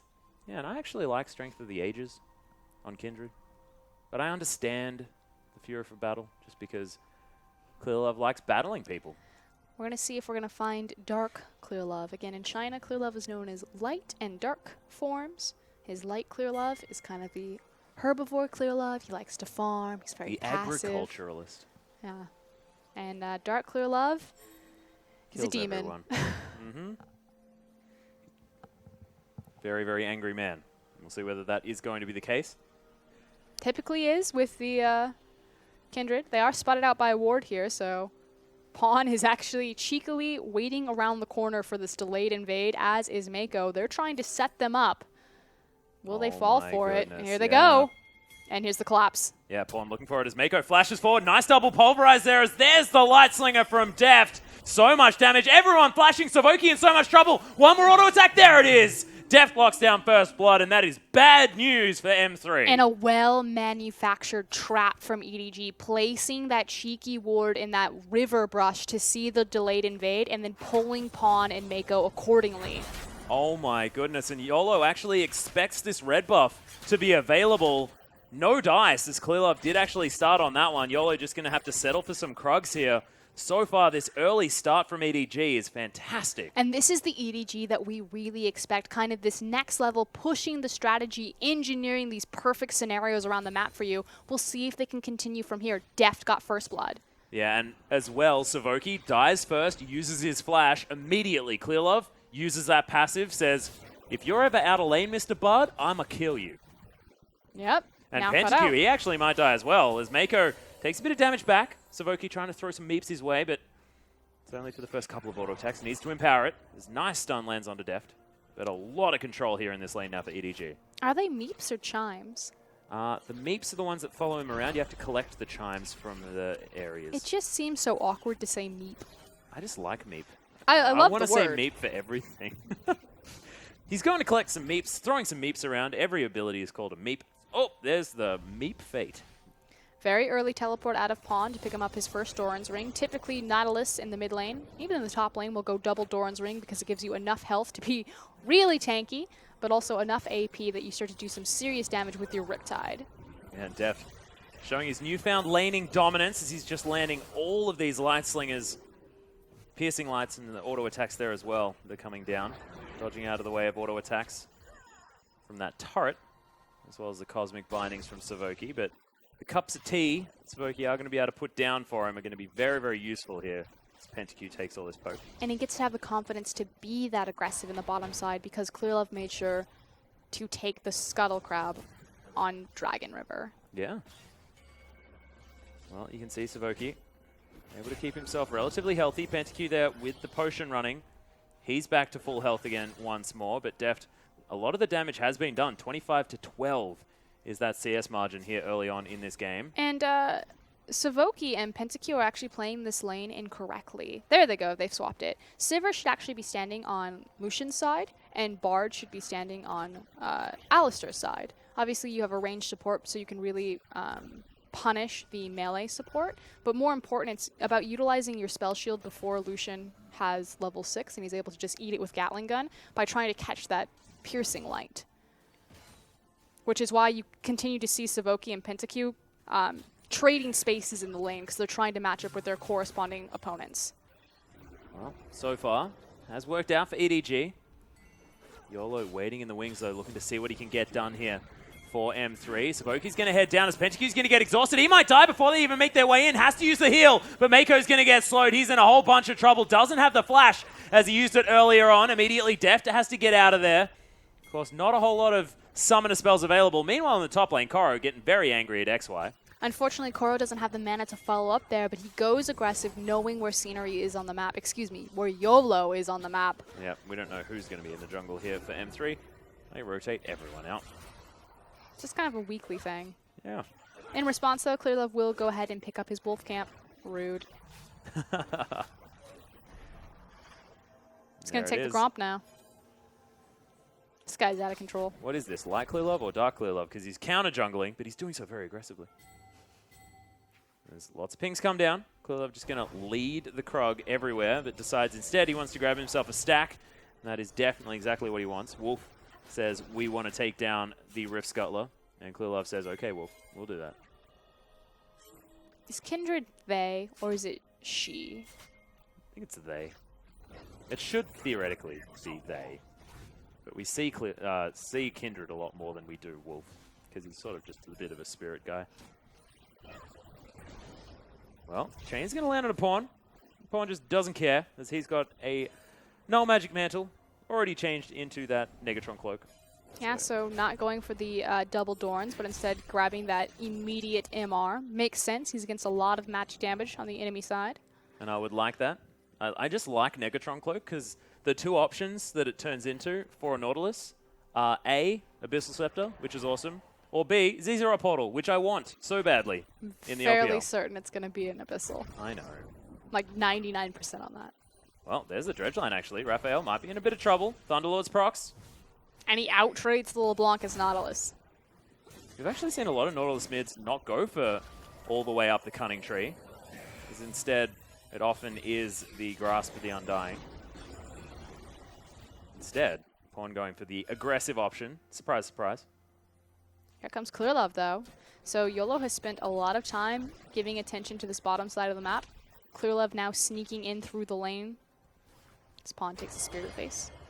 Yep, does get rid of it as Mako is going to deliver Savoki to his team. There's Clearlove. They are all going to follow this magical journey. Aww. And Savoki thinks that it's not quite as magical as it otherwise was, as PentaQ takes half of that culling. Deft, quite low on health and very low on mana. See what he's going to be able to get done here is there's the teleport. This is the EDG that we know and love, all fighting all the time. As YOLO comes in with a spear. And they are actually not going to be able to get the work done because, of course, that teleport was cancelled. Pawn going aggressive here in the mid lane one more time. As that Titan's Wrath shield is going to wear out. M3 hold onto this turret. And PentaQ holds onto his life, more importantly. So it was XY who cancelled the TP with his ultimate. You can see that's now on cooldown. I do like Koro's choice to TP to the creep tanking the tower aggro, obviously to give his team more space to dive. Yeah. But great response from XY. Well, Klilov now wanting PentaQ's life. As he has now started tracking him with his passive. 63 to 48 is a CS advantage here for Deft in the standard lanes as well. So really nice stuff from EDG's bottom lane. As the shove comes down for Raphael. He's got a couple of extra Doran's rings for himself, but 5 CS behind as he heads back to base. See if these TPs are able to do anything, as Koro's TP has now come off of its short little cooldown. Yep. XY, of course, still has his, but M3's bottom lane is continuing to bleed out under all of this pressure. And you can see as well, Deft boots a swiftness completed as well as a BF sword. He wants to be so mobile in this lane, knows that there's a lot of slows to come out as well. I actually really like the Swifty boots this early. He's also competing against a very fast bot lane. The fact that Bard, Magical Journey can cover a lot of distance, you're competing against stuns, Sivir passive, the likes. Yeah. Well, Mako going to get stunned against the wall. And Savoki going to utilize his Thunderlord's Vigor in order to get a bit of damage down onto the cow, but Black Alistair, no cares in the world. Damn that skin score. I am jealous. Yes, that's exactly what you can hear in my voice. Relentless Pursuit gets Deft out of the way of the boomerang. PentaQ able to utilize a very nice spell shield to get his mana back, as well as save him from the damage from that piercing line. I play Cowboy Alistar because I think his hat's cute. It is cute. Is he wrapping around again? No, he's just placing deep wards. I'm looking at Mako. You can see Klilov has the opportunity to head back towards that bottom lane, try and grab himself the camp of choice. YOLO is on the top side of the map. XY clearing out this pink. Okay, decides not to clear out the pink ward. As he's now going to go aggressive onto Koro. It's very interesting. Oh, okay, so he takes it down to one hit and then says, Koro, now clear out my ward. I don't know. The serious baits. Now I think he more so wants Koro to engage on him and to overextend, chase him down the lane for YOLO to come out of hiding. But here we go. Yeah, in goes Klilov as PentaQ's already down very, very low. The Q comes in, slow from the Cosmic Binding as Klilov is able to get the stack, but now they're underneath the turret. Mako's only level 5, but he doesn't care. Tempered Fate comes in. Deft now tanking the turret. Klilov as well. He's going to be able to lock down the kill, grab himself another stack, and Deft underneath the turret now. The heal's being popped. Oh, the Lamb's Respite. He's still dead. Probably should have waited until the Ignite had worn off and got the health back from that particular ultimate. Yeah, a little bit of a mechanical misstep there. He thought he was good. What's really cool here is well played or well attempted play by Savoki here. He uses the Tempered Fate, which forces the tower to juggle different aggro points. So it goes from Clearlove and then it goes on to Deft, which is what forces out the Lamb's Respite. And then, like you said, Deft just not waiting just that moment longer for the Ignite to wear off. A little bit sad.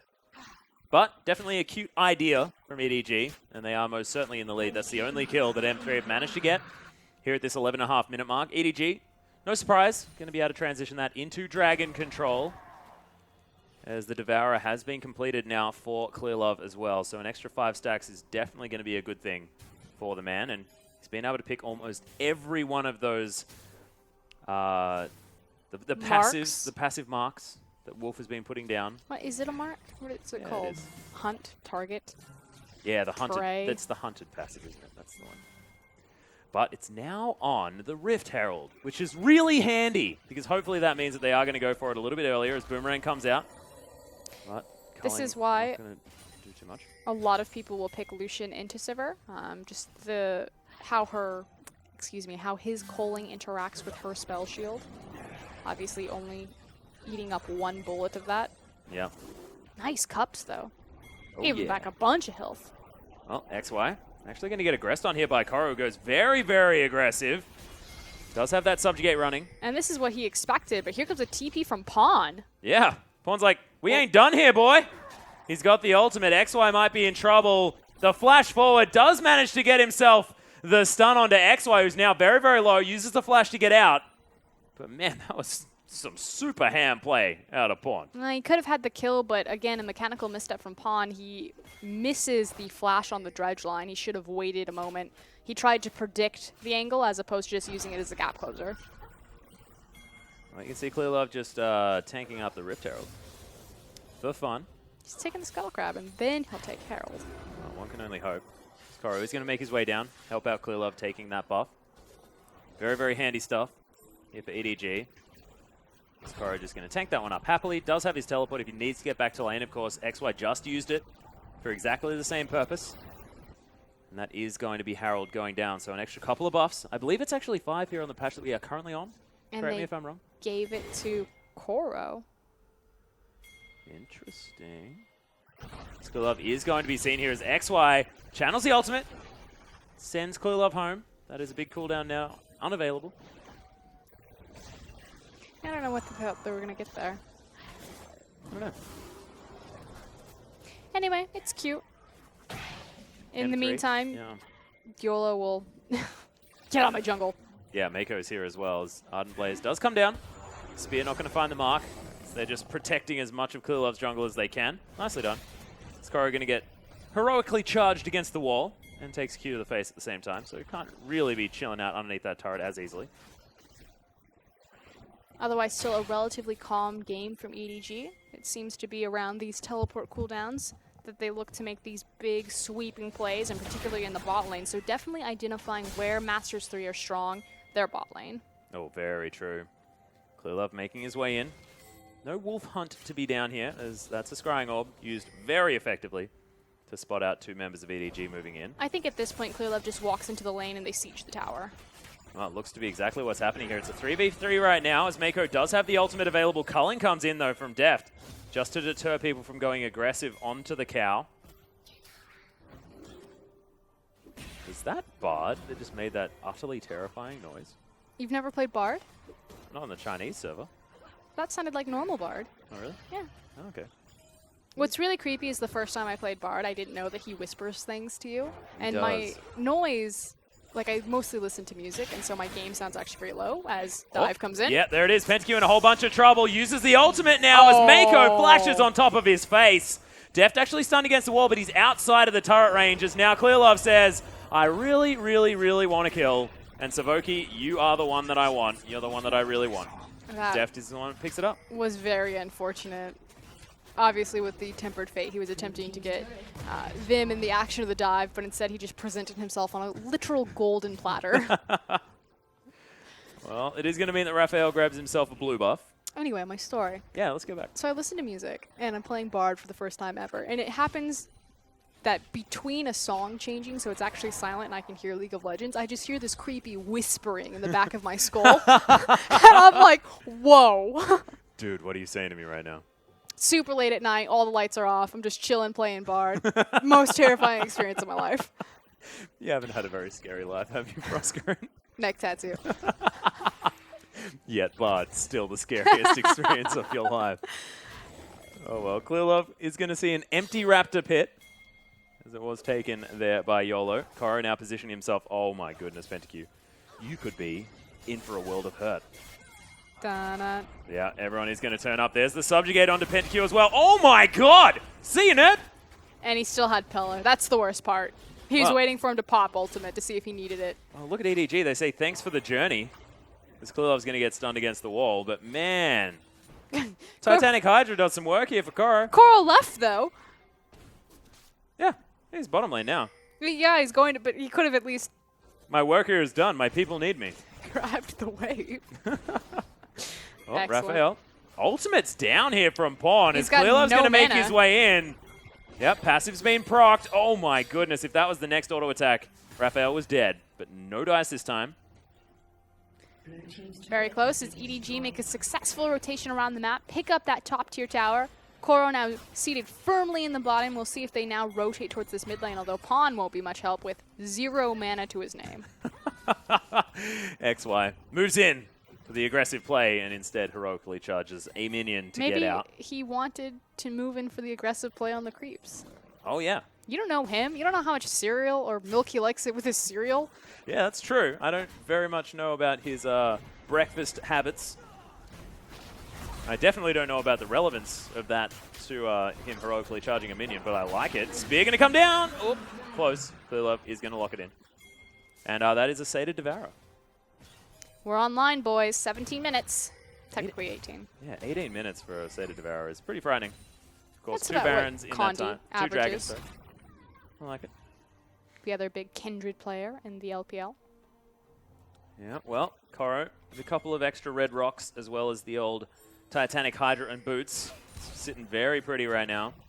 As Mako just going to aggress onto Savoki. Clearlove's here. Oh my goodness, this damage is very frightening. Magical Journey is going to be able to get the bar to safety though. Savoki says, my god, I'm not going out there anymore. Poor Savoki has really just been the target this game. I mean, look at this. 100% of Masters 3's deaths are their bottom lane, Yeah. which is pretty statistically accurate, as that's unfortunate. Yeah, there's the knock-up. YOLO actually having to run away as the teleport comes in. Pawn says, I want you dead, buddy, and he lands the dredge line. But that tempered fate. Oh, nice. Baby. Savoki is a bit of a beast. There's the ultimate. my YOLO's God. still dead. And Savoki says, I can't take care of all of you! As now Raphael's dead. Koro's just going to smack him in the face. Turret falls down in the mid lane. EDG, so much pressure everywhere, and M3 just unable to control themselves. This could be another one. Everything is burning. Yeah. Clearlove's just going to tank this one up as well as Mako makes his way in. And that is 2 turrets.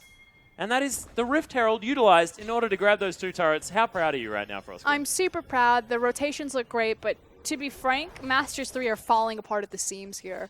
We talked about that blueprint, what was identified in the Invictus Gaming set, and it was the bot lane. Savoki is the big key playmaker. I'm not sure if he's the shot caller, though it would make sense. He's typically on the hard engaged champions, Tom Kench, Bard, Alistar, things like that. But putting him behind has definitely fractured this Masters 3 team, and they don't look nearly as strong in Game 2 as they did in Game 1. And it's also EDG making so much more confident plays around this map at the same time. I mean, we saw Pawn towards the top side. I mean, that sort of epitomizes it, doesn't it? He's just flashing on top of the top laner. Not even out of necessity, just wants to do it. To try and pick up a kill. Almost does there at the same time. Just going to wander towards Raphael. Doesn't get chained for the snare. But now he's got the Sunfire Cape. He's also got the Abyssal Scepter. He's going to be able to clear out minion waves so incredibly fast, as well as do a surprising amount of damage. He does ridiculous amounts of damage, obviously. I know Atlas, I know your favorite thing to talk about is the Sunfire and the Abyssal. I just love it. The interaction's beautiful. He now just needs a Leandru's Torment, and it's like the best item build ever. There you have it, folks. I just get excited about weird things, guys. If he then had a Rage Blade, I Your would be the pro proudest tip boy ever. with Atlas. Oh, no, build a Wit's End. God. So exciting. Please don't do this in my solo queue. No, but think about it, right? Wit's End plus Abyssal Scepter, they could have negative magic resist, and then your Sunfire Cape is doing for, like, true damage. Oh, yeah. Sorry, I'm getting far too excited. Stop looking at me like that. They take down another tower for free. EDG now have complete control over this Baron pit, and it looks like that's where they're going to focus next. They have the pink wards necessary, laying them down, but it's the one brush. The one cheeky ward. There we go. There it is. Light Slinger gonna be able to take down that ward very, very effectively now as EDG move towards the mid lane. Did Lots they of just mini get waves pushed up. distracted? Just go back towards Baron. Yeah. There they go. Purple worm, guys. Now just stand in a bush and wait. Oh, Magical Journey is going to be taken by Mako. The ultimate comes in. Here, have a Bard. As Savoki's going to get delivered, and Koro once again giving PentaQ nightmares. He's underneath the turret. No fear at all. The heal comes down. Koro's going to flash out of the way. As Raphael looking to close the distance. Uses his Mimic, though, on the distortion that doesn't actually land for the damage. Koro still very, very tanky. He's using a whole lot of time from M3. We'll see whether it's going to be enough of that as they have started up the Baron on the other side of EDG. Deft there as well is just going to relentlessly pursue over the wall. And nice use of Koro as a distraction to grab the Baron. Definitely much stronger decision making this time around from EDG. This is the type of victory that we'd like to see. Obviously, against Masters 3, it was expected that EDG should take this series pretty handedly, but Game 1 undid that, so they needed to come back strong in Game 2. Good start. Let's see if they can close it out. Yeah, and I really like this as well. I mean, the fact that Game 1, Masters 3 definitely opened themselves up as a contender here against EDG, and Game 2 was all about EDG saying, no, no, no, no, no, no, no, no, no, no, no. We are definitely in control of this series, and certainly looks like that. Phantom Dancer now completed here for Clearlove on the Kindred. Does have the Hex Drinker there as well as the Berserker's Greaves and his Sated Devourer. This Kindred is looking very, very scary as they do take the Baron buffs towards the bottom side of the map. 11,000 gold the lead for EDG as they're looking to try and close this one out. XY is going to be waiting in the brush. Def just culls him very aggressively. And the Baron minions now on this inner turret. The split is on. It's a 1-1-3 as Nautilus and Trundle are pushing in the other lanes. The issue, however, is that Koro and Pawn aren't in position to pressure any sort of objective simultaneously with the bottom wave push. They were about 10 seconds out, so they don't actually get to utilize anything off of that initial wave. This next wave coming in is going to be much more useful as Pawn is crashing into the inhib tower. Yeah, and M3 do have to move away. This inner turret goes down very, very quickly with the 2 AD carries. Koro actually moved in for the 4-man push. Teleport comes in from Pawn, and they are going to be able to break this one wide open. Clearlove is caught out with the Tempered Fate, but that is not enough as YOLO does have to run away with the depth charge on top of him. And EDG looking for some control here. XY with the ultimate is going to throw away the Nautilus. EDG just going to wait for him to come back. And this inhib is now going to be under fire. XY now putting himself into the front line, but there's the dredge line. XY in a whole host of trouble as there's the pillar down as well. Right in the front line is Raphael, who's going to fall. Deft blocks down the kill. Now they turn back to the inhibitor. The culling comes in one more time from Deft, and they're all on the fountain. M3, not a whole lot they can do to respond to this pressure from EDG, who are looking to re-engage one more time. Clearlove locks down the kill onto XY. Now 3 men standing on the fountain, and EDG back to pushing this one through. In decisive fashion, this could be a 25-minute game from EDG, but Masters 3 trying to put up a front. Yeah, YOLO actually able to pick up the kill onto Pawn, but they do take down the last remaining Nexus turret. Wow! Okay. Savoki's just incredibly dead. Double kill comes down for YOLO, though, and Deft says, all right, if you guys are going to be pesky like that, I'm going to have to kill you, and does so. That is going to be the ace, and that is going to be the game for EDG. 25-minute victory. EDG turn it around and smash Masters 3. It should have looked like this in Game 1. I can't say that EDG are back in form, but it's definitely an upward swing, and this is a much better decision-making performance than we've seen from them in the past. Yeah, really decisive play out of EDG, and this is exactly what we asked from them. I mean, this is a team that looked like in game number 1 that they were sort of playing with their food just a little bit, but that was just balls-to-the-wall aggression the entire game. And Clearlove, I mean, his Kindred, so frightening. It's always where he needed to be. Why expand away from him? Yeah. Whoa, well-deserved bow to be taken here from EDG. As Pawn was lagging a little bit behind on that one, but congratulations, EDG, securing themselves another victory. We'll see whether they are going to be able to transition that into their next few games. Of course, utilize this momentum and get themselves back towards the top of the standings, because that's, I'm sure, what EDG are looking at. This is a team that's very used to being right on the top, and they need to try and find their way back there. No, completely agree. And it's now kind of this question of, okay, EDG beat Masters 3, are EDG back? Can't say yes 100% simply because it was expected that EDG would beat Masters 3. Again, this is kind of the best of the worst teams versus the worst of the best teams, as we're calling EDG right now. But their individual decision-making was much better on Game 2 than it has been in kind of their last 3 games previously. Still some issues where you have errors, particularly from Pawn, of just kind of losing his mind in the middle of a team fight. You know, some immature backs, walking into team fights that you really shouldn't have been there, mistimed teleports, things like that. So cleaning that up, but it's good to see them Game 2 on the rise. Yeah, most certainly. And this is a team as well that now look like they're poised and ready to get themselves back into a more winning position, because not only is now Sivir part of the meta, which suits Deft brilliantly, but they're playing around their carries so much more effectively. I mean, Pawn picking up the Nautilus, showing that he's actually conforming to the meta a little bit more at the same time. I mean, we're talking about map play and the fact that EDG haven't necessarily stepped up to that, But I mean, definitely in these picks and how they've managed to control that's a big deal. No, you're absolutely right. That is something that EDG actually did phenomenally at, and it was their draft phase. Rapid Stars stepped up. We've been criticizing EDG's draft for a while now, particularly. It kind of started in their Victus Gaming set when they let Corky through to rookie both times, and that pretty much meant that IG beat them. But this time around, the Nautilus, the Sivir, EDG on top. Yeah, really looking good. We are going to have a look at the standings, though. Group A, Chaogu's still well and truly at the top, but you can see after today, Snake still second, even though they did fall. Of course, the cross group, meaning that it doesn't actually affect them within the group as much until they do start playing within that once again as we move out of it. Of course, Group B, very, very interesting. 8-2 still for RNG after their victory over Snake. And Invictus Gaming pulling up against OMG, 6-4 each for them and EDG after that victory. Man, this group is so incredibly close. We are going to have a look at the next matchups. Of course, tomorrow it's going to be Vici taking on EPA as Hyper Youth Gaming take on a newly formed LGD after their victory over Vici. This is actually an incredibly important day. Again, people look at those matchups and they're like, LGD versus one of the weakest teams in the region. Vici also against one of the weakest teams in the region. But because it's the cross-conference, we don't want to call them free points, but it's effectively points where your standings aren't affected. You know what I'm saying? Like, it's just the part to move up.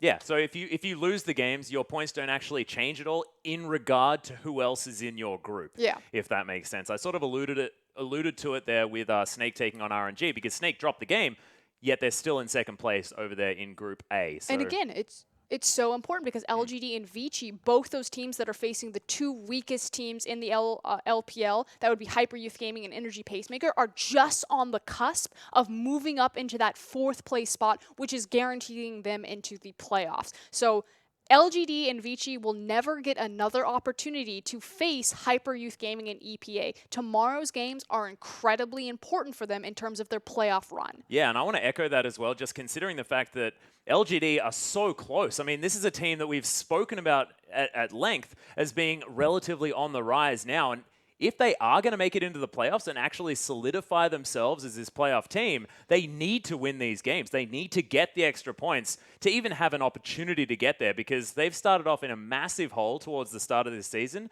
and they really need to move forward. Vici is the same. I mean, they've had massively up and down performances. So both of these guys really, really need to step up in this one. We are going to go back to the previous matchup, though, and have a look at the MVP. It is going to be Mako, a man that doesn't get enough MVPs for how incredibly well he plays, as the Alistair did a whole bunch of work, especially in illustrating those dives. Yeah, I agree with this. I definitely think that Clearlove is an honorable mention there for his Kindred play, Mako was pretty influential in engineering a lot of those early plays. Yeah, he was definitely instrumental there. And look, Clearlove, fantastic, of course, just plays brilliantly a lot of the time. Of course, welcome back, Clearlove. Firelily didn't necessarily do it for you, but I'm really, really glad that you're here. And we'll see whether the team can pull themselves together because I'm still looking at Pawn. I mean, the guy, game number 1 was questionable there, especially in the early game with a lot of those teleports. But game number 2, still over-aggressive plays coming in. This guy on the Nautilus heading towards the top lane, flashing for a dredge line that wasn't going to hit because, of course, XY still had his flash at the same time. So this guy, I mean, I think Pawn might need to reel it in just a little bit for Oscar. I actually think he was fine in game 2. I think you liked it? Yeah, it's kind of like the Shie thing, like playing that aggressive on Nautilus, really understanding your power. But the thing is, I can't tell, is that Pawn understanding how strong the champion he is on him? Like, or is that just Pawn being Pawn? Like, he's going to do that whether he's Nautilus or whether he's Talon. Yeah. That's my only issue. But otherwise, good job, Pawn, game 2. Yeah, and actually, we've been seeing a lot of these Talon hovers. I want to see Pawn back on his signature champion, of course. It's Wayless that wants to play it, I know, he wants to play it so badly, but Pawn's got he's got his own skin for the guy. And Talon is a ridiculous champion. So, Pawn, make sure that you get on that champ and you play that for us. I really want to see it. But, ladies and gentlemen, that is going to wrap it up for the LPL for this evening. It is, of course, only day 1. So, of course, 3 more days to come over the next few. So, I'm looking forward to that. But for tonight, on behalf of myself, Frosker, and Rusty, who, of course, had to step out, and our whole production team, thank you so much for watching. See you tomorrow.